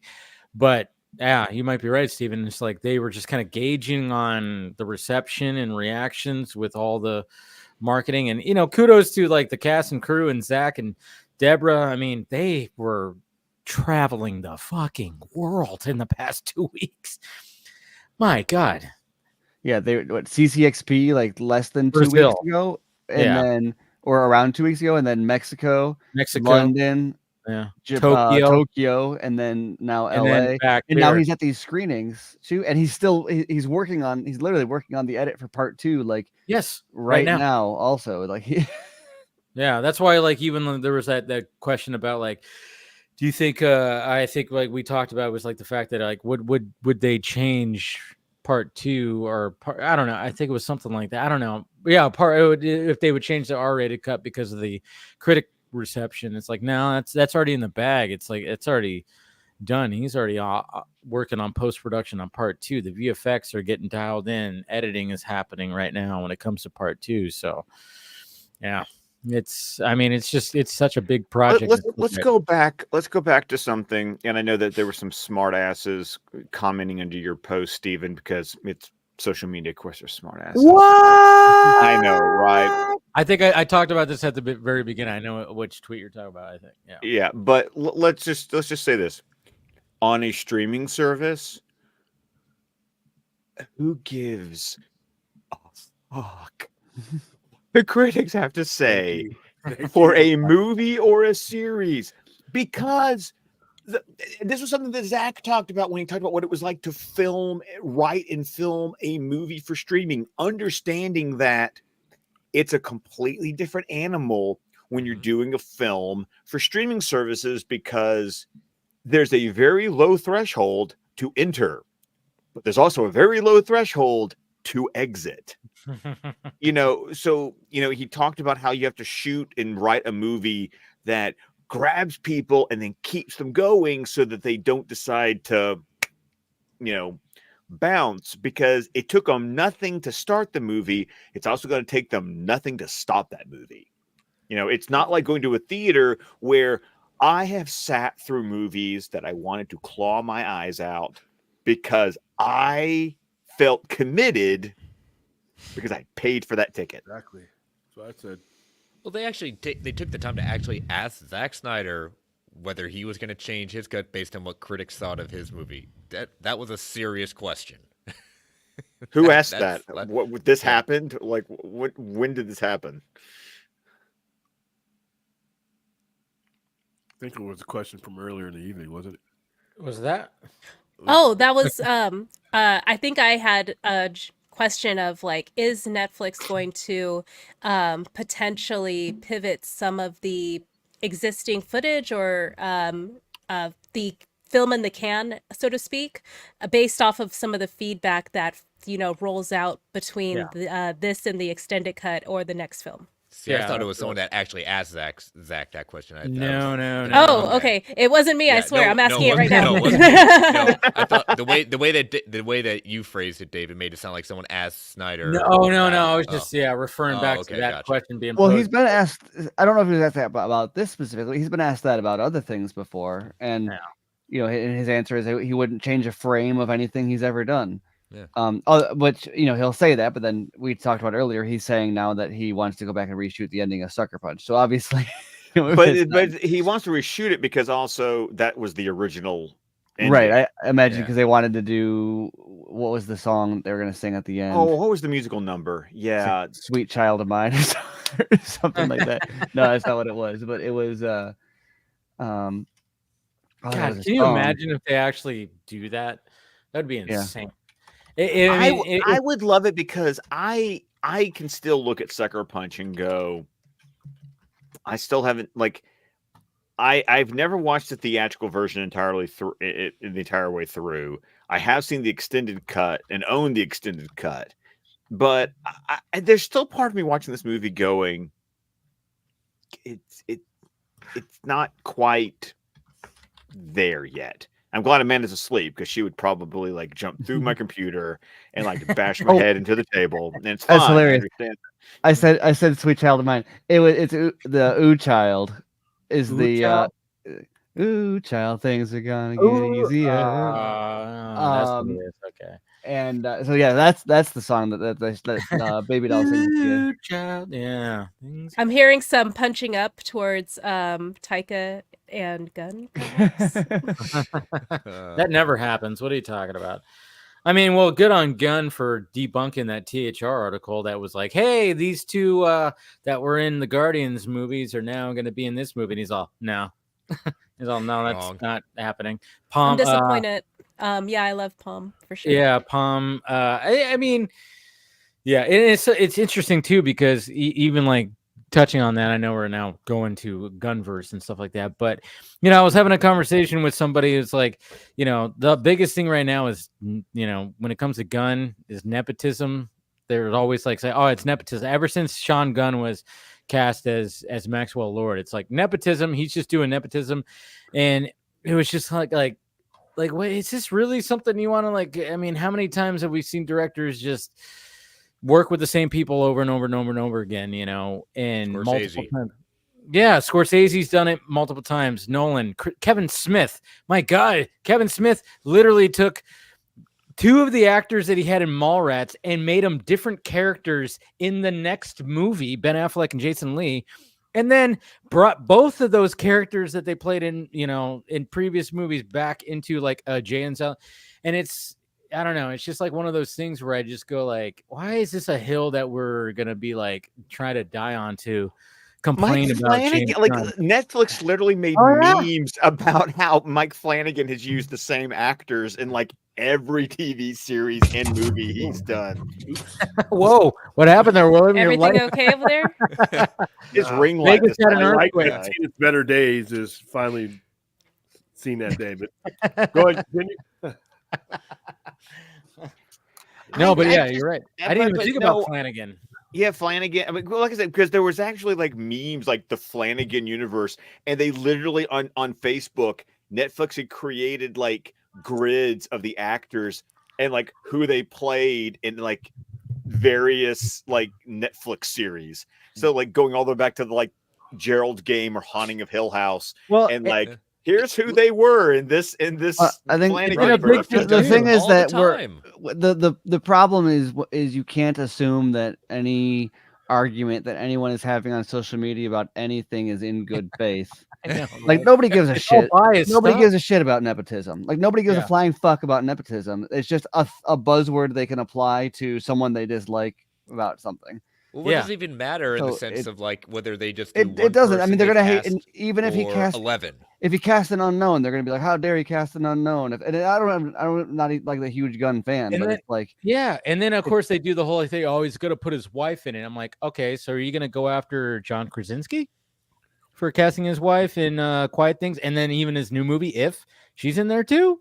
Yeah. And then it's are you gonna get on Tim Burton for? I mean, I don't think they were actually married, but Helena Bonham Carter was like in 7 of his movies. The funny thing is seeing people be like, then make a big deal about, because it's stupid. But then people will come back and be like, oh well, Zack Snyder always has his wife as producer. It's like, excuse me, saw that. She's his boss. Yeah. Like, what the fuck are you talking about? She's a producer.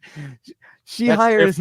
Like, you're talking about nepotism. Zach is the one benefiting from nepotism, not Debbie. Why don't we like, just call it?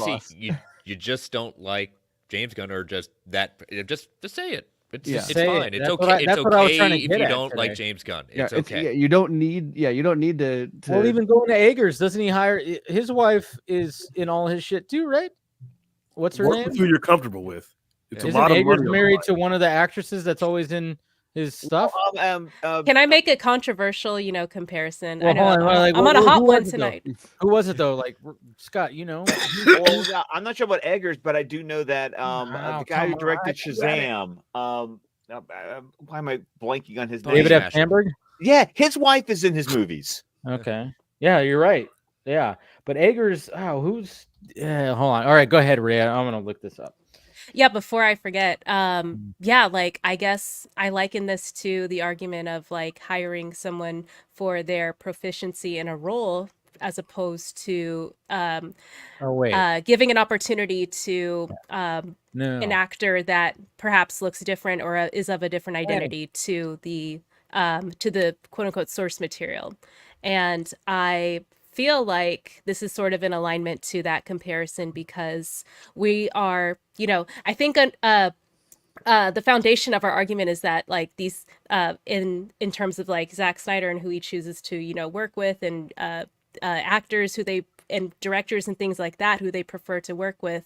There's also that, comparison in my mind of like, yeah, there is, like there's a goal in mind from the director and like the studio there's intention behind having a different representation of this character, and the aptitude of that character in their performance is subjective, but at the end of the day they were hired for a purpose, just like the talent behind the camera was hired for a purpose.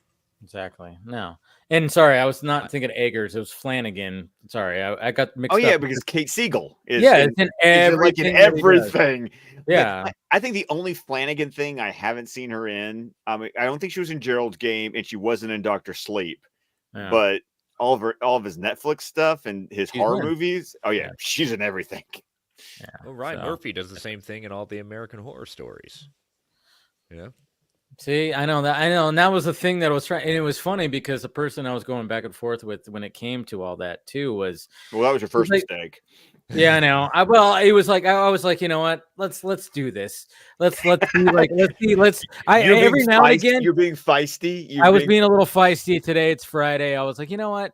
Let me and it was always funny because the justification for everybody else doing it, I mean, it was funny because I even brought up, I'm like, well, Nolan, I mean, look at like if you look at Dark Knight Rises, there are 4 starring actors that have main roles in Dark Knight Rises that are also have starring roles in Inception. I mean, like, but I was like, well, maybe not because Michael Caine, it doesn't have a big role in Inception, so maybe not a starring role. But I mean, Joseph Gordon-Levitt, Tom Hardy, Cillian Murphy, and Michael Caine. Cillian Murphy's been in like 6 of his movies. I know, but yeah, I think there is something to say too about the closeness that a director has to their talent as well, to be able to communicate exactly how they need a performance to be executed, and perhaps like with a director who's not as cordial or has that rapport with talent,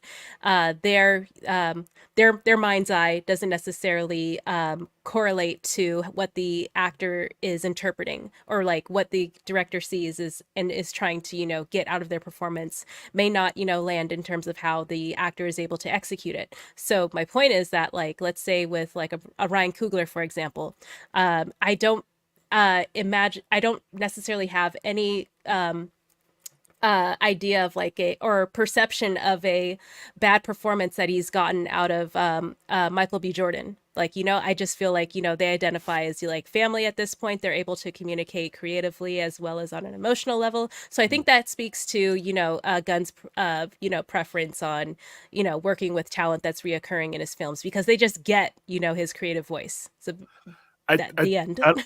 I don't think he's doing anything that any other director or creator has done. I just think a lot of people don't like James Gunn. That's what it is, and they're looking for an excuse to hate on him, and it's and even when I was talking to this person, they even said like 75% of the cast is people he worked with. I'm like, there's only 2 actors right now, and it's like, yeah, it was hyperbole, but it's a large chunk. And I'm like, okay, you hyperbole the hyperbole. Stop doing that. I mean, there's plenty of things you can complain about. I've complained about things too. Everybody has. It's like, okay, I don't like what he's doing here and blah, blah, blah. But this whole nepotism thing is just, it's not working. It's just a conversation of the moment. The thing about it is, and what concerns me about, and this is why I always say 40-60 of his prospects of success. I think he's got high end 40% chance of this thing working. There's a lot of weight that he walked into to begin with. And there's a lot accumulating, and we got 2 years for it to accumulate. Yeah. And I don't think it's fair. I'm not saying it's right or that I agree with it, but it does matter, and it does have an effect. We've seen the effect that pre-positioning those daggers towards somebody can have. And you're talking about when you compare him to other directors, a lot of people put Nolan and Scorsese and stuff on different levels than they're ever going to put James Gunn on, fairly or unfairly. And what concerns me about that is there's a lot of you have that, and then you have the state of Warner Brothers itself. I don't even know who's going to be running Warner Brothers by the time Legacy comes out, or who's going to be making the Zaslav. Or who's going to be owning Warner Brothers. Yeah, I mean, there could be a portion. Yeah, it's right. Guess what? When new guy comes in, the gaining guy, the gaining property, always wants his guy in that seat. The same way Zaslav wanted his guy in the seat. If there's a change in anything, so like I said, you have that, and you have the fact that you already have, the weight of water on this guy before he even starts. And even though whether you agree with it or not, those things matter.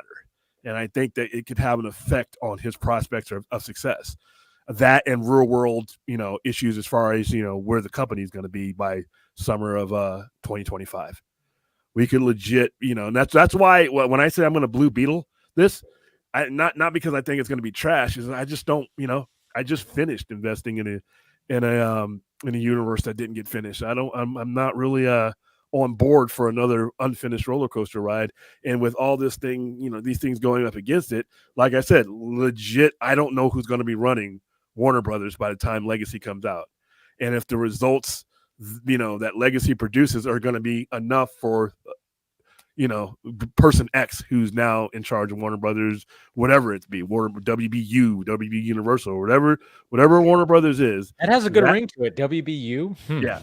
But whoever that guy is, it's like when somebody takes over as general manager, usually one of the things that they do is as soon as they can, they get rid of the coach or new ownership. Same thing. The guy at the top wants his people. And then you have all this stuff that can weigh on whether it's a success or not. Because like I said, it's just a lot of uncertainty when it comes to Warner Brothers. But then you have James Gunn, who, if you want to say Zack Snyder's divisive, which is fine. I mean, just pick a side. But I've never seen a director more divisive than James Gunn. Yeah. So and like I said, I'm not agreeing with a lot of the piling on, but it is there. It is there, and it does have an effect. No, I get it. I mean, there's a lot of pressure. I mean, he's taken on like a crazy, whole. I mean, I'm rooting for him. Do I like everything that he's done? No, but at the same time, I'm like, I still don't hate it, and I still think, I mean, Guardians of the Galaxy Volume 3 was one of the biggest movies of the year this year, and I thought he did a great job with that movie. I thought it was a great little wrap up of that story, and it was very emotional, and how he made me just kind of fucking start, getting choked up and weep for CGI goddamn, pets. I was like, how dare you do that, sir? But and I'm just, and what I like what Gunn is doing, because obviously we want something different when it comes to Superman Legacy, is just the fact that, and the biggest thing is everybody's going, oh, it's this cast is overstuffed, there's too much. And then of course, like people were saying, well, look at Oppenheimer, and then people hated the fact that they compared it to Oppenheimer. But I was like, you realize, like, when it comes to even superhero movies, it's like there is a big cast always with supporting characters for the main cast. We just happen to know these names prior. We know that, you know, and he's using DC characters to support the main cast, which is something that's really never been done before. It's like the fact there's so many DC characters that are supporting the main cast. And that's what I thought. That's what I think is kind of cool, is like, I don't think it's overstuffed. I'm just kind of going, oh yeah, we're in a world that has established DC characters that we already have here. And they're going to show up not just as cameos, which I know he made the cameo porn quote or whatever. It's like, yeah, too much cameo porn, even though, you know, he did it himself at the end of Peacemaker. But hey, you know, I get it. I mean, that is a problem where it's just the cameo porn is like, yeah, well, to the point of like, all we see is all these castings at that point. We see the characters that they're going to be at that point. And then people say, well, wait a minute, it's a superhero, it's a Superman movie. Where's Superman? It's like, we haven't seen the movie yet. We don't know or the script or the script or a trailer or anything like that. We don't know where these players go on the board yet at that point. So I'm going to let them cook. I'm going to trust at that point. I want to see a good movie. I'll be the person saying, I want to see a good Superman movie. Yeah. I'll be the judge of that when I go into the theaters, but I'm going to wait to see where these players play at that point, but I'm not going to just judge based on all these characters are just cast, so therefore it's not a Superman movie anymore. That's incorrect. No, that's the same thing that happened to Zack Snyder. Yeah, it's a real thing, though. I mean, I like what he's doing as far as connecting the actual IPs, the actual stories, actual comic book stories. That selfishly helps me.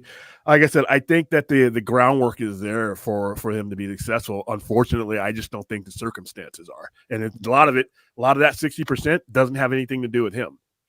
You know, it's just a matter of, you know, sometimes, and people say make a great movie.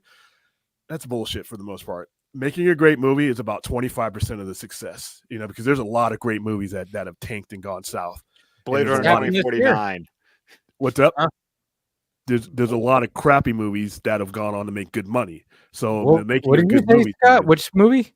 I said Blade Runner 2049. Oh, yes, yeah. That movie was an absolute bomb, but it's an excellent movie. And a Ben Affleck movie, another Ben Affleck movie, they count. There are movies that are great movies. I love that movie. Yeah. Oh yeah. Great movies that don't make a lot of money. So I think that, like I said, just making a great movie is not enough. There's so much rehabilitation that needs to be done in the DC brand. Like I said, 40% chance. I mean, those are hot. Those are good odds. I mean, those baseball odds that get you millions of dollars in contract. But as far as if Zaslav has made the case that they're going to take this in the nuts the first round, which they are. If he made that case to them and he has that kind of time, then it's a different situation. But if he gave stupid ass expectations like BVS expectation, it's going to make $1 billion because we got a bat and ass on it. Then you're going to see shareholders be like, "Oh, wait a minute. Well, then where's our golf cart money?" And then also, who's running Warner Brothers at the time that this even gets released? True. One thing I did want to circle back to that you made a good point on one of your shows, or it's a reoccurring theme that you mentioned about Gunn is doing marketing, organic marketing, and like, you know, building awareness for the projects that he's working on. But you want to see like full scale, you know, billboards and, you know, talent interviews and things Every like Wednesday. that. So like what you're saying is that like, like he has the you know, he has the odds stacked against him, but you're saying that on the other side, he has some accountability as well to pick up the pieces and make it work. Yes, he's the studio head. And like I said, and I say this now, and you can clip this, if they wait until we approach months into coming into Superman Legacy to start ramping that up majorly, then it's not going to matter how good this movie is, because you have to get people to trust DC on all levels. Whether it be paper, video game, no matter whatever has a DC on it, has to have a brand trust, and I have to be waiting for whatever you're about to feed me. That's the kind of thing that has to happen. Too many people have drifted away from the DC brand, you know, and I'm not just talking about hardcore geeks. I'm talking about the average person is drifted so far away that they can't hear what's going on with DC. You got to put up that track gun and get them back and take a look at you again.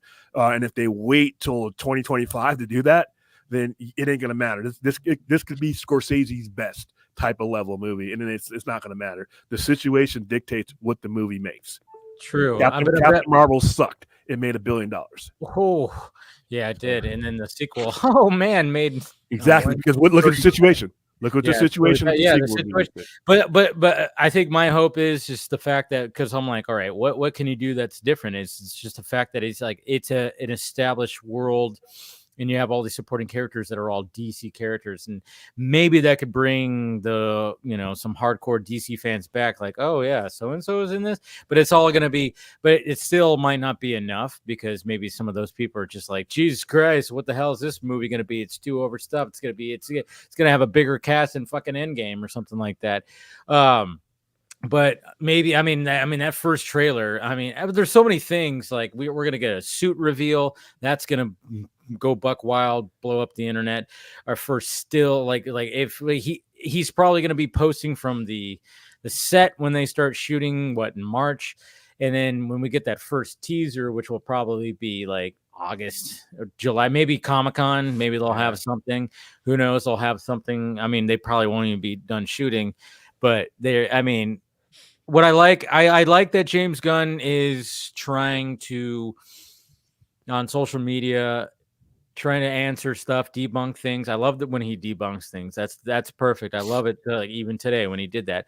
But I think like he needs to pull back on certain things, like not so much. Don't answer the same questions over and over again. We're not going to get a Kurt Russell Jor-El, which I thought I didn't like it at first, because I thought that was too on the nose when it came to him playing Ego in Guardians 2. And then I didn't think about it. I'm like, well, he's freaking 70 something years old. Why would Jor-El be that old?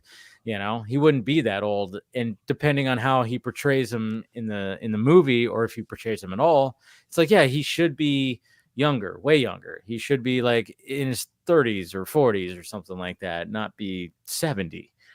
So I was glad that Kurt Russell got debunked. I'm so glad. I like to see him off of Twitter and on YouTube, though. Like, literally sitting right next to Jim Lee and like literally getting everybody primed for DC. That would be good. Everything. It's a good idea. Wednesday, new comic book day. And then, like I said, it's coming from the horse's mouth now. And we're not, because this isn't just good about idea. a movie. The rehabilitation of DC is not just about Superman legacy. It shouldn't be Babe Ruth at, like I said, 2 outs, 9th inning, trying to hit a grand slam to win the game. This really needed to start yesterday and build it up, so that I'm so excited for DC that I'm not just stepping into a movie. I'm stepping into a world that I want to continue. I don't think we're there yet. And then you have a lot of people who the only example of DC the last 5, 6, 7 years is incompletion, and incompletion is failure. It may not be the world ender. It may not be the end of the world of what you're about to do, but it's on your resume. And there's not a lot of good things on DC's resume when it comes to some of these characters that we're about to see. And it's not just the 1%ers, the 2%ers like us. The general audience, they may not be as in tune to this stuff as we are, but the general audience, even the dumbest general audience person, knows when something was began and not finished. They don't make the noise that we make. They just silently go away. And if you're in retail, the guy that gets up and walks away without any input, that's the most damning input that you could go without, You know what they should do too? I'm loving what you're saying, William. Utilize YouTube, and like you said, have him and Jim Lee they could do it in a day and just bank like different episodes. They could just like work like a half a day or a day, just like talking about certain comic books that the movies will be referencing, or just comic books that they like. You have James Gunn, one of the the co-head of GC Studios, talking to Jim Lee, and they're talking about the characters and what they love about the characters. And yeah, that would be great. And post it all over social media and blow it up on YouTube. That would be great, because they're already kind of doing that, trying to be like, hey, we have these comic books, and apparently that helps sales. And but then I was thinking, like, when it comes to Comic-Con, that's when they could, I don't know, they probably won't, because that's not till summer, but who knows when they'll show off the new Superman costume. But if you imagine just like, hey, you know what, just have Corn Sweat just show up, they do a whole freaking presentation, just show him, just show up on stage and do I don't know. He seems to have so much charisma. Just watching things that I've seen him in, he just has this charisma to him, and I'm like, maybe he can pull off something. They could do something like that. They probably won't. I was just thinking about that right now. I'm like, and you can imagine just him just like there on stage in the costume and just kind of doing. But then I was kind of thinking about Superman 4 Quest for Peace when he goes to DC. Maybe that's what I was thinking in my head, and I was like, maybe that wouldn't work. But I'm just saying. Yeah, but just like I said, get them excited about an entire world instead of one movie, because like I said, all this pressure on one movie is not good. If you get them excited about an entire environment, you get the benefit of the doubt. And I think right now, the one thing James Gunn doesn't have, fairly or unfairly, is the benefit of the doubt. These conversations that erupt are because he doesn't have that. And I think that could start now. Jim Lee, all these people have Todd McFarlane come promo and the toys, everything. And you know what? It doesn't even need to be about the movies sometimes. Just have those guys sitting there talking shop, talking comic books, talking comic book cartoons, all Fleischer. I mean, bring up things and get DC into the skull of people before you present them this movie. Otherwise, like I said, this movie, it has just too much weight on it. And now it has to be the greatest thing ever. And that's not fair for anybody. It's not fair for James Gunn. That's not fair for the people who are going to work on this movie to have this movie be like The Flash, where The Flash is a bench player. He's not the captain of the team. He's a bench player, but everybody put the end-all be-all on The Flash. You don't want that for this new movie because that's crushing. The movie could be great, and if it doesn't pull in certain results and certain parameters, it's considered a failure. But if it's part of a universe that you've gotten us all excited about, and not just the movie, the comic books, the toys, the video games, everything, then it fits into a mosaic that's a lot stronger and can hold up, instead of just waiting around until 2025 and, we got a trailer. We got a costume reveal. We've had all that before. So let's do something bigger and different and give yourself a more stable ground to stand on, so you don't have to hit the home run to win the game, you know? Yeah. Speaking of The Flash, did you see that it was like one of the worst films of the year, top 5 for Variety, with like Asteroid City. Hate worst of list. I hate. So do I. I'm with you. I'm with you. I used to do them when I was like, older, like years ago on YouTube. But then I got to a point, I'm like, you know what? Why am I even doing this? It was harder to figure out that list than, of course, my best list. Well, technically, sometimes it's really hard to figure out my best list. But then sometimes I was like, what movies did I fucking hate? Like, and I'm just like going, I don't have enough on my list because I just love movies. And then I finally just went, why am I even doing this? It's like, it's a movie. Somebody else enjoys it. I'm not about that. But yeah, I'm with you, Chris. I hate those fucking lists. Because what's the point? Again, I say it over and over again. If you don't like something, that's cool. Watch something else. That's fine. You have an opinion. I'm not saying like you can't say you don't like something. I'm not saying that. But realize that blasting something out there saying, it's terrible, it's awful, like that, like also we have everyone else that works on those movies that gives their heart and soul. I don't like everything that I see, but I also don't put it out there saying, it's the worst movie ever. It's not my tempo, not my thing, but I appreciate what they were trying to do. You know? Somebody enjoyed it. Somebody else enjoyed something I didn't. Somebody's always going to enjoy and other things like somebody enjoyed Howard the Duck. Sorry. Who asked for this? Someone did. Someone wants it. Dude, I'm totally with you. When I get those responses on Twitter, like nobody asked for this, I'm like, no, somebody did. There are people. You didn't, but somebody asked for this. I hate it when people always say nobody asked for this. I get so tired of the hyperbole, and I even got that today with like I said, I got hyperbole for the hyperbole, because it was like, it's like literally there's 2 actors that James Gunn has worked with before, Nathan Fillion and his brother, that are cast in this movie, and they said 75% of the cast is going to be. And I was like, no. And then it was like, okay, yeah, it's hyperbole, but it's going to be a large chunk. I'm like, no, again, you hyperbole the hyperbole. Stop doing that. I mean, there's plenty of things you can complain about. And I'm not saying you have to love James Gunn or anything like that, but I just hate the hyperbole. I mean, they do that with Zach a lot too. I had somebody, I posted a clip from my review of Rebel Moon. Then I said, who is seeing Rebel Moon? And somebody literally said, like, after Army of the Dead, I could not stand watching another Zack Snyder film. I'd rather walk on broken glass with my bare feet. And I went, okay, so you're a psycho. And I'm like, with time on his hands. Why would you even respond like that? Yeah. You're a psycho. Why respond One at of my all? recent episodes of my podcast, we covered John Kent, Superman going to Injustice World. There's someone at 2 separate times, same person. He doesn't follow my account, doesn't follow me, hates the aged up John Kent, but takes the point where anyone who had ever commented is saying, "Thank you for the comment, I appreciate it, but there should never be an aged up John Kent. This was a travesty." It's like, I mean, he's polite about it, or she's polite about it, but it's just like, you have a serious, serious hatred for this, and I respect it. But man, if you're not giving a follow the account, I don't know what to say to you, man. Yeah, I know.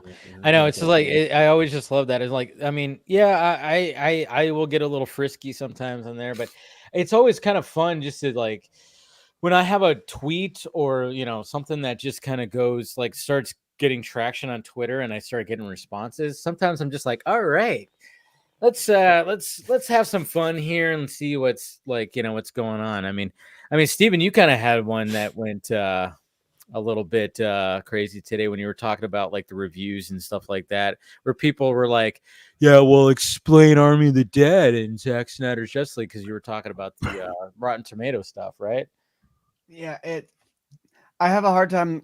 I didn't respond to most of those. It was a couple that I was like, what do you mean explain it? Like, how much time he got? Yeah. or I don't even. What do you even mean? Because it's like Rotten Tomatoes means nothing, and they're like, okay, explain Army of the Dead then, and I'm like, okay, it means nothing.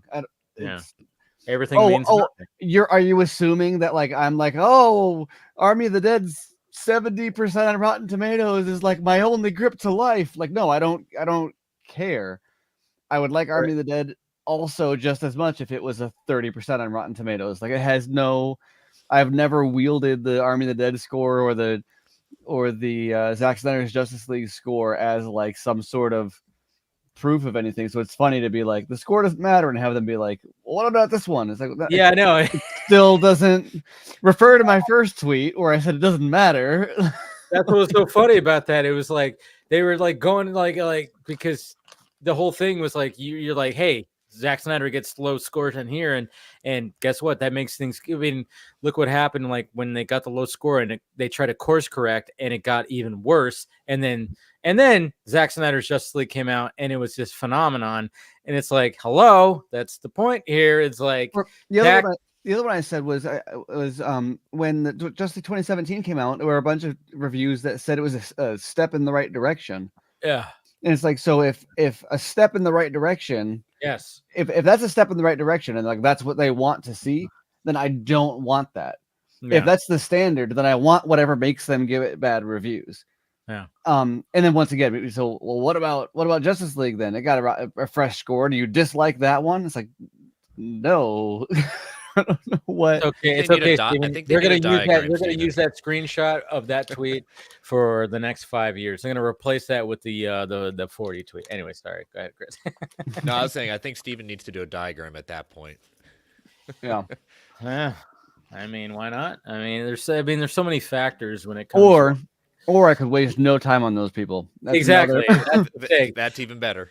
Yeah. But it is kind of fun. Like if you have a little time and you're like, all right, because when I get pushback on things, I do like to be like, all right, and I just ask the questions. Like, I mean, for instance, the tweet that I got pushback on today, or not today, but this week was, we saw Zach get asked about the whole the Netflix thing, and we saw the clip, and he was noticeably tired, exhausted, because he's been traveling the freaking world promoting this movie. And of course he said it, and it was like, yeah, cool. He was like totally like, hey, this could happen, if Netflix gets it, absolutely fine. And then I just said, I retweeted it, co-tweeted, and said, get this man a coffee. And there was like not a bunch, but there was people that were just like, you're not even gonna address that he said hasn't moved on. I'm like, nope. What are we doing here? I'm like, I just said I said, get this man a coffee. He looks exhausted. I wasn't. Dave, yeah. If I wrote you a check for $1 million, would you cash it? No. Be honest now. Yeah, I know, right? Don't you lie to me. Yes. Hey, God damn it. Wow, what a controversial opinion. Absolutely. I know. See, that's if someone gave you exactly what you wanted, would you take it? Nope, sorry, I'm an idiot. Yeah, see, that's the thing. It's like, yeah, if Netflix were to do that and then hand all that, it'd be like, you can now finish this, Zach, without us interfering. Do whatever. How do you not say no? Yeah, I think then you have to get to that point, though. That's the thing. There's like, it's getting to that point, and it's like, that's what you. It's like, of course, yeah. Zach's not going to say like, no, I would not. Part of him wants him to say no, just to see how the toxics spin that, because they always will and they always do. I just want to see the spinning that they do. Well, there's always the goalpost. I want to say, how about the fact that Rebel Moon's coming out in like 2 weeks? Can we talk about that movie? Like, it's hey, like, Scott, I didn't know you were still there. No, well, I'm an Avatar. The thing is that peek behind the curtain. When my webcam is plugged in, guess what's not plugged in? My computer. Yeah. So it was either be on camera and my computer dies in 5 minutes, or turn the priorities, camera man, and charge my computer. But I'm just like, I am excited about Rebel Moon. I mean, I've listened to Steven's podcast and I've talked with him because he's been, even before you guys got to see the movie on Wednesday, you know, he got to visit the set. And so I've been asking for homework from Steven. It was like, okay, what cinematic homages do I need to like bone back up on? And of course, Steven was like, you've seen everything. You're good. Did you see me say that after seeing it now, and that this is not homework for you at this point, because you would know what this means, but it's my summation is that it's less Star Wars and more Frank Frazetta and Frank Herbert having a baby. Oh yeah. Oh, that makes me so happy. This is why his camera's off right now. Yeah. Scott's having a moment. I like the Frazetta reference. I'm having a moment, which is great. Which is great because no, that would be homework because I already know what the fuck. Right? Yeah, I was like, I don't think you'll need homework for that. Yeah. But but the thing is that I am legitimately excited about this property. I love science fiction. It's my favorite genre. It always has been since I was a kid. I'm looking at things going, that's heavy metal, and that's Conan the Barbarian, and there's knights, and there's a princess, and there's boom boom pew, pew, pew. I mean, it's like, give it, it's like I get Anthony Hopkins as a robot. I'm all in, guys. And I'm sick and tired of people. Like, we just got done with an event in April called Full Circle. We closed the loop. Okay. Every time I watch an interview with Zach talking about Rebel Moon, the excitement, the enthusiasm is contagious. And it's so great to just see the energy and the eyes light up. And it's like, can I get excited about this? Because it's like Army of the Dead was zombies. It was fun. I will still say that I watched Army of Thieves more because that was kind of more my, the heist thing was kind of more my speed. But like, I'm looking at Rebel Moon going, this is like everything that I love. This is your jam. This is my jam. And it's like, can we, and I get 2 and we're talking about a 3rd one. I just want people to get their fucking priorities straight about what it is we should be talking about right now. And it's like, I'm back in like my merch mode where it's like, I got some t-shirts, I got some hoodies. I'm trying to find this stupid crap at Walmart that apparently my Walmart's just refused to, carry. And I've got the novelizations and I'm ready. Junkie said there's going to be a vinyl of the soundtrack. Yay! And so comics in January. Comics, which I've already pre-ordered all the covers for issues 1 and 2. And so it's and I've pre-ordered the graphic novel collection that's going to be coming out like next August. It's damn. I didn't do that. Committed. He is committed. But my point is that can we stop can we stop with the thing that's not going on right now? Yeah, No. Focus on the thing that Where's the is, fun in that, and will be Scott? going on for the next conceivably year, because we've got Rebel Moon Part 1 in December in 2 weeks. We know the R-rated cuts coming out right before Part 2. Then we're going to get Part 2, and then we're going to get the R-rated cut of Part 2, and then I'm just waiting for the green light on Part 3. And which will happen. Which will happen. Yeah, I think it's coming. But it's just like, folks, put your energy into something that, if you are, I hate to say this because it sounds so gatekeeping, but I'm going to say it anyway. If you're really a fan, then fucking focus on what he's doing right now. Thank you.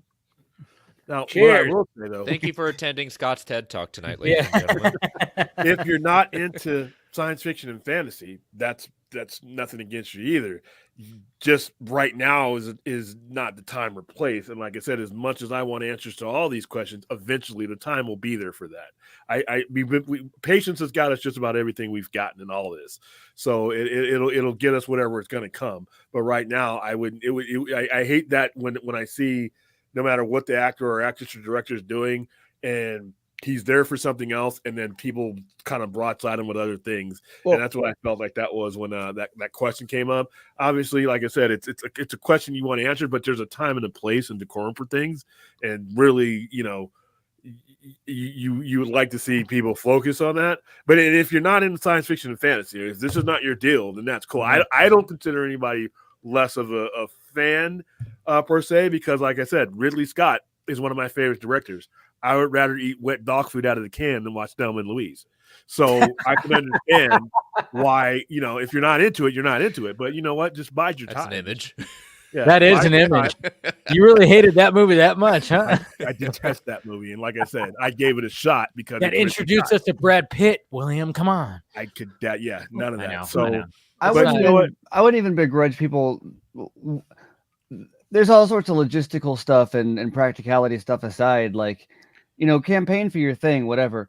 The big thing is that it's at the point where there are people who see Rebel Moon as something to be leveraged to get the thing they really want, right? It's like hijacking Q&A opportunities for Rebel Moon to ask about DC stuff or taking up interview time or whatever, and it's an attention suck and a hype suck away from the thing that they like. If there's an interview, if the purpose of the interview is to create like hype and interest for the for Rebel Moon, and so for that to be a distraction from that makes us look bad. It's just an eye rolling thing, because it's and that's why, like, I don't know.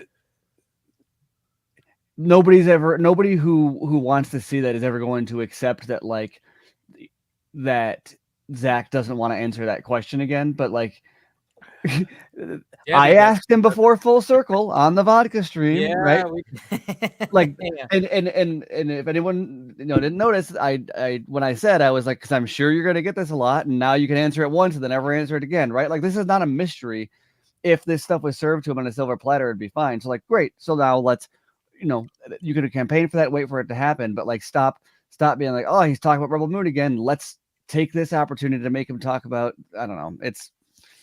Well, that's like, that's the disingenuous actions of these news outlets who have been continuing to keep this discussion reoccurring. It's not just, a community of folks that, are generating, this, this interest. There's also, vetted writers and content producers outside of that community who are continuing to kind of like, quote unquote, provoke responses in order to engagement farm, because they know that there's a captive audience of folks like in various directions of this community that will continue to talk about it and generate interest and engagement on their content. So I would probably pivot more to like the disingenuous, marketing strategy to keep the conversation alive, as opposed to the community that is not only like, has a vested interest within, continuing the DCEU, but also is, again, it's a lively, relevant conversation piece that I do agree, like, shouldn't deter from the main topic of an interview, i.e. Rebel Moon. But again, it's not, the actions of that community specifically. Right. Well, I think that's the thing about it is like that it's a I don't even want to say both sides because there's multiple different, but there's lots of people who either when they have access to him or just when there's an interview that comes out that has nothing to do with him, everyone is using something comes out where it'll say, he's moved on past DC, whatever, and then you've got a million people who are like, oh, see, this is proof that it's over, and then something else comes out and everyone's like, oh, this is proof that it's not over, and it's like nobody actually cares about what the fuck Zack is interested in. Everyone's just interested in getting him to say the soundbite that they want, or taking whatever soundbite he does provide and using it as a leverage for whatever their other thing is. And like, that's awesome that so many people are excited about him being involved in anything at all. But it's like, hit me up when Zack unprompted says, hey, let's be excited about this thing or that thing. And then like, that's interesting. But like, I could go up to him and be like, hey, do you want to do that's Debbie's job. Do you want to direct an X-Men movie? And he'd be like, yeah, that'd be cool. It's like that's not useful information because that's reacting to a prompt. And I'm not saying this is like the approach to take to say like, oh, that this means there's no interest in anything. It's just that from people who are asking, are you done? And people are asking, are you not done? Anytime the question is prompted to him, he's going to say, yeah, I'll do more. He's going to say, yes, I'll do anything that anyone, unless it's like, do you want to direct the Barbie sequel? He'll be like, oh no, probably not that. But, but it's the entire discussion involving him doing anything at DC it's noise until there's actually something to talk about that he brings to the table. And that's just, I think what's exhausting about it is that it's not going to be more than that. And that's not a commentary on the likelihood of anything even happening. Stuff is crazy at DC. Zaslav is liable to sell anything off to, stuff is on Tubi right now, right? Who's going to say what's going to happen? But, Dude, sell it to Netflix and make it an I can guarantee you that like Zack is not like itching for someone else to ask him, do you want to finish the, your DCU arc at Netflix? Like he's not like, oh, I hope someone asks me about that in my next interview again. Well, it's funny because when Debbie starts responding, she's like, we're busy, we got original IP. It's always funny to kind of gauge her, but at the same time, it's like I've even gotten like because obviously there was that THR article and it says like he has Zack has closed the DC chapter, and I remember I did a video about that, and I remember like when all this, even like when it came to responding to that, get this man a coffee, all I said, get this man a coffee, and of course certain haters came. Well, we all know what you really meant. I know. I was like, get this man a coffee, which meant move on, people. I said it to you last week, Dave. I said it to you last week. I put those red eyes on.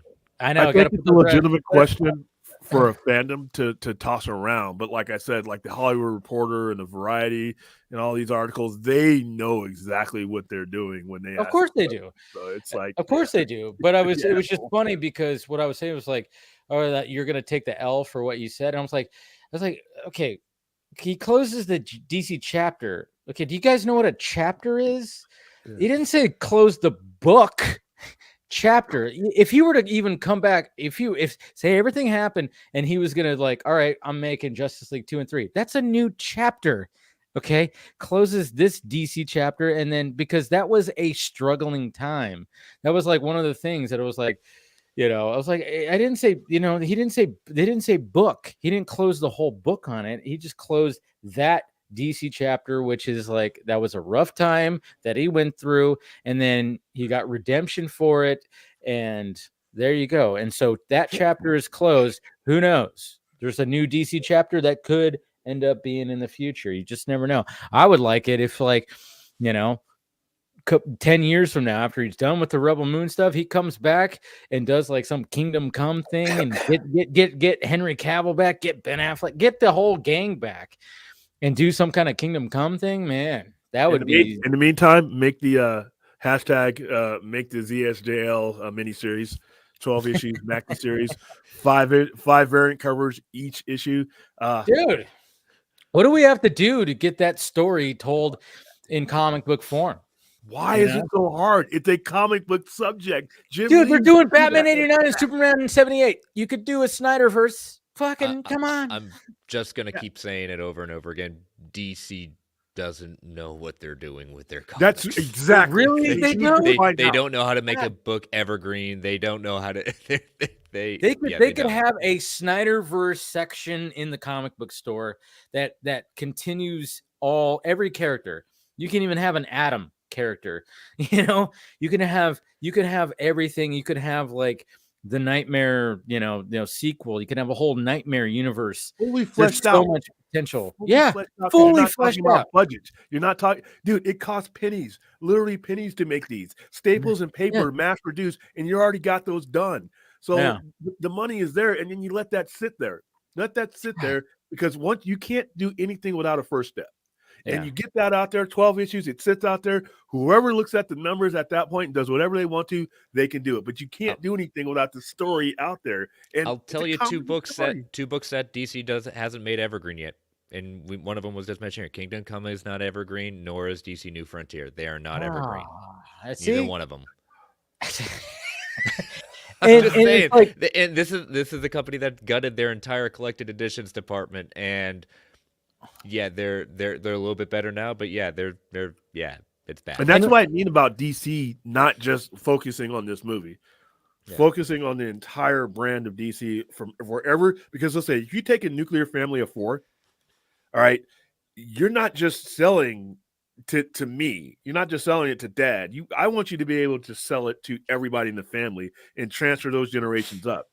We're all invested into your DC universe on different levels, but we're all in. And as that 8-year-old becomes a 14-year-old, becomes a 20-year-old, you got them.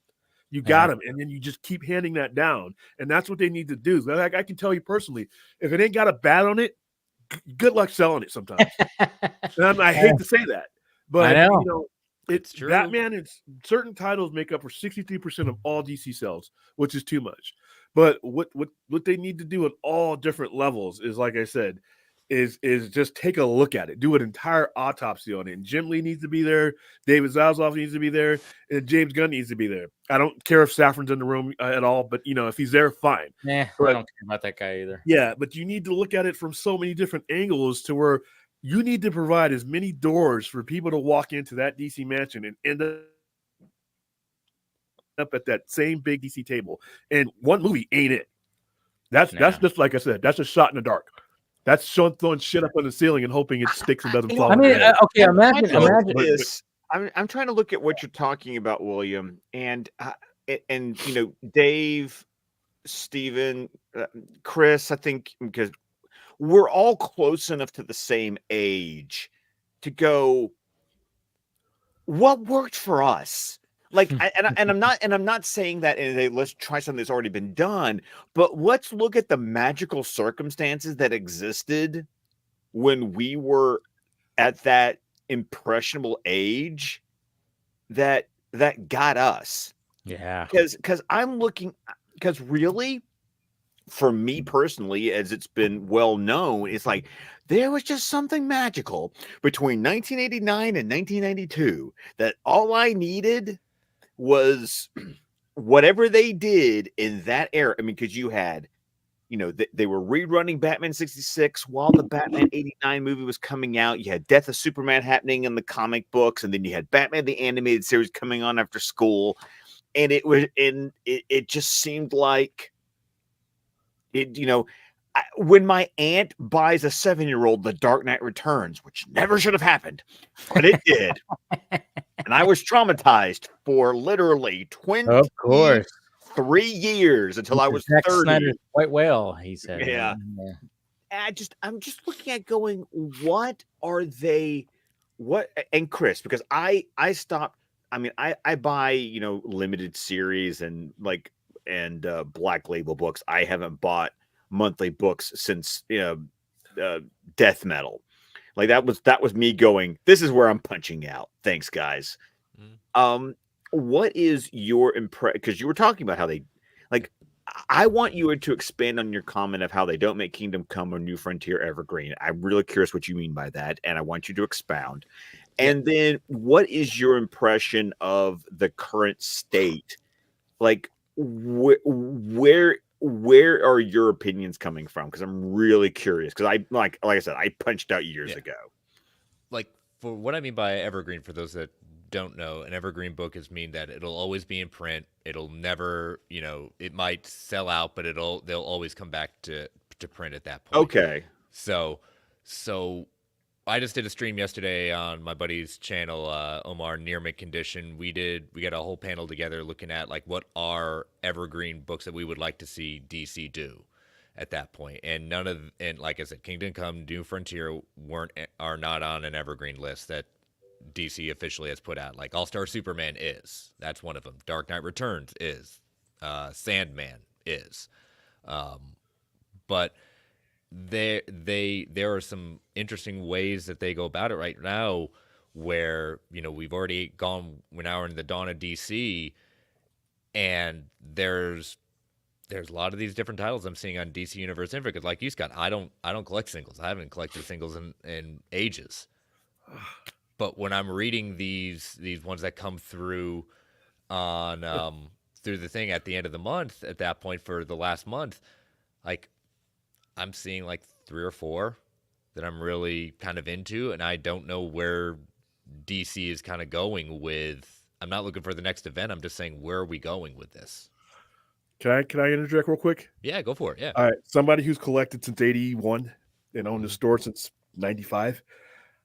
Continuity is king. Continuity is cash. And the one thing since 1986 DC has fucked up on is continuity. What they have done is they've taken from 1986, Zero Hour, all these things, and then Flashpoint, which everybody just says is the greatest cocaine ever, and Rebirth. Oh my goodness, Rebirth was the greatest thing. What those things did is it jammed up and broke up continuity. So that lineage that we had when we were kids, leading all the way up to the 80s through the 90s, it was always there. The rotation was always there. The books were always there because the stories were also, the continuity was supported. But once they broke up that continuity, the reason why you don't see a lot of that stuff anymore, because they don't figure it's relevant, because that continuity has been blasted. And it's a 36-year problem that I wish they would stop doing. And like I said, that's why I hate reboots. I say lazy and stupid fuck. Reboot is the resulting love child. And if you looked at what's all the continuity that's built up, what you're doing is you're building up an investment, and you're building up an investment in time and trust. Every time that they've done this, the last 3 decades, they've broken that up, and they've made what the collector has collected irrelevant, because that's no longer a reference point to that story. So DC right now is a bunch of cut up pieces of pizza from different pizzas from different days, different weekends, and now it's all in one box, and they expect you to buy it. And like I said, there's no continuity to anything. Here we are, dawn of DC. Hell, it just feels like yesterday I was doing Rebirth. Yesterday I was doing New 52. That's too much stress when the strength that DC had was its continuity all the way through. I didn't buy Detective Comics number 27 or Batman number 1, but I knew what they were, and every issue I bought was part of that continuity. And there's no value there. They've taken away the value and the continuity, and without that, you don't have comic books. Without value and continuity, you do not have comic books. That's actually more important than the art and the words on the comic book. This shit is worthless behind me if nobody cares about what led to this point. That's why you have issues every month, every week. But without that, and like I said, let's start over again. So people don't like to have their time wasted, and that's what DC has done on paper especially the last 15 years. Overall, 36 years they've done it. But the last 10, 15 years, they've basically done things that created these spikes. But it's like a drug. You come down, and then there's the damage. There's the aftermath. You don't have any continuity. So now I got a new number 1 this. I got a new number 1 that. Legacy issues, things like that. That's what we had as kids, and what made it special was that. We had a solid history going all the way through. My dad had a solid foundation of Batman and Superman to hand down to me. And if I had a kid, same thing. I don't have that right now. Like I said, and that's a DC problem. That's a DC Films problem. That's a DC Comics problem. And that's why I mean that the entire universe needs to be fixed. and not just, hey, this movie's going to save us, or we can do this. Maybe this big giant reboot will save us in the comic books. No, have a cohesive universe that draws its lineage from what your strengths are and keep it going. That's what they need. And like I said, the Evergreen thing was perfect because why? They don't deem those stories as relevant anymore. Correct. Kingdom Come will always be relevant. How the hell is that not imprinted every way? Because there's no continuity to it. And then, like I said, it's a problem, but it's a DC problem on all different levels. And like I said, and you can only print and produce so many Batman comics. Yeah. So that's how I feel. So sorry. Challenge accepted. They're going to print 100 more tomorrow. That's what's happening right now. Yeah. Well, they make it mean something.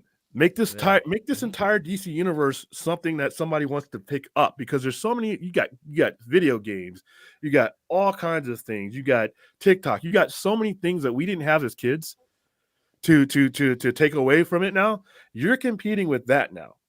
So you're competing with games. There are video games out there that have better continuity in the DC universe on any level. Yeah, wrong. And that's like I said, if you have a difficult toy that it's going to take me time to put together and figure out and read all the French language and everything else, and there's a shinier toy over here that's really easy to just put into action, what's the average consumer going to do? He's going to pick up the easiest thing.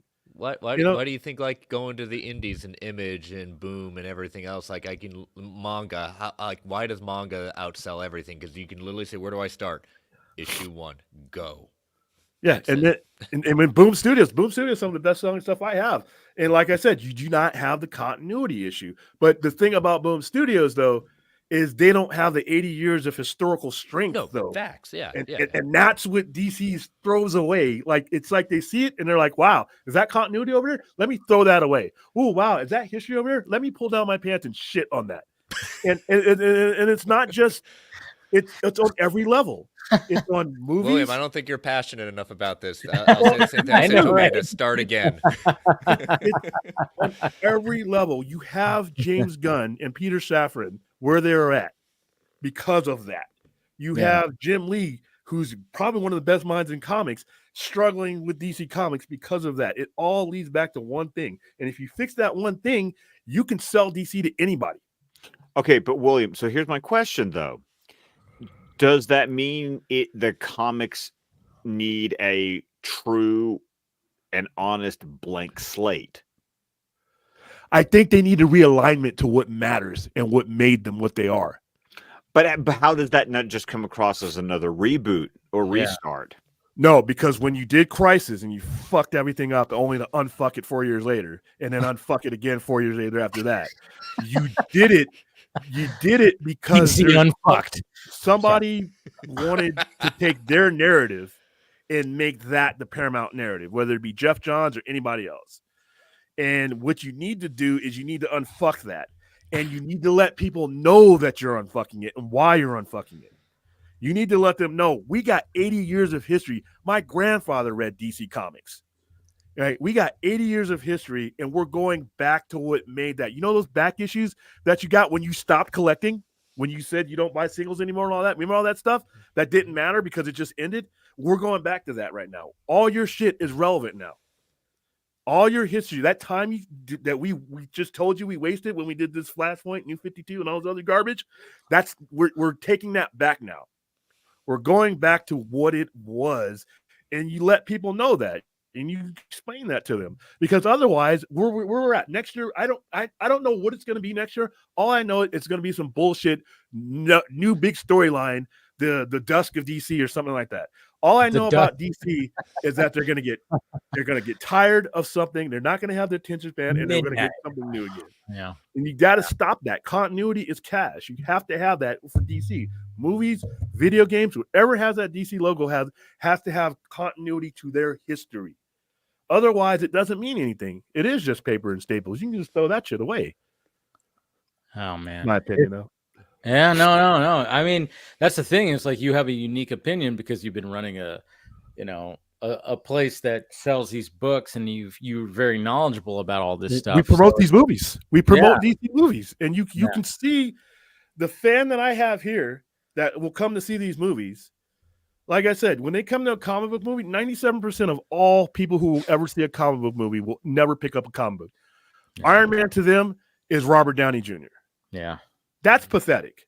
So you own your DC, your Warner Brothers, you have cable channels, you have TBS, you have TNN, you have YouTube, you have all these things to integrate this and make it to where dad's watching the movie, the PG-13 borderline DC movie, but his kids watching that same character on a different platform. You have all these platforms and you've had all these years to integrate them, and all they've done is segregate them. When you buy a DC fan should be a pliable fan for the movies and the comic books. And there should be that consistency all the way through. And there hasn't been. Marvel, to be honest with you, Marvel hasn't done the greatest job either, but DC has literally 30 more years than Marvel does as a company. You know what? And it's true. I remember even kind of like even talking about like what just Grant Gustin recently said that he was never contacted to be in the Flash movie, and it's like, why not? I mean, when Ezra showed up in Crisis, it's like they already tried to link the movies and the TV show. It's like they had that there, and it blew up the internet. People were like, "Oh my god, look at that! Yeah. We have two different Flashes." The best thing about Crisis. Yes. and then it was like, well, is Grant going to show up here? And it's like, you know, and like, I didn't hate the Flash. I enjoyed the Flash, but at the same time, there was things in there. I'm like, well, why didn't you do that? There should have been why didn't you get a Grant Gustin in there to bridge something, you know, when it came to the TV version of it, at least. I mean, you could have brought those fans in here to be like, hey, Grant Gustin's in here, guys. Remember when there was a crossover? Guess what? We have another one. You know, it's like, but they just were like, nope, we're not going to do that. But then again, the Flash was just such a fucking shit show when it came to the perception. Like, I mean, that thing, they've been trying to make a Flash movie for like over a decade. Well, the longer than the Flash show has been out. I think they were working on the Flash movie when the Flash show came out. But even then, this all comes back to bite James Gunn. And that's where that 60% goes. Continuity is king. And right now, he is the embodiment of disjointment. Whether you like what he's doing or whether you agree with what he's doing. But I think he's trying to make it where it's like that. But at the same time, it's like, man, that's going to be a hard. He doesn't have that kind of time, though. Yeah, that's the thing. That's the thing. It's like time. He's out there just like trying to lasso, like, hey, come back. You know, trying to do this, try to do that, rolling up all the sheep. Yeah. I mean, he's got the ego for it. I guess like if I had to like interject like my perspective, I don't know if like this is going to be like the last topic of the night or not, but yeah, we're going on 5 hours, so yeah, we're 5-hour stream. Jose predicted it. Basically, I guess like to William's point, I see like kind of like two avenues. One is like adapting to these mediums where content is being primarily consumed, not compete against it. And the second part is being able to not only like give access to legacy content in a more, you know, palatable medium that is being, you know, used currently, but also in the format that, you know, would appeal to people who actually purchase content, not just consume it on platforms for free. Like, you know, the omnibus model, like that's really popular these days. Key issues, like, you know, reissuing them. I know you and Chris were talking about how like evergreen content for key, you know, content is like not really like, you know, prioritized. So I do see a or like two solutions as far as like capturing new audiences and enticing them with these characters. They're no longer, you know, just, you know, comic book characters. They're icons of Americana now. Like, you know, like everyone knows Wonder Woman, Batman, Superman without having like, you know, any comic book knowledge or having seen a single movie. Like that's just who they are at this point. So you can integrate, you know, these other mediums that have never historically aligned to how those icons have like been presented, and you're able to reprioritize the avenue for the actual source material of which these TV shows and movies, etc., are being adapted from, while in a format that is giving access to the legacy material as well as integrating the current material. Make the history mean something. And to answer your question, Scott, how do we get people back in? that make the history mean something to somebody brand new. I've only been on the earth a certain amount of time, but there's historical references and TV shows that I like watching that attract me, right? That history means something. If you make DC's history mean something on every level, you're going to get people in. You're going to get the people coming back, and you're going to have people coming back with them. But right now, the history doesn't mean anything. It doesn't mean anything in the movies because here we are again, another damn Superman. And it's chopped up. Not only are you getting new things on top of new things and cut up and all that, you're never getting resolution to the thing you got. So you're asking for new money when I just watched what you did with the old money I gave you. It's like the drug addicts. Like, hey, you know what? I keep coming back to this corner. I'm going to have your stuff. I'm going to have your stuff. How many times I'm going to come back? Eventually, you break the faith in the retail. The most important thing between a retailer and a customer is trust, and the ability that you're going to follow through. And that's why franchises work. People want to know that when they put their money down, that money is worth more than just a movie or book that they're buying. They want to buy into something much larger, and you have to be able to follow through. DC's never done that. They haven't done that since, like I said, almost my entire lifetime. And I'm not just talking about it as a collector. I'm talking about it as a retailer. They just never have never done that. They're quick fix. And if the quick fix doesn't work, then let's blow up everything. And people get tired of that.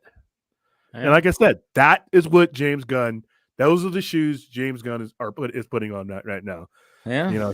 We'll see we'll see if he can actually like pull something off here. Like I said, I just like the fact that he's already having a Superman in an established DC world, and maybe that's the way to go. It's like, all right, so maybe he, like what you were saying is like, respect that history. Maybe he's going to try to do that. I mean, maybe he will. And it's like, all right, I'm going to respect the history that I grew up on. And I'm not going to do like an origin story, a Superman film that just has Superman, Lois, and those main core characters. And then just whatever. He's like, all right, they're going to have the main cast, but we're going to have this established world. So maybe bring Jim Lee with you. Hopefully he's talking to him. But I do think that it would be smart of them to just like have a sit down, have James Gunn and Jim Lee sit down and talk about these characters on their YouTube channel. Really going for, that the YouTube, the online market. I mean, you really got to like push this thing. And I actually really like that idea. And I think there should be, to lead up to Superman Legacy, there should be something where maybe there's that. I mean, I know James Gunn's going to be busy as all hell, but I don't know. It just seems like that could be like some kind of like, like somebody said there was like a DC daily show kind of thing, or I don't know. But there's so many people that could just do that anyways, but I don't know. There's a lot riding on it, but I think this is a good spot to wrap it up. We're going over 5 hours right here. And I appreciate everybody watching. Thank you, William, of course, being the featured guest. And like I said, thank you for having me. Keep on donating, guys. Keep on donating. I know we got some donations, but keep on donating. The link is right there, and let's get that thing as close to the goal as possible. And like I said, if you're in the area, the Vegas area, go check it out. December 22nd, 4 p.m. Pacific time, of course. And it's going to be all. You're also going to have it online too, right? Yeah. Yeah, we're gonna do a Netflix watch party, so we don't violate any crazy copyrights. So so do that, and it's been great. So let's go around the horn, and of course, thank you to who else was on this thing tonight. We had of course Travis. He didn't. I know he had to like go real quick, but he didn't come back. Of course, Ray Porter. Always love talking to Ray. Amanda was also here too. She always it's always great when she's a presence. She's a presence, and I love it. I love Samuel. And of course Samuel right there. Thank you. The young and Ben too. Yeah, the immortal Ben. Mr. Young Ben, who's turning 50 this week. He doesn't look it. We make jokes that he's the old guy, but he definitely doesn't look it. He definitely doesn't like it. But we'll go around the horn right here. William, go ahead. All right, you can find me at the site. Just Google the Sci-Fi Center, and that'll give you all my social media, Instagram, Twitter, the whole deal. So, like I said, sign up, and like Dave said, please donate. And if you can't donate, share the link and put it in the laps of people who may be able to. There it is. Steven? Hey. Hey. You can find me on social media at SM Colbert, and you can find my writing at screenrant.com. You can find my podcast with Andrew Dice at snyderminute.com. We will be doing some Rebel Moon stuff coming up, obviously with the release of that movie, but also we've got we're working through the warehouse scene, and we've got multiple members of the stunt crew that joined us for an interview on that we teased at the end of our last episode. So that's in the process of being edited. We had a lot of pretty long conversation with them, so that's taking a minute to come out. But yeah, we've got Damon Caro and multiple others from stunts to talk about the creation of that scene. Great episode. All right, Rhea. Yeah, you can find me trolling Williams chat every night at midnight Pacific Standard Time, and also being a silly goose on Twitter or X. Yeah, come find me at Glimmering Harpy, and yeah, if I'm ever on a panel, yeah. Hand handling for panel guest spots. Yeah, you can find that over on Twitter as well. There you go. All right, Chris. Yep, you can find me on Twitter at Chris Balga and all the other socials. You can find both my shows, World's Finest True Believers and Marvel Alliance, on the Geek Ultimate Alliance Network. Just search Geek Ultimate Alliance on any of your podcatchers. There you go. All right, and Scott, send us off. Of course, you can find me on X at ScottDC27. You can find me on Instagram at McMurlin. You can find me on Vero at Scott McClellan. You can listen to my podcast, the DC Squadcast, wherever podcasts can be found. We're on Vero, Facebook, YouTube, with the entire network of shows at squadcastmedia.com. And of course, every Sunday night at 9 o'clock Central here on the Film Junkie YouTube channel, you can join us for the DC Fanimated stream, where this Sunday we will be discussing the Season 2 episode of Superman the Animated Series, Double Dose, because I got power and internet back now. So we can do a stream. Yes. Last week, yeah, did not happen. It was almost like it was meant to be. The fact that it was that episode we were going to be talking about. That's what was great about that. But anyways, guys, all right, hit that like, thumbs up. Thank you, guys. And thank you to the entire panel. This has been great. Hit that like, thumbs up. And yeah, support the Rebel Moon Lifeline and Awareness event that's happening in Vegas. And yeah, we're gonna next Vodka stream, we're gonna be talking about Rebel Moon like crazy, spoilers and all, because it's that time. And it'll be the Christmas show too, so we'll see who shows up on the panel, and yeah, we'll have a fun discussion when it comes to that. All right, guys, we love you, and we'll talk to you later.